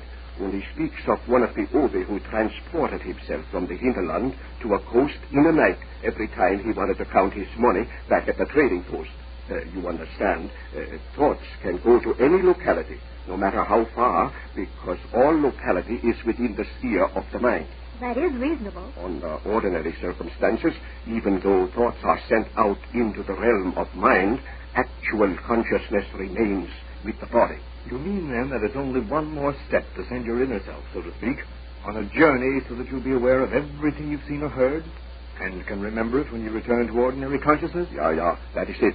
And you see, the witch doctor, which Fritz und Hans, and the native boys, all concentrating on bringing the quinine to save me, made it possible for the witch doctor's astral body, although I do not like that word, but it made it possible for him to travel back to the trading post and return with the quinine. Plus the fact, of course, that the witch doctor has been practicing that very thing for years. Yeah, you are right.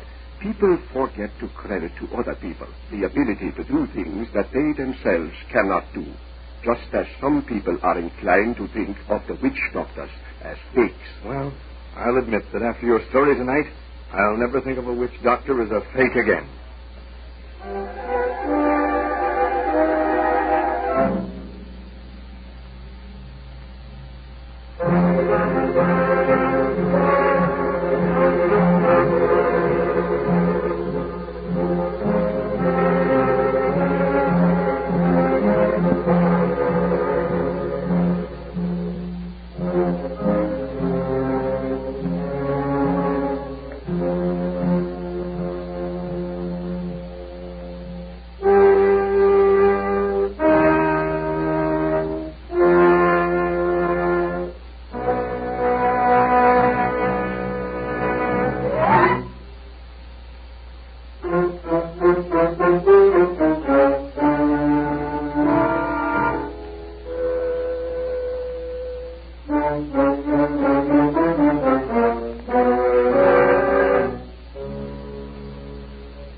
Just a moment, Suspense, with Burt Lancaster.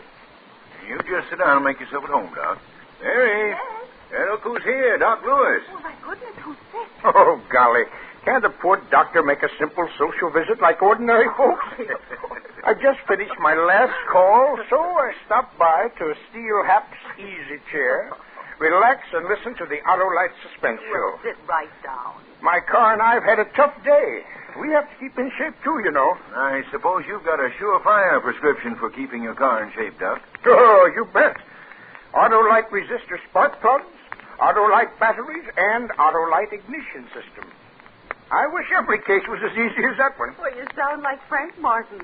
Is your prescription for tired doctors the Autolite Suspense show? Right again. Let's listen.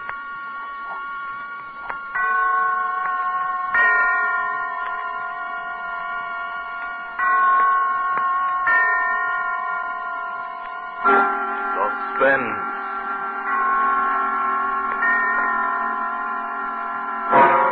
Autolite and its 60,000 dealers and service stations bring you radio's outstanding theater of thrills. Starring tonight, Mr. Burt Lancaster in Anton Leader's production of The Big Shot by Brett Halliday. A tale well calculated to keep you in suspense.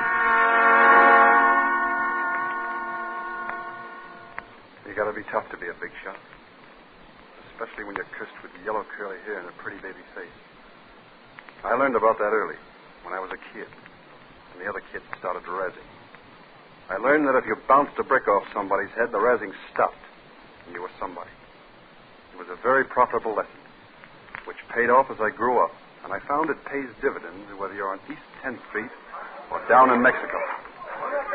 Morton! Charlie Morton! Yeah? Well, welcome to Mexico. Well, thanks. You're Quinn, I suppose. Right. Glad to meet you. Same here. Well, it's lucky you were the only American on the bus or I'd never have recognized you. No? No. Collins wrote he was sending a young fellow out just from engineering school, but I didn't expect it. Listen, Quinn.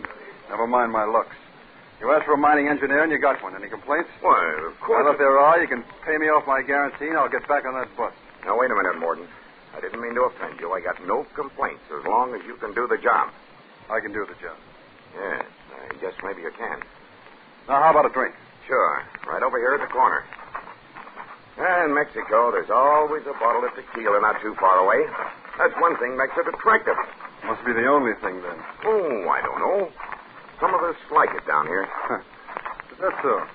Why'd you come, then? Well, that's easy. They told me there was money in it. Yeah. Yeah, there is. In here.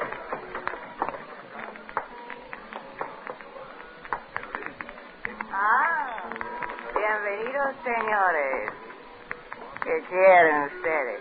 Dos tequilas, por favor. Dos tequilas. Sí. I hope you like tequila, Morton. It's about all they have around here. It'll do. Are all the bartenders like that? No, that's Lolita. Her father owns the place. Sure to be plenty good for business. I guess so. Say, your stuff has all arrived. Last box of equipment came in last night, so you can start setting up the mill as soon as we get back. Don't worry, I'll get it up. I'm not worried, but time is important. Dos tequilas, señores. Sí, gracias, Lolita. Yeah. Thanks, beautiful. Beautiful? See, baby, that's you. From top to bottom. Is okay, senor? There's plenty okay, baby. Plenty. Gracias, senor. Well, Gracias. maybe I'm going to like Mexico after all. Look, Martin, I don't know how much Collins told you about the setup. Not much. Said there was a chance for some money and plus a little excitement. He didn't tell you there might be more than excitement. Jail, maybe, or worse. He mentioned it. Oh. Okay, then. You understand that we've got a ticklish proposition on our hands. We've got to be careful, especially with these people. If they knew what we were planning. Okay, what are we planning? We struck a rich vein of gold quartz in the remote mountains about 20 miles from here. I've got my crew mining as fast as we can before anybody around here finds out about it. So? The tough part comes in getting it out of the country. There's a wave of Mexico for Mexicans right now, and if we haul the ore out to the regular stamping mill in town, the government will confiscate most of the gold. I see. So you bring me in to set up a small stamping mill at the mine and mill the ore there, huh? Right. We figure that in the next month we can sluice out maybe $500,000 worth of free gold, then get out quick before anybody gets wise. $500,000? Yes, but we'll still have to smuggle it out of the country. It's going to be a tough job. Kid stuff. Yeah? It's not just the law we've got to worry about. Well, what else? Lolita? Sure. These people would inform on us if they found out. They wouldn't tell the government. They'd tell some bandit gang around in the hills somewhere. Bandits. I suppose they got a Robin Hood down here, too. Okay, Morton, maybe you'll learn. Well, that $500,000 would tempt anybody. And a 20th of that is your share, maybe $25,000. That's not hay. Señores. Careful, Morton. Señores, ¿quieren ustedes otra bebida? No, gracias. ¿Cuánto? Un peso. Gracias, señores. Hey, Lolita, Sí, señor. you understand, comprende English? Sí, señor. I speak English muy good. Oh, so I see. Never mind, baby. A little is enough. Your old man ever give you any time off? ¿Qué, señor? No comprendo. Well, let's put it another way. Are you doing anything Saturday night? Wait a minute, Morton. Better not make any dates. Well, why not? The guy can't work all the time, especially with stuff like this around. You don't expect me to stay up there. Be quiet, you fool. Okay. Never mind, beautiful. See you later. Comprende? Sí, señor. See you later. Yeah, you get the idea. Hasta luego. Look, Morton, I warned you. Be careful. I'm a big boy. I can take care of myself and her. Just remember, there's $500,000 involved. Yeah. $500,000. Maybe, altogether, for the company. $25,000 for you. $1 million. Listen, Morton. And $25,000 for me. That's not enough for you? It'll do for a start. You think you're a pretty big shot, don't you, Morton? You don't like it, is that it? I don't like you. That bus is still out there. And you can get another engineer down here in maybe 6 weeks. Something tells me I ought to take you up on that, but I don't have to like you. As long as you do your job and stay out of trouble. Okay, then let's leave it at that. Whatever happens, it won't be me who'll have any regrets.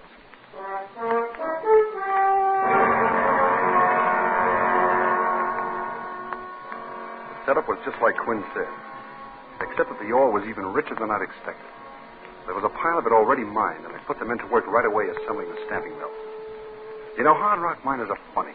They hate being bossed by an engineer who's learned all his mining out of books. And they didn't like it either that I was getting a bigger share of the net than they were. And, of course, to add that, my looks, the yellow hair, and the baby face. I knew that sooner or later I'd have to show them that they couldn't draw any wrong conclusions from my face. Well, it didn't take long for the showdown to come. Oh, Hank, let's knock off. Chow's ready. Wait a minute, Logan. Yeah? That sluice is not tight. Better get down there and tighten up those bolts. It can wait till tomorrow. Chow's ready. I said get down there and tighten up those bolts. Who's going to make me? A dude engineer? I am. Why, you measly little... Yeah, but you're not tough enough. Little man. Me, will you? Look out. They're too close to the gully. Morton, look out. Morton, you knocked him over the cliff. He went down in the gully. I saw him. Hurry up. Get down there, man. He's probably hurt bad. Must have fallen 30 feet. Morton, where are you going? Somebody said supper was ready. You didn't have to do that. You didn't have to knock him over the cliff. Yeah, well, they asked for it. But you didn't have to fight like that? Like you meant to kill him? They wouldn't take orders, and I had to show them. Okay, Morton. Hey, Cliff. Yeah? He's dead. His neck's broken. So, you got to show us all how tough you are, don't you, Morton? Even if it amounts to murder. Nobody else wants any supper. I do. I'm hungry.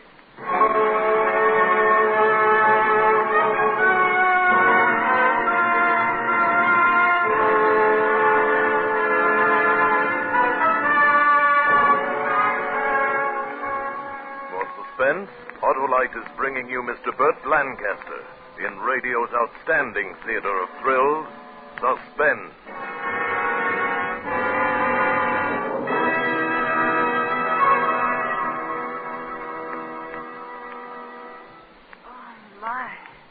I wouldn't call Suspense very relaxing, Dr. Lewis. Well, Suspense is certainly no sedative, Mary, but I like it that way, full of ginger. Like those Autolite resistor spark plugs you mentioned, hey, Doc? Now, say, Hap, don't you get me started on those Autolite resistors, because I'm a bug on them. I guess it's pretty important that you doctors have spark plugs that you can really depend on, huh? Right as rain, Hap. You know, my patients just can't wait. They expect me to be Johnny on the spot, day or night, fair weather or foul. Yes, folks, come rain or shine, Autolite resistor spark plugs are just what the doctor ordered for your car. Right now, you can get Autolite resistor spark plugs anywhere in the United States, and they're sensational. Why, no other spark plugs can give and maintain such performance. Autolite ignition engineered a 10,000 ohm resistor right into the Autolite spark plug. This permits a wider gap setting and maintains it far longer than any other spark plugs. Replace your narrow gap spark plugs with a set of wide gap Autolite resistor spark plugs. You can actually tell the difference in your car. Autolite resistor spark plugs are a great new development of Autolite ignition engineers. Autolite engineers, tests, and produces complete ignition systems. That's why Autolite spark plugs work in special harmony with your car's entire electrical system. Get a set of Autolite resistor spark plugs right away. And now Autolite brings back to our Hollywood soundstage Mr. Burt Lancaster as Charles Morton in The Big Shot, a tale well calculated to keep you in suspense.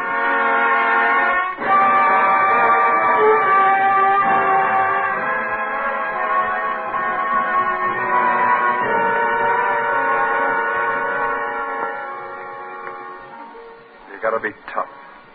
It's a tough world. And you gotta be tougher than the next guy. I was tougher than Joe Logan, that's all.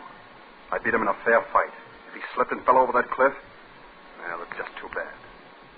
While they buried him, I ate my supper. After that, I had no more trouble with the men.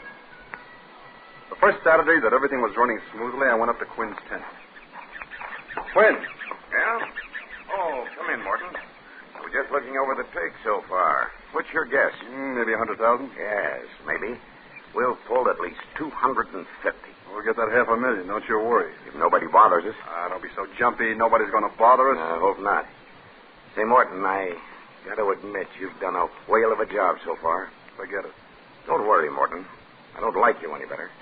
But I can appreciate it when a man knows his job and does it well. Okay. Look, I'm going into town. You want any supplies? I'm sending Andy in for him. Well, there's no use for the two of us going. Morton, I'm the boss here. Are you? Yes. You told me as long as I did the job, that was all you cared about. That's right. Okay, I've done the job. It'll take the crew 2 days to catch up. I'm going to town. I'll tell Andy you'll get the supplies.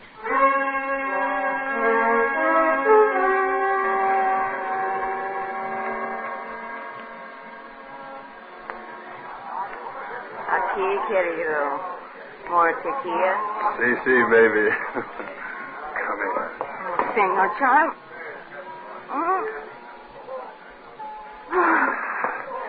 Love me, baby? Oh, pero sí, querido. I'll never meet one like you. Yeah, that goes double, baby. You're sensational. You'd knock 'em dead in the States. I'd like to take you back there. I'd like to dress you up in fancy clothes with diamonds in your hair. Diamonds? Oh, senor, you must be very rich. Not yet. But give me time. It's very interesting. Tell me more, querido. Later, baby, later. Right now, let's blow this joint. But, Senor Charlie, is it not you must go back to wherever you go? They can do without me for a while. I like it here better. Okay? Okay, senor. Well, what was that? What'd the kid say? It's nothing, Senor Charlie. It's a game they play. Well, what'd he say? He say, beware El Chico. Oh.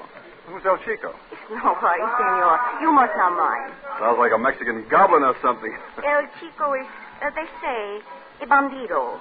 You know, like Americanos. He rob, kill them. They see me with Americano, they say, beware El Chico. It's a game. I get it. He's a Mexican equivalent of Superman, eh? An imaginary Robin Hood in a sombrero. Oh, no comprendo, senor. Well, never mind, baby. Forget the fairy tales. That kid ought to be home in bed anyway instead of running around a saloon. He's my little brother. Oh, I get it now. This is the family game to scare off the Americanos, eh? No, senor. Well, I don't scare easily, baby. I don't scare at all. Ah, bueno. No, sorry, Hey. Okay. What is the matter, Senor Charlie? Nothing, baby, nothing. I just had a great idea, that's all. Thank your little brother for me, baby. He's just given me a great idea.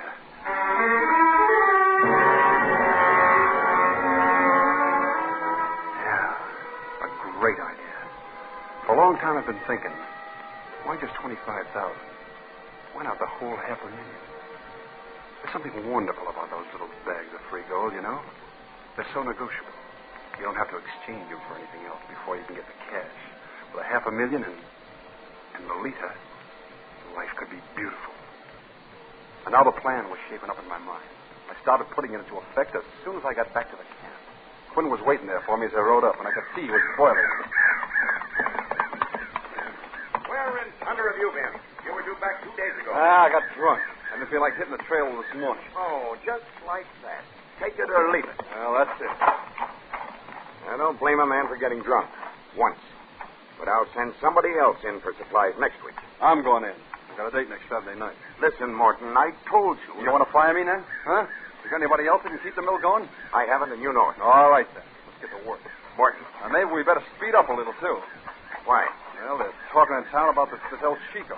El Chico? Yeah, Bandito thinks he's going to run all the Americanos out of Mexico. He's making war on the merchants and raising Cain up north. Up north? Yeah. The talk in town was that he's heading down this way. I was afraid of something like that. You better tell me about it, Morton. Tell me all about it.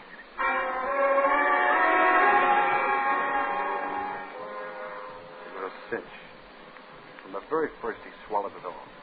By the next Saturday, he was begging me to go back to town. Keep my ears open, find out all I could. Of course, I heard plenty. Then Quinn was hurrying the men, trying to figure out a way to get out. But the way I told him, El Chico had complete control of the province to the north and blocked our way back to the States. The only other way was across the mountains to the west, and they were impassable without native guides. Now, he knew that, but I reminded him. And then the next time I went into town, I brought back the map. A greasy, crumpled, dog-eared pencil map, scrawled on butcher paper. It was a masterpiece. It should have been. It took me a whole night to draw it. And it showed an old wagon road going out over the mountains to the coast. I told Quinn I bought it from an old Mexican. It was a prelude for my trump card. Okay. Map looks genuine, all right. And if it is, that road can't be more than 10 miles due west of here. Well, I figure less than that. Straight over there in that low pass. My golly, I think you're right. Sure. All we got to do is to get across this one canyon right here. And how do you figure we do that? With wings? It's 300 feet deep and 100 wide. It's easy. Yeah? That tequila you've been swilling in town's got you goofy. I want to throw a bridge across. I love the way you say that. Like, why not have another flapjack for breakfast? Look, I'm an engineer, remember? I'll put a bridge across there in 3 days. Morton, you do that, and I'll take back everything I ever said about you.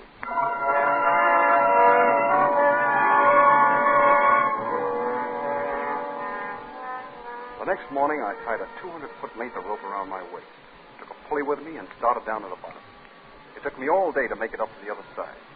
I tied the pulley to a jack pine and pulled the rope through tight, tied it off. And then I came back hand over hand. After that, it was simple to finish the slickest suspension bridge you ever laid eyes on. Plenty strong enough to hold all our men and mules, fully loaded. It was so good that even Quinn had the grace to admit it. I got to hand it to you, Morton. I've seen a lot of engineers that can work things out on paper, but not many that can do the job themselves. Thanks. What do you say we take a look over there tomorrow for that road? No need to. I took a little walk today. I ran the cable across. The road's there, all right. Just where the map shows it. Oh. All right, if you found it. I guess that takes care of that. Sure, we're all set. Thanks to you. I guess I owe you an apology, Morton. Maybe we all owe our lives to you.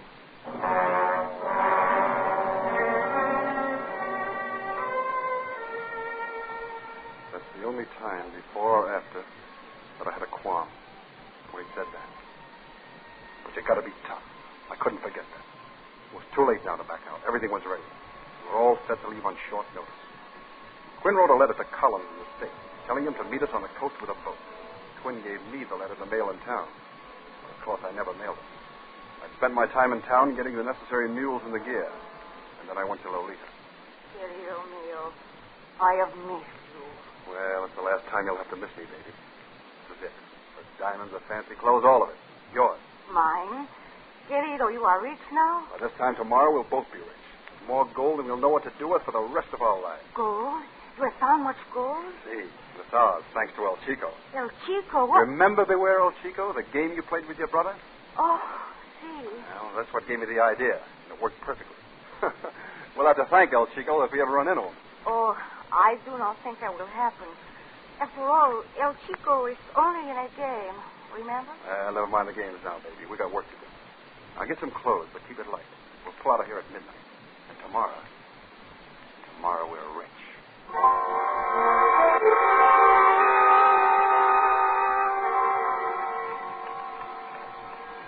Whoa there, Alto. We are here already, querido. No, but you stay here with the mules while I go into camp with Quinn's train. It'll be dawn in an hour, then you start up. See. And remember, raise as much dust as you can. It's part of the plan. See. By the time you get there, everything will be ready. Comprende? Sí, querido. You are sure there will be no mistake? Not with me running this clam bake, honey. Now give me a kiss. And a girl. Hasta luego, baby. Good luck, querido. But I wasn't depending on luck. You don't need luck when you got everything figured. I knew the leader and I'd be on our way back to the States with a trunk full of that yellow stuff. And the men? And I didn't even give them a thought. Not even Quinn. Dumb luck. Too stupid to reach for what they wanted. They deserved whatever life handed them. Just before I rounded the last bend into camp, I stopped to pray. Awful quiet in the mountains just before dawn. I took a deep breath and... Quinn! Get going, you mangy cusses. Try to look like you've been running for 20 miles. Quinn! Who is it? What is that, you? What is it? What's the matter? Alta. Well, we'll have to get out in a hurry. El Chico's on his way here with 20 men. He'll be here inside of 2 hours. How'd you find out about us? Oh, it's all my fault. I was a fool to trust Lolita. I thought she was okay. She sent word to El Chico about the gold. You blasted idiot. I told you to keep your mouth shut. I know. You can kick me anywhere. I've been kicking myself all the way up here. I'd like to kill you. Well, I wouldn't blame you, Quinn. All right, men, get those mules back. We're getting out. The Goldbergs, 2 saddlebags for each mule. I worked like a demon alongside the men, getting the stuff back. And then, just as the last mule was getting his diamond hitch, I grabbed Quinn's arm.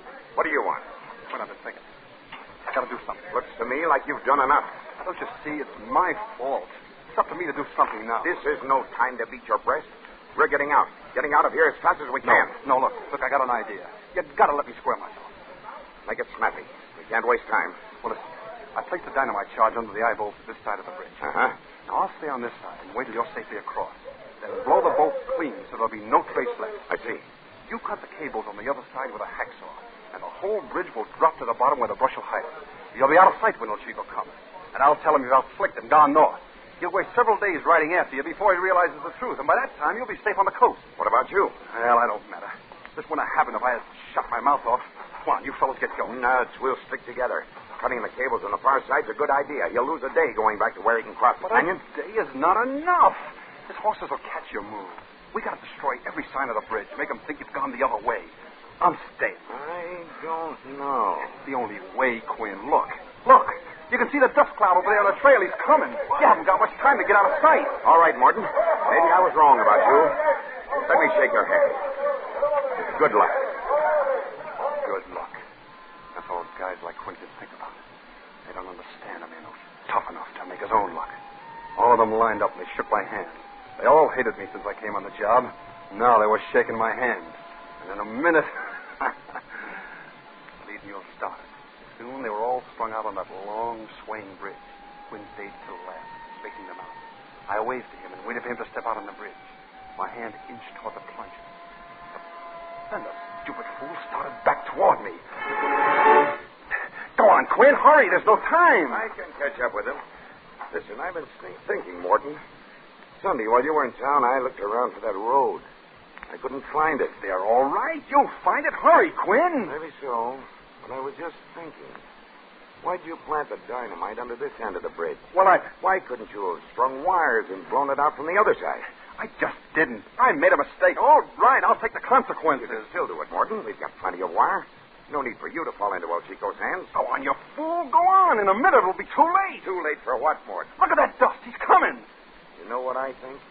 I think El Chico isn't anywhere within 500 miles of here. What? I think you plan to blow up this bridge with the men on it. Drop us all at the bottom where you could pick up the pieces. Get away, Quinn. Can't stop me now. I'll take care of you later. Get away from that pleasure. Stop it. Morton, get your hand off that. Stop it. No.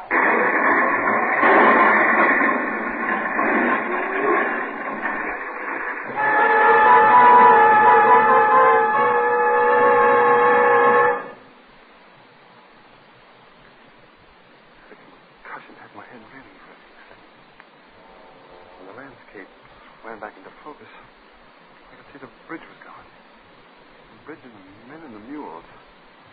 But I couldn't seem to figure out what happened. Quinn lay beside me. Very still. I could see blood.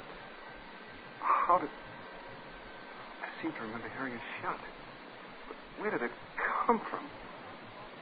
Charlie! Senor Charlie! Lolita! You did it! You shot him! You're wonderful! We did it, baby. We did it. Look it down there. $500,000, baby. 3 million pesos in gold. All we got to do is go down and pick it up. Indeed, a good job, senor. I stared stupidly at the little man in the big sombrero who stepped out of the manzanita and grinned at me. The smoking revolver dangled from one hairy paw, and the other was pulling Lolita toward him. My Lolita. She put her arms around him and kissed him in a way that she never kissed me. We will pick up your gold for you, senor. You are a very smart man, senor Charlie. I should like to be your friend. Except you are gringo.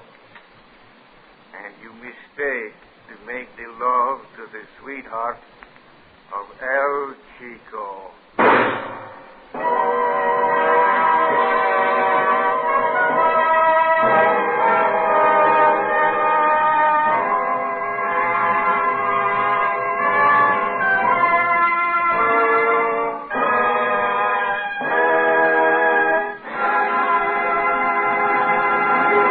Thank you, Burt Lancaster, for a splendid performance. Mr. Lancaster will return in just a moment.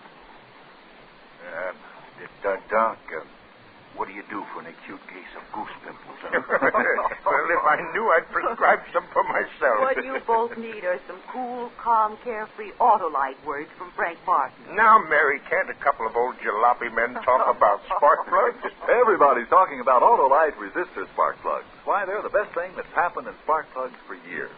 Replace your narrow gap spark plugs with the sensational new wide gap Autolite resistor spark plugs. You can actually tell the difference in your car. You'll enjoy immediate improvement like smoother idling and gas saving. Buy a set of Autolite resistor spark plugs tomorrow. So remember, Autolite means spark plug. Ignition-engineered resistor spark plug. Autolite means batteries. Stay full batteries. Autolite means ignition system. The lifeline of your car. Yes, and Autolite also makes in its 26 nationwide plants more than 400 automotive, aviation, and marine products famous the world over for engineered dependability.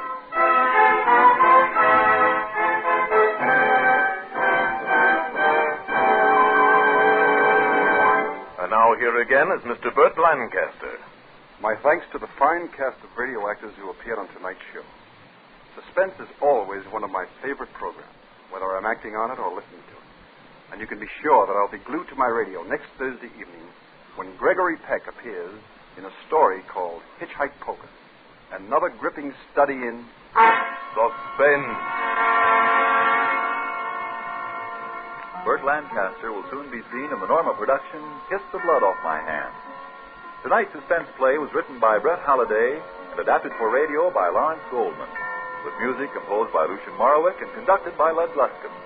The entire production was under the direction of Anton M. Leader. In the coming weeks, Suspense will present such stars as Robert Young, Virginia Bruce, Edward G. Robinson, Ray Milland, and many others. And of special note, our star tonight, Burt Lancaster, may currently be seen in the film version of Sorry, Wrong Number, that great suspense play, soon to be repeated on this program with Agnes Moorehead in her original role. Make it a point to listen each Thursday to Suspense, radio's outstanding theater of thrills. And next Thursday, same time, hear Gregory Peck in Hitchike Poker. This is the Autolite Suspense Show. Drive slowly. Death and danger travel in fast company. Good night. Switch to Autolite. This is CBS, the Columbia Broadcasting System.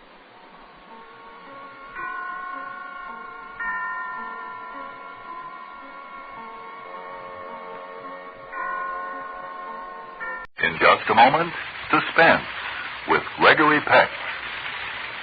Oh, Hap, did you find that old picture album? Yeah. Take a peek at yourself in the old look. What's the funniest thing I've ever seen? Oh, Mary, here's a shot of a first car. Roll down curtains and everything, remember? Yes, and weren't we proud of it? Mm-hmm. But what an arm breaker. Crank like a rusty old coffee grinder. What a whale of a difference a quick-starting Autolite stay-full battery makes. Are you going to take Autolite again, honey? For stay-full battery? Mm-hmm. Oh, you said it, Mary. Why, I wouldn't trade that thirst-free powerhouse in our car for all the tea in China. Same goes for our Autolite spark plugs and Autolite ignition systems. I don't suppose you'd care to trade this small talk for a half hour of suspense. Oh, sure, Mary, sure.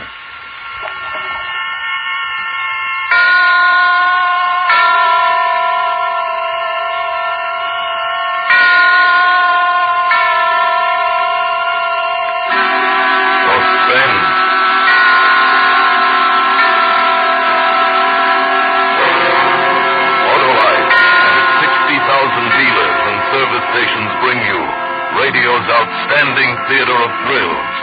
Starring tonight, Mr. Gregory Peck in Anton Leader's production of Hitchike Poker. A tale well calculated to keep you in suspense.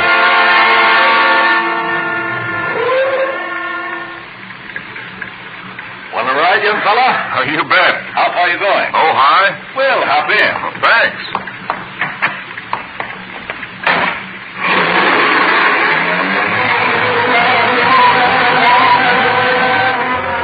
That's how I met J. Stewart Belden in his canary yellow convertible. That's how I took the ride. I'll be a long time forgetting. He looked to be about 45, and he wasn't bad looking for a guy that old. He was well built, about my size, no gray in his hair. And that coat he was wearing, boy, I'll bet plenty of camels went under the clippers for that one. So you're a student, eh? I graduate from Berkeley this year. I suppose you're a vet? Oh, yes, more than half the guys are vets. What's your name, son? Ridge Fowler. Married? Not me. Don't tell me you're a woman hater. Oh, no, it's not that. It's just, well, I have enough trouble feeding myself. I said the same thing years ago.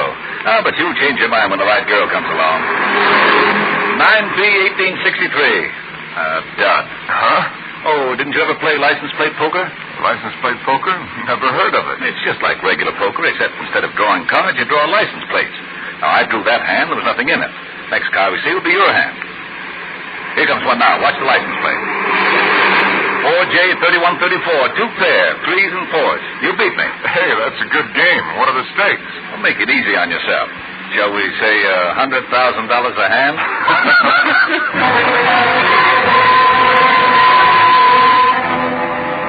I mean, good Joe, a lot of laughs and small talk, and all the time that convertible eating the miles up. What a car. We practically flew through Salinas, San Luis Obispo, and Santa Maria. Well, son, what do you say to a hamburger? I know a little place in Santa Ynez where they make a hamburger that drips with royalty. Oh, you got me sold. And on the side, French fried onions, shoestring potatoes, and the coolest beer in the world. Stop, you're killing me.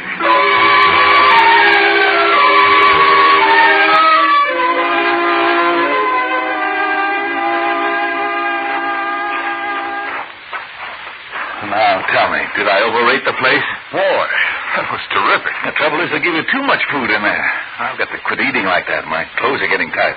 Especially this coat. Well, that coat sure is a beauty. I'm nuts about camel's hair. You are? Gee, I've got an idea. Why don't you try it out? Oh, no, Mr. Belden. I didn't mean Go ahead. You're just enough thinner than I am that it ought to fit you fine. Well, gosh, Here, go ahead. Try it on. College boy can always use a coat. Well, it's a good fit. It was made for you. Well, I don't know what to say. That's a coat for a king. Well, I guess that makes you a monarch then, son. Because it's your coat now.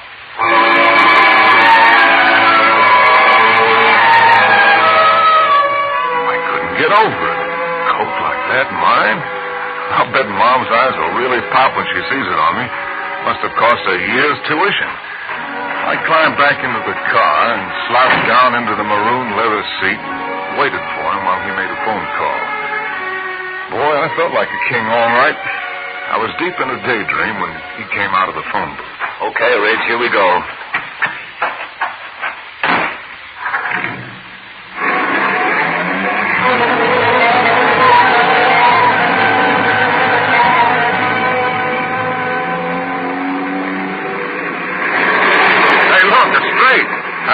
I drew a straight. 2J3456.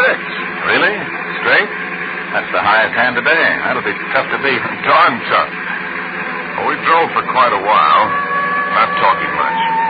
We left Highway 101 at Santa Ynez, where we got the hamburgers. There weren't many cars on the road, and Belden hadn't been able to draw anything to beat my straight. In fact, he seemed to lose interest in the game. He was concentrating on the road. It was a treacherous road, curved and high, full of hairpin turns, but he handled the car beautifully, taking those curves fast but sure, never slowing down a bit. Well, I liked speed, but all of a sudden I felt nervous the way he was hugging the edge. I turned to look at him to say something, and the words stuck in my throat. It changed. No more the smiling host.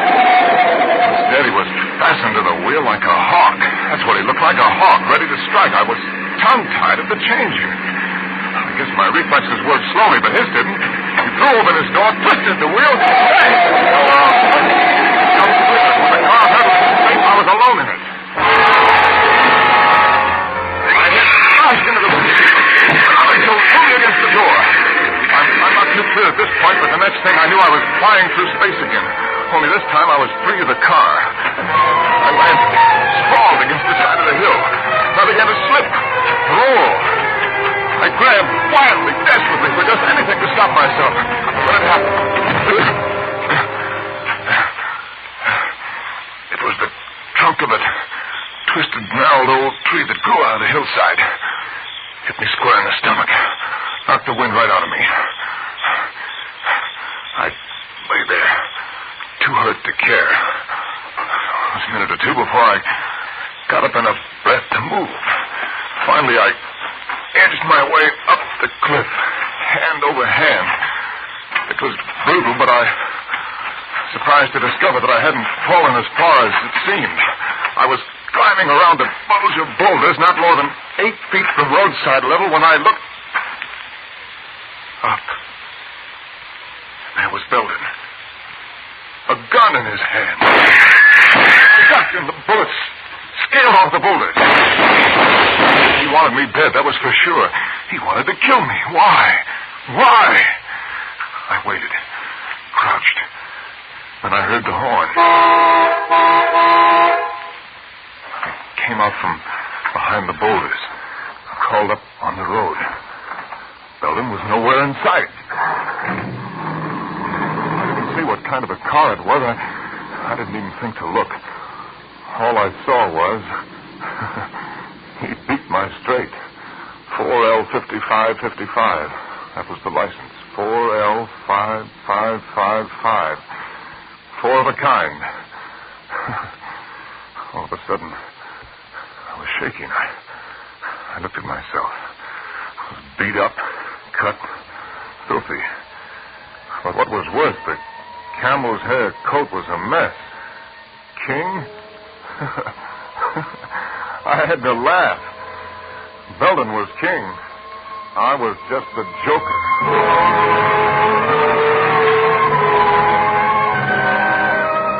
My back hurt, my head throbbed. I ached all over. But I walked every inch of the way back to Santa Ynez. It was dark by the time I got there.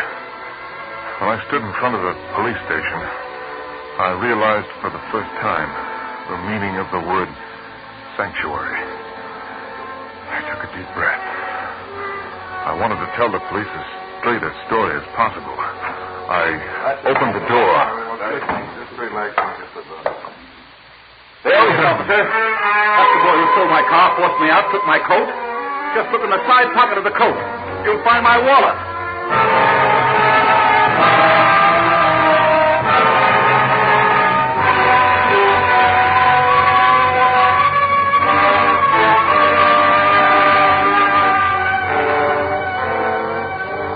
For Suspense, Autolite is bringing you Mr. Gregory Peck in radio's outstanding theater of thrills, Suspense.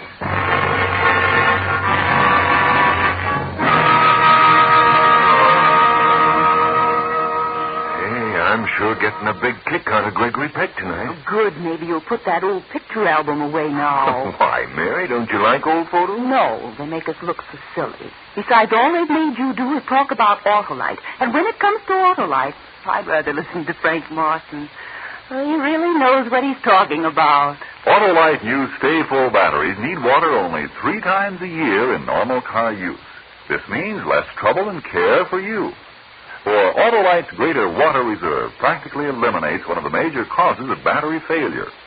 Autolite stay-full batteries are a great new development of Autolite engineers who produce complete ignition systems for many of America's finest cars. They work in complete harmony with your car's entire electrical system. Car owners everywhere tell us Autolite batteries are the greatest batteries ever built. Heck, Mary, I could have told you all that and never stopped looking at this album. Quiet, Hap. So, friends, stop at your neighborhood Autolite dealers and get an Autolite stay-full battery.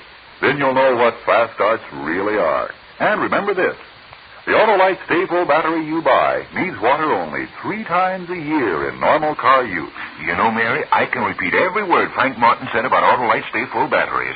Autolite Stay... Here's Suspense again. And now, Autolite brings back to a Hollywood soundstage Mr. Gregory Peck as Ridge Fowler in Hitchike Poker, a tale well calculated to keep you in suspense. What was Belden doing here in the police station? What was he trying to pull? I knew even before I put my hand in the coat that Belden's wallet would be there. And I knew, too, that the police would never believe me, no matter what I said. I was trapped. The desk sergeant was waiting for me to talk, but my throat was dry, my tongue was paralyzed, my brain spinning. Well, when do you get to save yourself? Oh, you don't understand, you see. He gave me the coat. I didn't know about the wallet. That's the best you can do? But I tell you, he picked me up when I was hitchhiking. I was going home from school for the weekend. Then he forced me off the road. He tried to kill me. He shot at me. Sergeant, let the boy go. But Mr. Belden... I've changed my mind. I don't intend to press charges. But this kid's crazy. Easy, Sergeant. He's a war veteran. Oh, I see. Oh, no. Lock me up, please. Don't believe him. Everyone is entitled to one mistake. Any boy who is big enough to come into the police station voluntarily, give himself up, deserves another chance. If I could have erased the memory of his face when lock him up, twisted that wheel and screamed, "So long, Sonny." All these benevolent words would have fooled me like they were fooling the desk sergeant. Belden was bursting with sweetness and light. But every word he said to release me only tightened the web tighter. And I knew just as sure as I was standing there that he wasn't through with me. That walking out of that door would be like releasing the clay bird at a trap shoot. Well, it's up to you, Mr. Belden, if you're sure he won't cause any more trouble. I'm positive that after tonight, this young man will be no trouble to anyone. No trouble to anyone. After tonight, I had to get away from there. I had to run. Yeah, come on.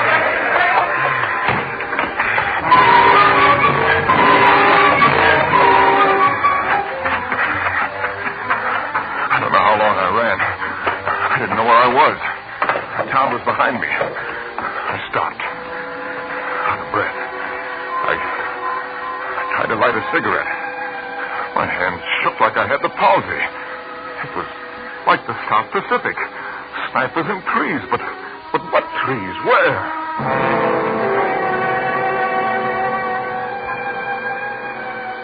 Then I saw the bright, glaring neon ahead.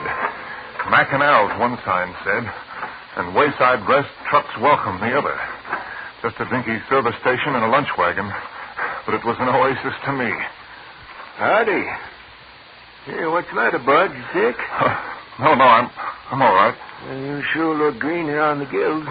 Been in a fight? How soon will the truck start coming through? You got a long wait, about 2-3 hours. Been in an accident? Look, mister, I've got to get a ride to Ojai. Do you mind if I hang around and wait? No, I don't mind. Won't do no good, though. Ain't allowed to pick up riders, company rules. Might be lucky and catch a wildcatter, but I doubt it. Oh, thanks. You sure you're all right? Maybe you better go next door and get yourself a cup of coffee. Sure look like you could use one. Yeah. That's a good idea. Hey, if a ride turns up, I'll call you. Oh, thanks, Mac. Oh, I'm not Mac. I'm Al. Mac works days. Well, I felt halfway decent when I came out of the lunch wagon. I cleaned myself up and reduced my capital to 15 cents. Al had a customer. Yes, Senor, that'll be 280. Hey, Bud, come here. Uh-huh. I got you a ride to Ojai. Oh, you have? Who with? The little lady here. She's been driving all day, got an awful headache. She's going straight to Ojai. Here's the fella I was telling you about, lady, that needed a ride to Ojai. Oh, I'm afraid you misunderstood. I just said I wished I had somebody to drive me. Oh, well, I don't blame you for not wanting to take a rider, but I'd appreciate it if you'd change your mind. I've got to get to Ojai tonight. Well, I am tired. Oh, go ahead, miss. He's a nice fella. Well, if you'll vouch for me. Now, wait a minute, lady. I don't vouch for anybody. All right. I guess it'll be all right.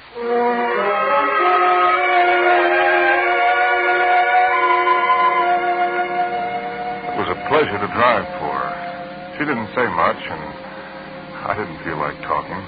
She just sat there beside me, her eyes closed, resting. Once in a while, I snatched a quick look at her. She had long, dark eyelashes resting on her marble-like cheeks, hands folded in her lap. I found myself remembering when the right girl comes along. I was trying to remember who said it when I saw her looking at me. Feel better? Much better. I'm ashamed of myself, hesitating to let you drive my car. I'm afraid I'm overcautious. No, I wouldn't say that. Can't be too careful. One reads of such awful things happening on the road. Yeah. Awful things. I hadn't thought of Belden since we left Al's gas station. Now he was back in the front of my mind. You're going awfully fast. These curves are treacherous. I guess I'm just anxious to get home. Oh, yes, but look out! Do you want to kill us both? You almost sideswiped. Oh, I'm sorry. Well, what are you honking now for? He's gone. Your horn. What about it? Oh, nothing. I thought I'd heard it before. Before? Look, maybe I'd better drive. Oh, no. I'm sorry. I'll be all right. I'm sorry. I'd be sewing up my sleeves if I didn't get a hold of myself. I must have been crazy, thinking that her horn was the same as the one that had honked for Belden when I was hanging on the side of that hill. It was just a horn. A lot of horns sound alike. I tried to steady myself. I didn't want her to catch on how rattled I was. I turned to her to apologize. She was putting a cigarette in her mouth, but it was purely automatic. She was sitting up straight, tense. Her eyes were glued to the road ahead. And it hit me. I'd been over this road earlier tonight with Belden. Suddenly, it loomed up at that wide bank curve just ahead, the spot where Belden had tried to kill me. My hands froze on the wheel. I held my breath, and then I saw a hand reach out. What are you doing? Let go of my wrist. What's wrong with you? I was only reaching for the cigarette lighter on the dashboard. Oh. Sorry. That curve back there. Pull over and stop. Huh? Pull over. I'm going to drive.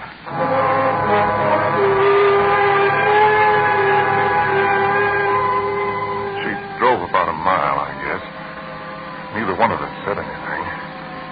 Then, without any warning, she took a sharp turn off the highway and down a rutted dirt road. Hey, miss, you're leaving the highway. Oh, we'd better stop a while. You don't look so well. Oh, I'm all right now. You don't look it. Better have a drink. I'll reach in the glove compartment to find some scotch. Oh, really, I'm all right. Well, then maybe I need it.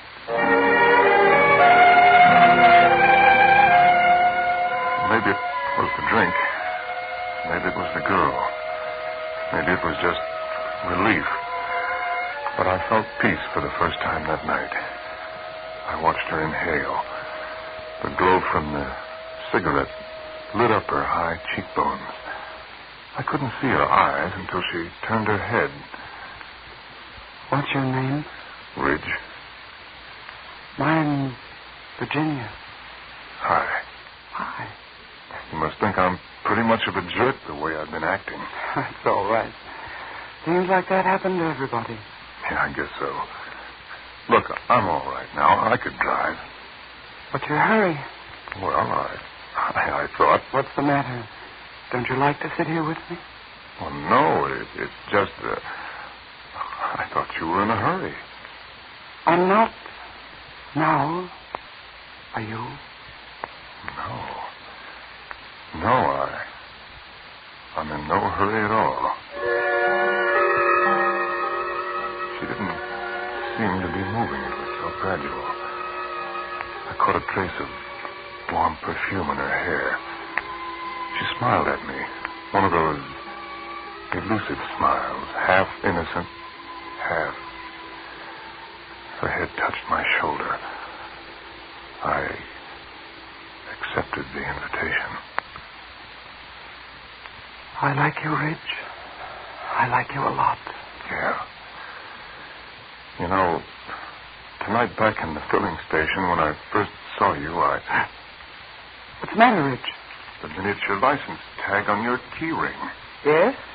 4L5555. Four of a kind. You play license plate poker? I'm afraid so, Reg. 4 5s.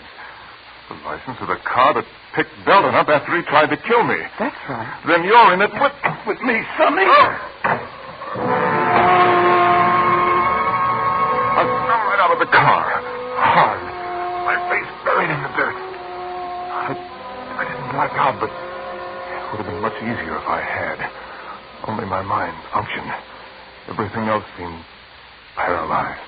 Well, you took your time getting here. I was delayed. You were supposed to be here waiting. What if I haven't been able to keep him? Oh, I knew I could depend on you, darling, to detain him. What is that supposed to mean? Did you have to go as far as you did? Just let him kiss you? Do you know a better way to keep a man on ice? Perfect wife, a little helpmate. Oh, shut up. Put him in the back seat. Now, just a moment, darling. I'm going to do it right this time. There'll be no slip-up. You fool! Put that gun away. Why? Don't you realize if a bullet is found in the body, it won't be accidental death? You're always so right, aren't you, darling? Only because you're so stupid. Stupid, am I? Who planned this whole thing? You did, and badly. If you'd handled it right in the first place, his body would be burned up by now, along with the car. Now put him in the back. Belden's wife. But why did they want to kill me? Why? Belden picked me up, threw me in the back of the car. Uh-huh. Hand me the wrench, Virginia. Do it! This time, warm, black oblivion rushed over me. After a second, the pain was gone. And so was I.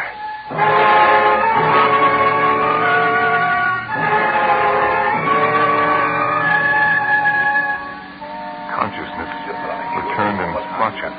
Oh, we've plenty. My head was like a shortwave receiver, now static, now clear, now static now.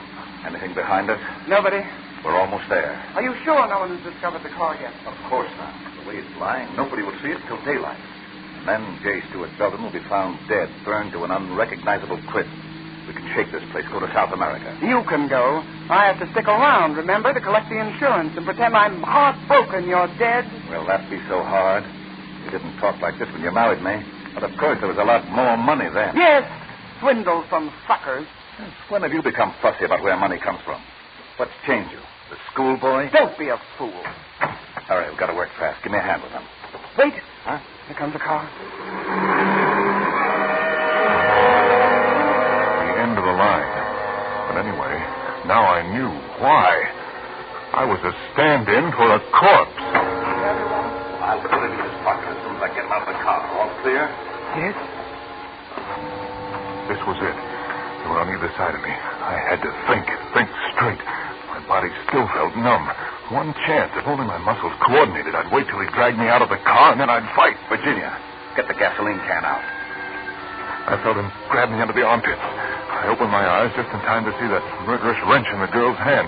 As she brought it down, my eyes closed. It hit me hard, but it wasn't the wrench, it was Belden. The wrench had folded him up and he collapsed on top of me.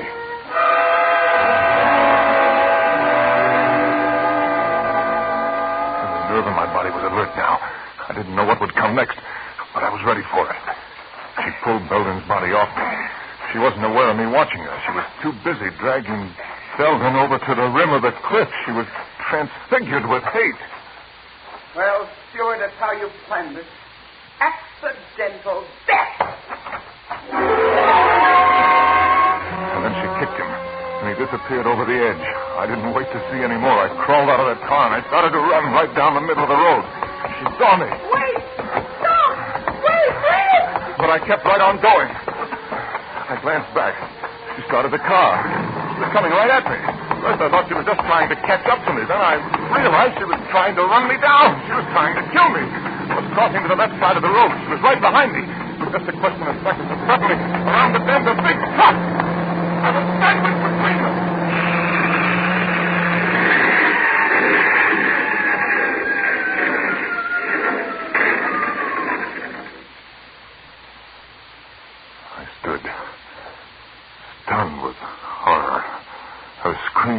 running through my head. And the picture of her in the car, swerving off into space into the canyon below. Hey, Bud, you all right? Yeah. What happened? She went off the road. The crazy woman driver. We'll have to report it. Come on, I'll give you a ride into town. You hear me? Don't you want to ride? Yeah. Yeah. Sure. What are you staring at? Your license plate. CM 1111. Hey, it wasn't my fault. You saw how it happened. 4 aces. 4 aces. I'd won. I'd taken the last hand. But as long as I live, I'll jump out of my skin whenever a car pulls up and a voice asks, "Want a ride, young fella?"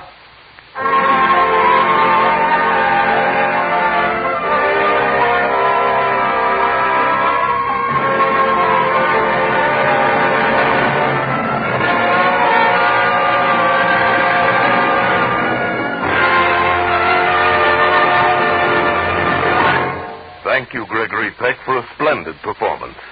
Mr. Peck will return in just a moment. Well, think you'll get back to your old picture album after that performance, Hap? No, guess I'll just listen to Frank Martin and go to bed. Probably dream I'm in the Sahara without an Autolite Stay Full battery. Yes, friends, like the faithful camel of the Sahara Desert, the Autolite Stay Full battery you buy goes a long time between drinks. It's a trouble-free battery and needs water only 3 times a year in normal car use. Autolite Stay Full's greater water reserve practically eliminates one of the major causes of battery failure. Get an Autolite Stay Full. Money can't buy a better battery. Autolite means batteries. Stay full batteries. Autolite means spark plugs. Ignition-engineered spark plugs. Autolite means ignition systems, the lifeline of your car. In its 26 nationwide plants, Autolite manufactures bumpers, die castings, horns, instruments and gauges, lights, ornamental plastics, and more than 400 other automotive, aviation, and marine products. All are famous the world over for their Autolite engineered dependability.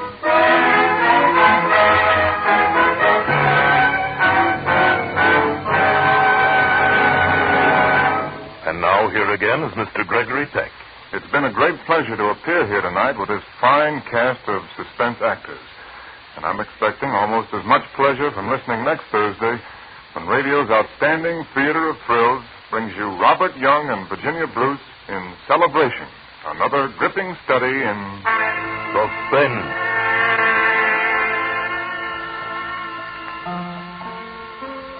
Gregory Peck may soon be seen starred in the 20th Century Fox production Yellow Sky. Ed Begley played the part of Belden, and Kay Brinker was Virginia. Tonight's suspense play was written by John and Gwen Bagney, with music composed by Lucien Marwick and conducted by Lud Gluskin. The entire production was under the direction of Anton M. Leader. In the coming weeks, Suspense will present such outstanding stars as Edward G. Robinson, Lucille Ball, Ray Milland, and John Garfield. Make it a point to listen each Thursday to Suspense, radio's outstanding theater of thrills. And next Thursday, same time, hear Robert Young and Virginia Bruce in Celebration. This is the Autolite Suspense Show. Attention, all men. Join the fighting outfit that defends America, the new National Guard. Good night. Switch to Autolite. This is CBS, the Columbia Broadcasting System.